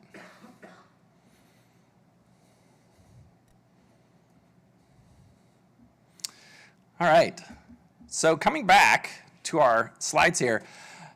Now, with that really easy transaction that was happening, those text messages hit Twilio, right? Twilio, through the webhook at my code took it, received it, and output a message. Super easy, but is it secure? How do we know that those HTTP requests that were hitting our application were actually still coming from Twilio? There's a few inherent risks with webhooks. If you think about webhooks, and for me, for a long time, when I was using webhooks, it was literally like hook the thing up and hey, cool, it works, and I went on my merry way. I didn't really think about checking to see if they're actually coming in from the actual source or from the provider. So you have a few risks. First is interception, the fact that folks can get it, a third party could get in between and then start doing some nasty things. They can impersonate the fact that they're coming in from Twilio or GitHub or PagerDuty or whomever is sending out those webhooks. They can also impersonate the fact that they are coming from those various services and then manipulate the fact that they can manipulate those text messages that are coming in, those webhooks that are coming in, and change them. And then your application doesn't know, well, I didn't know that it was coming from Twilio and then got changed. And then also you have replay attacks. Think about a situation that you intercept something and then they can kind of maybe sit on it and then send it later. Say if like one of the webhooks was gonna cause an order to happen on your system, you're a store per se, and then it had that order happen again. It's like that's a bad thing. So replay attacks are another thing that you need to be worried about. So if we go back to our phone number, you can continue sending text messages, but now I need some help from folks with laptops. So if you have a laptop, I need you to pull that out and either use Postman or curl, Insomnia, something to make an HTTP request. And post to hooks.ngrokpaperscissors.com. For demonstration purposes, I'll jump out and I'll do that myself. So I'll come out here. And I'm actually going to, I pointed out that this is the format of the request coming in. So I want to make something that looks fairly similar to that. So I'm going to come out of here. And I've already made my, my HTTP request look fairly similar. I'm going to find the tag for my body right here. There we go. And on stage, CactusCon. All right.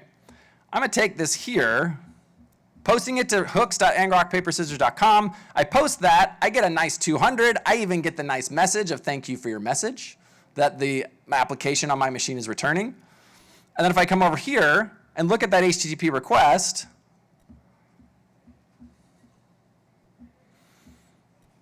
I see a who am I, something coming in from someone else's machine, something blank there, nice. And then right here, on stage at CactusCon. But if I look at the rest of this, that's looking fairly similar to the things that are good. So if we come back here and look at a good one, my eyes aren't seeing it, there we go. But we look at the good ones, the actual text messages, not those, but the ones that the actual text messages coming in from Twilio, it looks a lot like it. The Ooga Booga, the Hi Dad. So we have no idea. So we need to verify, we need to actually provide some security to that webhook through those messages that are coming into our application.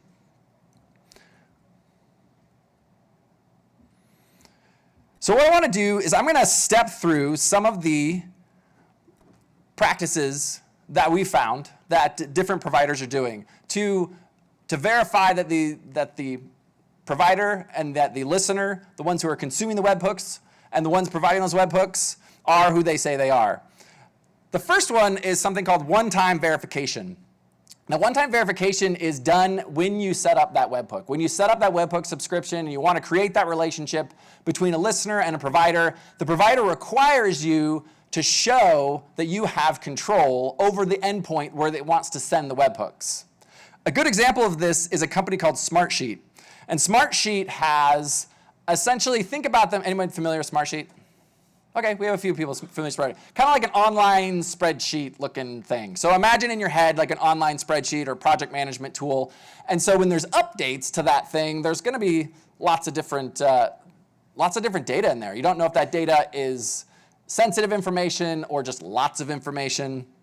And so Smartsheet requires when you create a webhook to actually do it through their API rather than through their UI that I was supposed to show you with Twilio, but Twilio didn't load. Thanks a lot, Twilio.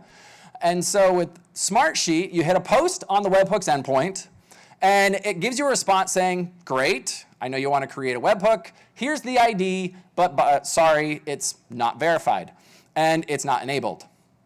And so then you have to make a second API call. You send a put request back to the provider. So back to Smartsheet. You send it to the endpoint, but / the ID that you just received.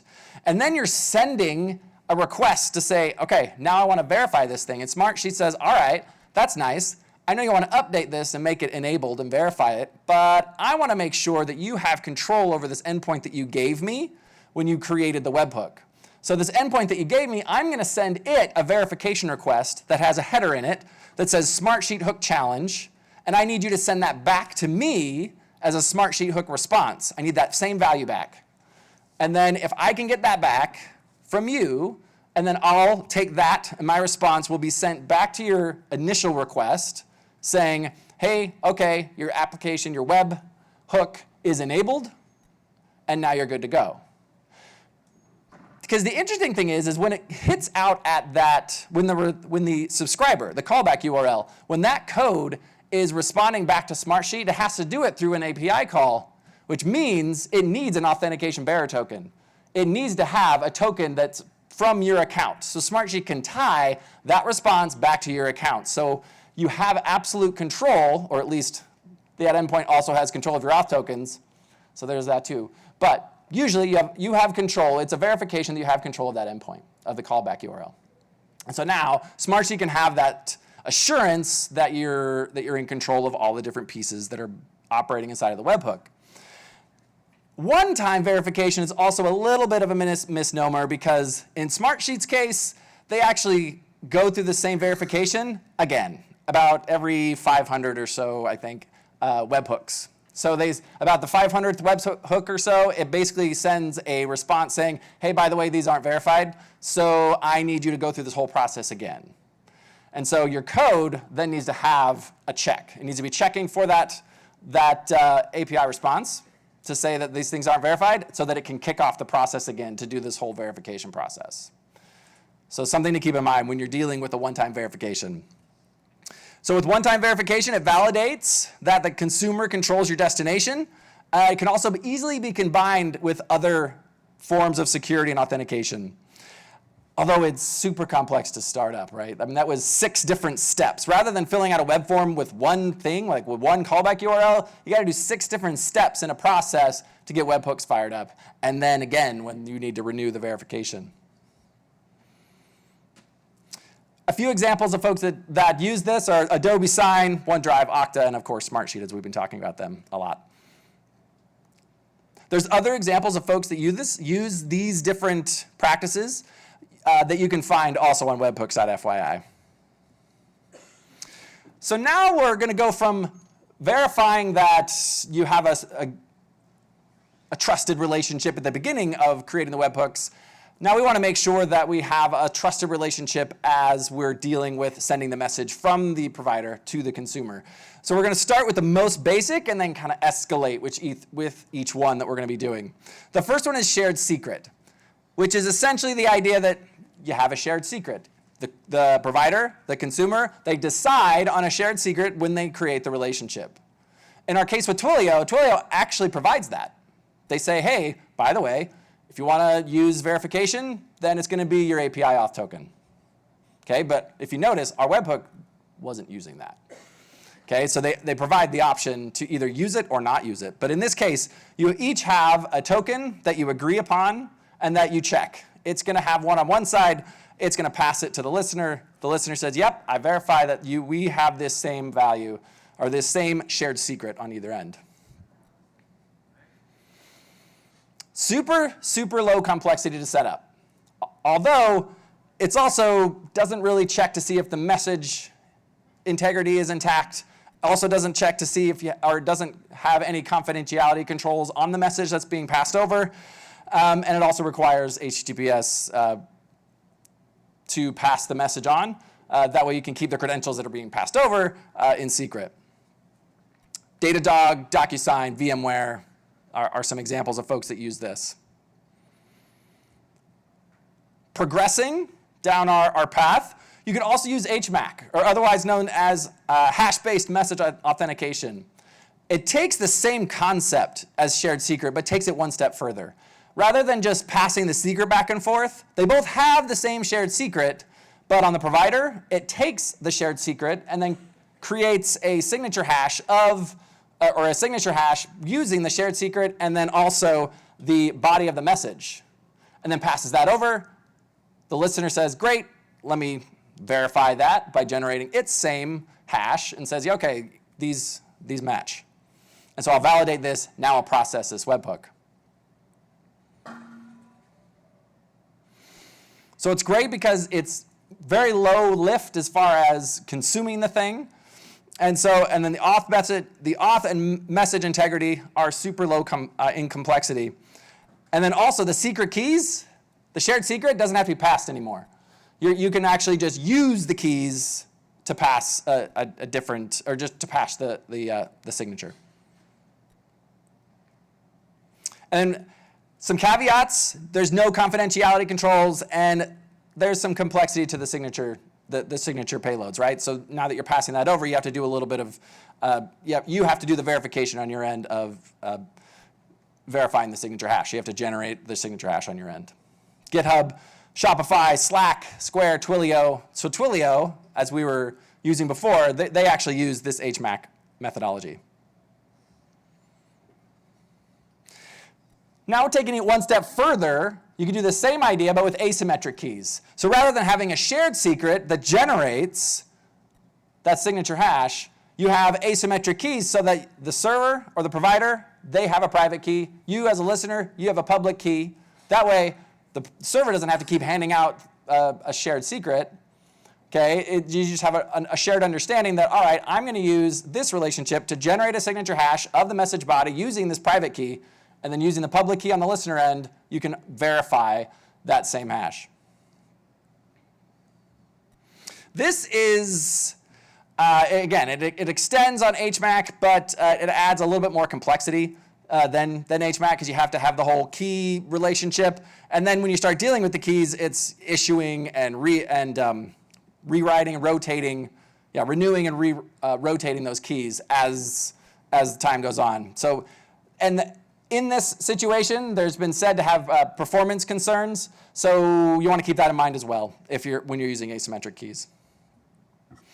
So if you're dealing with PayPal webhooks, in this situation, that's something that you could look into as a consumer to make sure that you could use that to secure your webhooks. Okay, now we have mutual TLS authentication. In this situation, you actually you go through an entire TLS handshake first.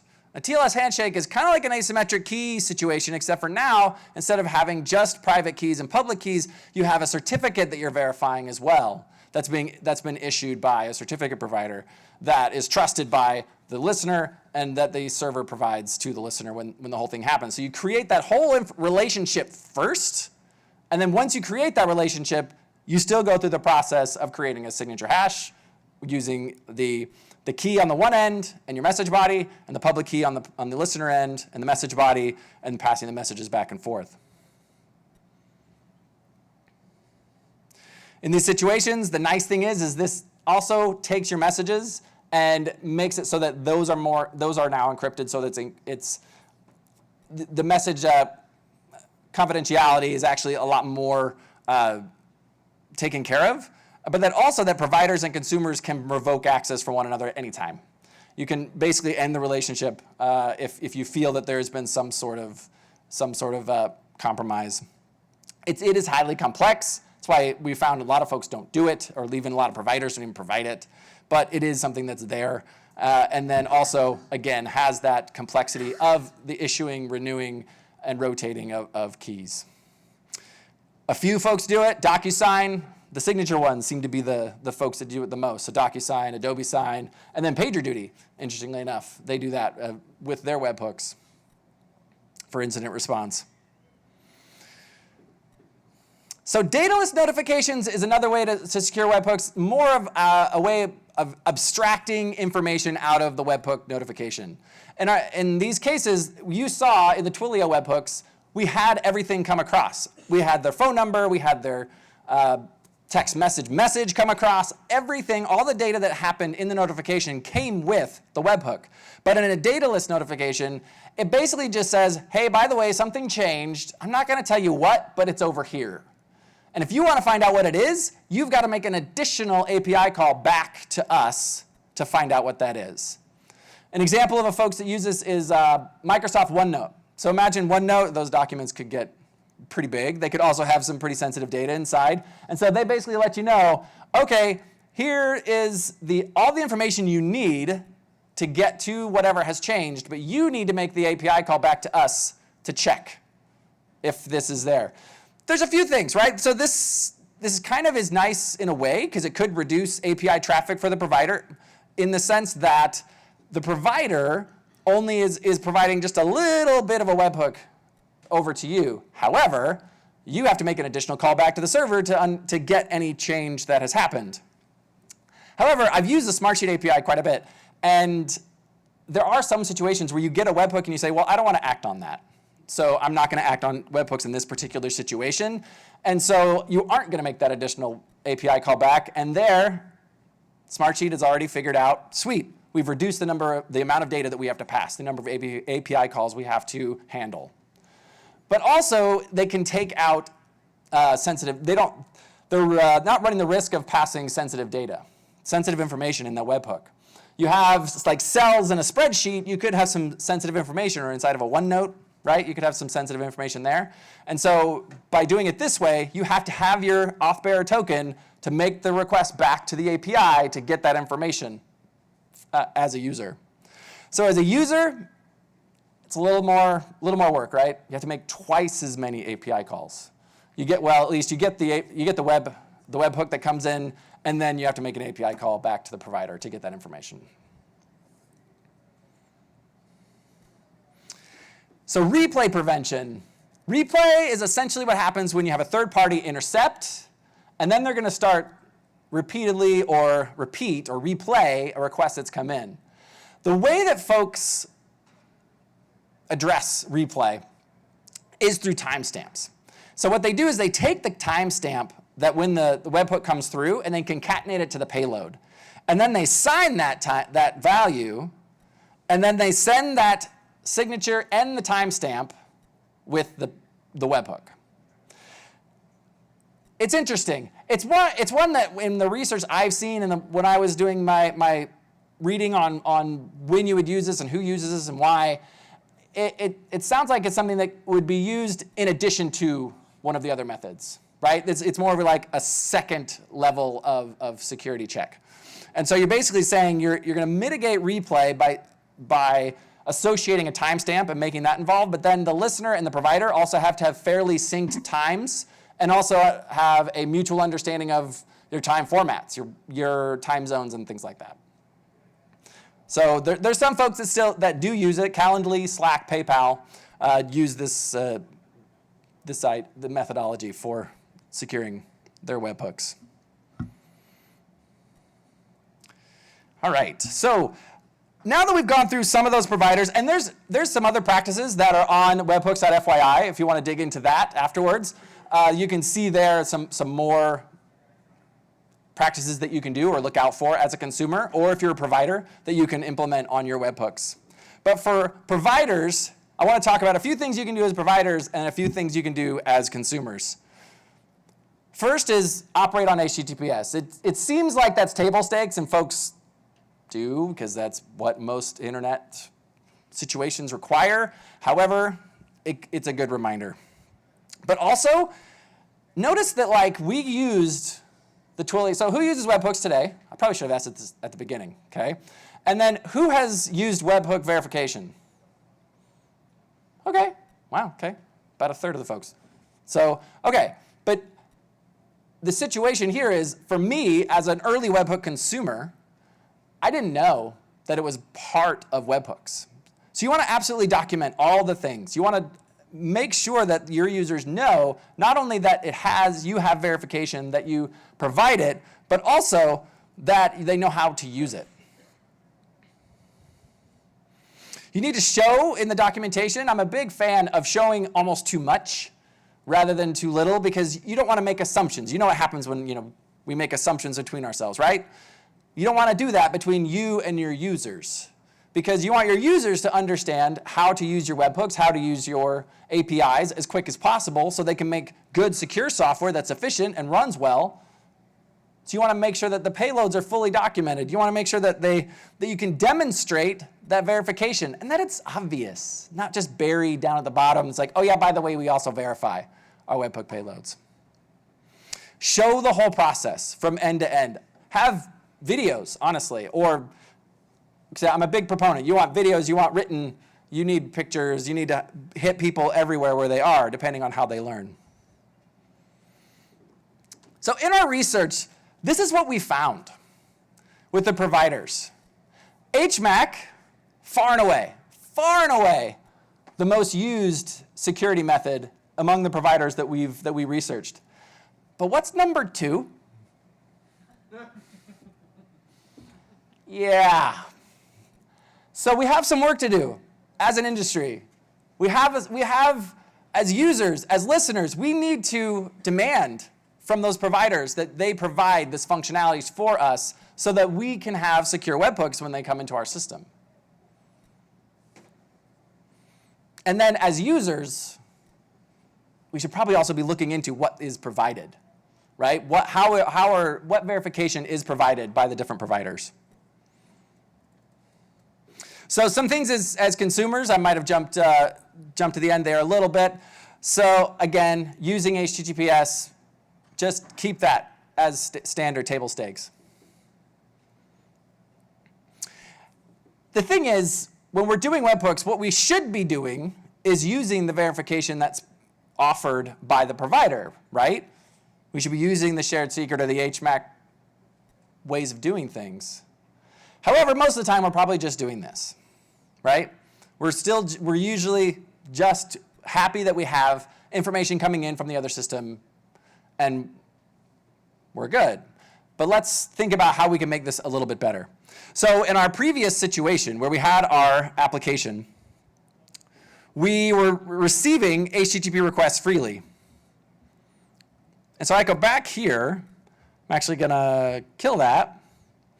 And I want to add some verification, webhook verification, to my application. I can do it in 2 ways. I'm going to show you how to do it in development environments, and then if you want to take it into production. So in a development environment, I can take this same idea where I was going to start up an ngrok session. And then I'm going to send it to that domain, but then I'm also going to add verify webhook, Twilio, and then I'm not going to make any typing mistakes in front of a bunch of people. It doesn't matter how many people you're typing in front of. It's never easy. Right. Okay, verify webhook, Twilio, and then I'm going to have verify webhook secret. As we talked about before, they do the verified, they use the shared secret, but they use HMAC to create the signature hashes of the secret and the message body. What we agreed upon with Twilio is that they want me to pass my API auth token. I'm standing here in front of you, aren't I? I'm not showing you my auth token. So what I did do is I set it to an environment variable, which is what you should do. Never check in auth tokens or API keys into your code. I'm telling you from experience. Don't, because Git repos are forever. So, all right. So my token, here we go, Twilio token. I believe that's what I named it. Everything is good there. And now I have my application running. We can still receive text messages. If I come back here, on stage again at the end, right? Got that coming in, good. We received it. I can even come over here to my inspector. See my inspector here. Let me come up here so we can read that a little easier. On stage again at the end. But if I come over here to Postman, or if anyone else has tried to hit it, I can come back here, and we'll just make this, do that. But if you notice down at the bottom, I got a 403 forbidden, because it didn't have that verification process. So now I can be relatively certain that the webhooks that I'm getting, the HTTP requests that are hitting my code, are actually coming in from Twilio in the way that I expected them to come. So you can have that in development, running the ngrok process here. You can also use an ngrok SDK if you want to take it into production. So I'll just show that real quick. And in this situation, I can create an ngrok session using the ngrok SDK, the JavaScript SDK. I can use the auth token that I got from my environment variable. So it's my ngrok environment variable, or my ngrok auth token, so that I can use that. I set up an HTTP endpoint. I use my same domain at hooks.ngrokpaperscissors.com. And then I have webhook verification for Twilio. And then I'm going to be passing the Twilio token right here. And I can have that running back here, not in caps.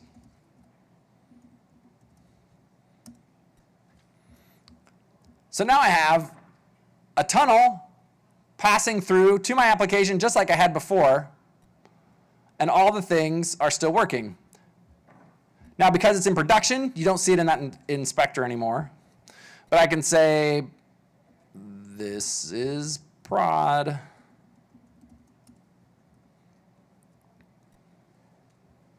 And we see right here, we have a this is prod text message coming in.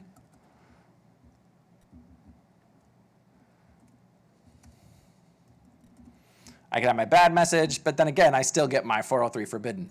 So my webhook verification is still happening.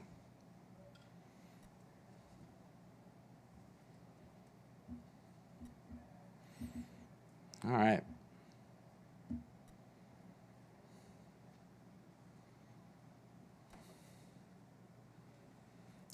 Okay. So as I mentioned, this is only a little bit that we have that collected on webhooks.fyi. If you'd like to see more, go to the project there. If you'd love to help contribute to it, it's a collaborative effort that we're trying to have with the community and with the industry. And so please, again, open pull requests or send out messages to me. I'm happy to handle those. If you want to get a hold of me, you can find me on one of the socials. I'm Scott McAllister. I'm a developer advocate at ngrok. And thank you all for coming to my talk. I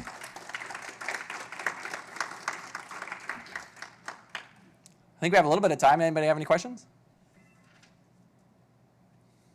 Briefly attached, you mentioned keeping client and servers timestamps in sync. Do you really need to keep the client in sync? Don't you just need to keep track of your server's timestamps to make sure they don't regress? You're keeping track of whether a request is out of date. So there's a certain time range that it's checking for, and so you want to make sure that it's within. You don't need to keep track of your own time because you are the client. You're just trying to keep track of the server's time. Yeah. Based on the graph you showed of the webhooks that are most used that you found. That one. Oh, there we go. Is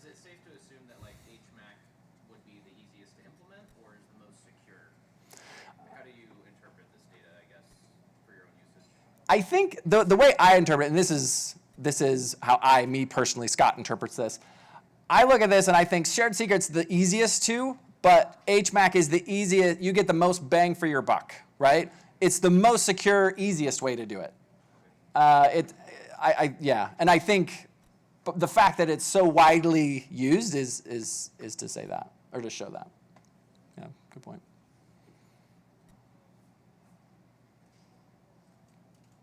Cool.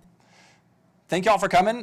I have stickers on the tables, and otherwise, I would say enjoy the rest of the con, but the rest of the con is over in track 1. So thank you all, everyone online who joined.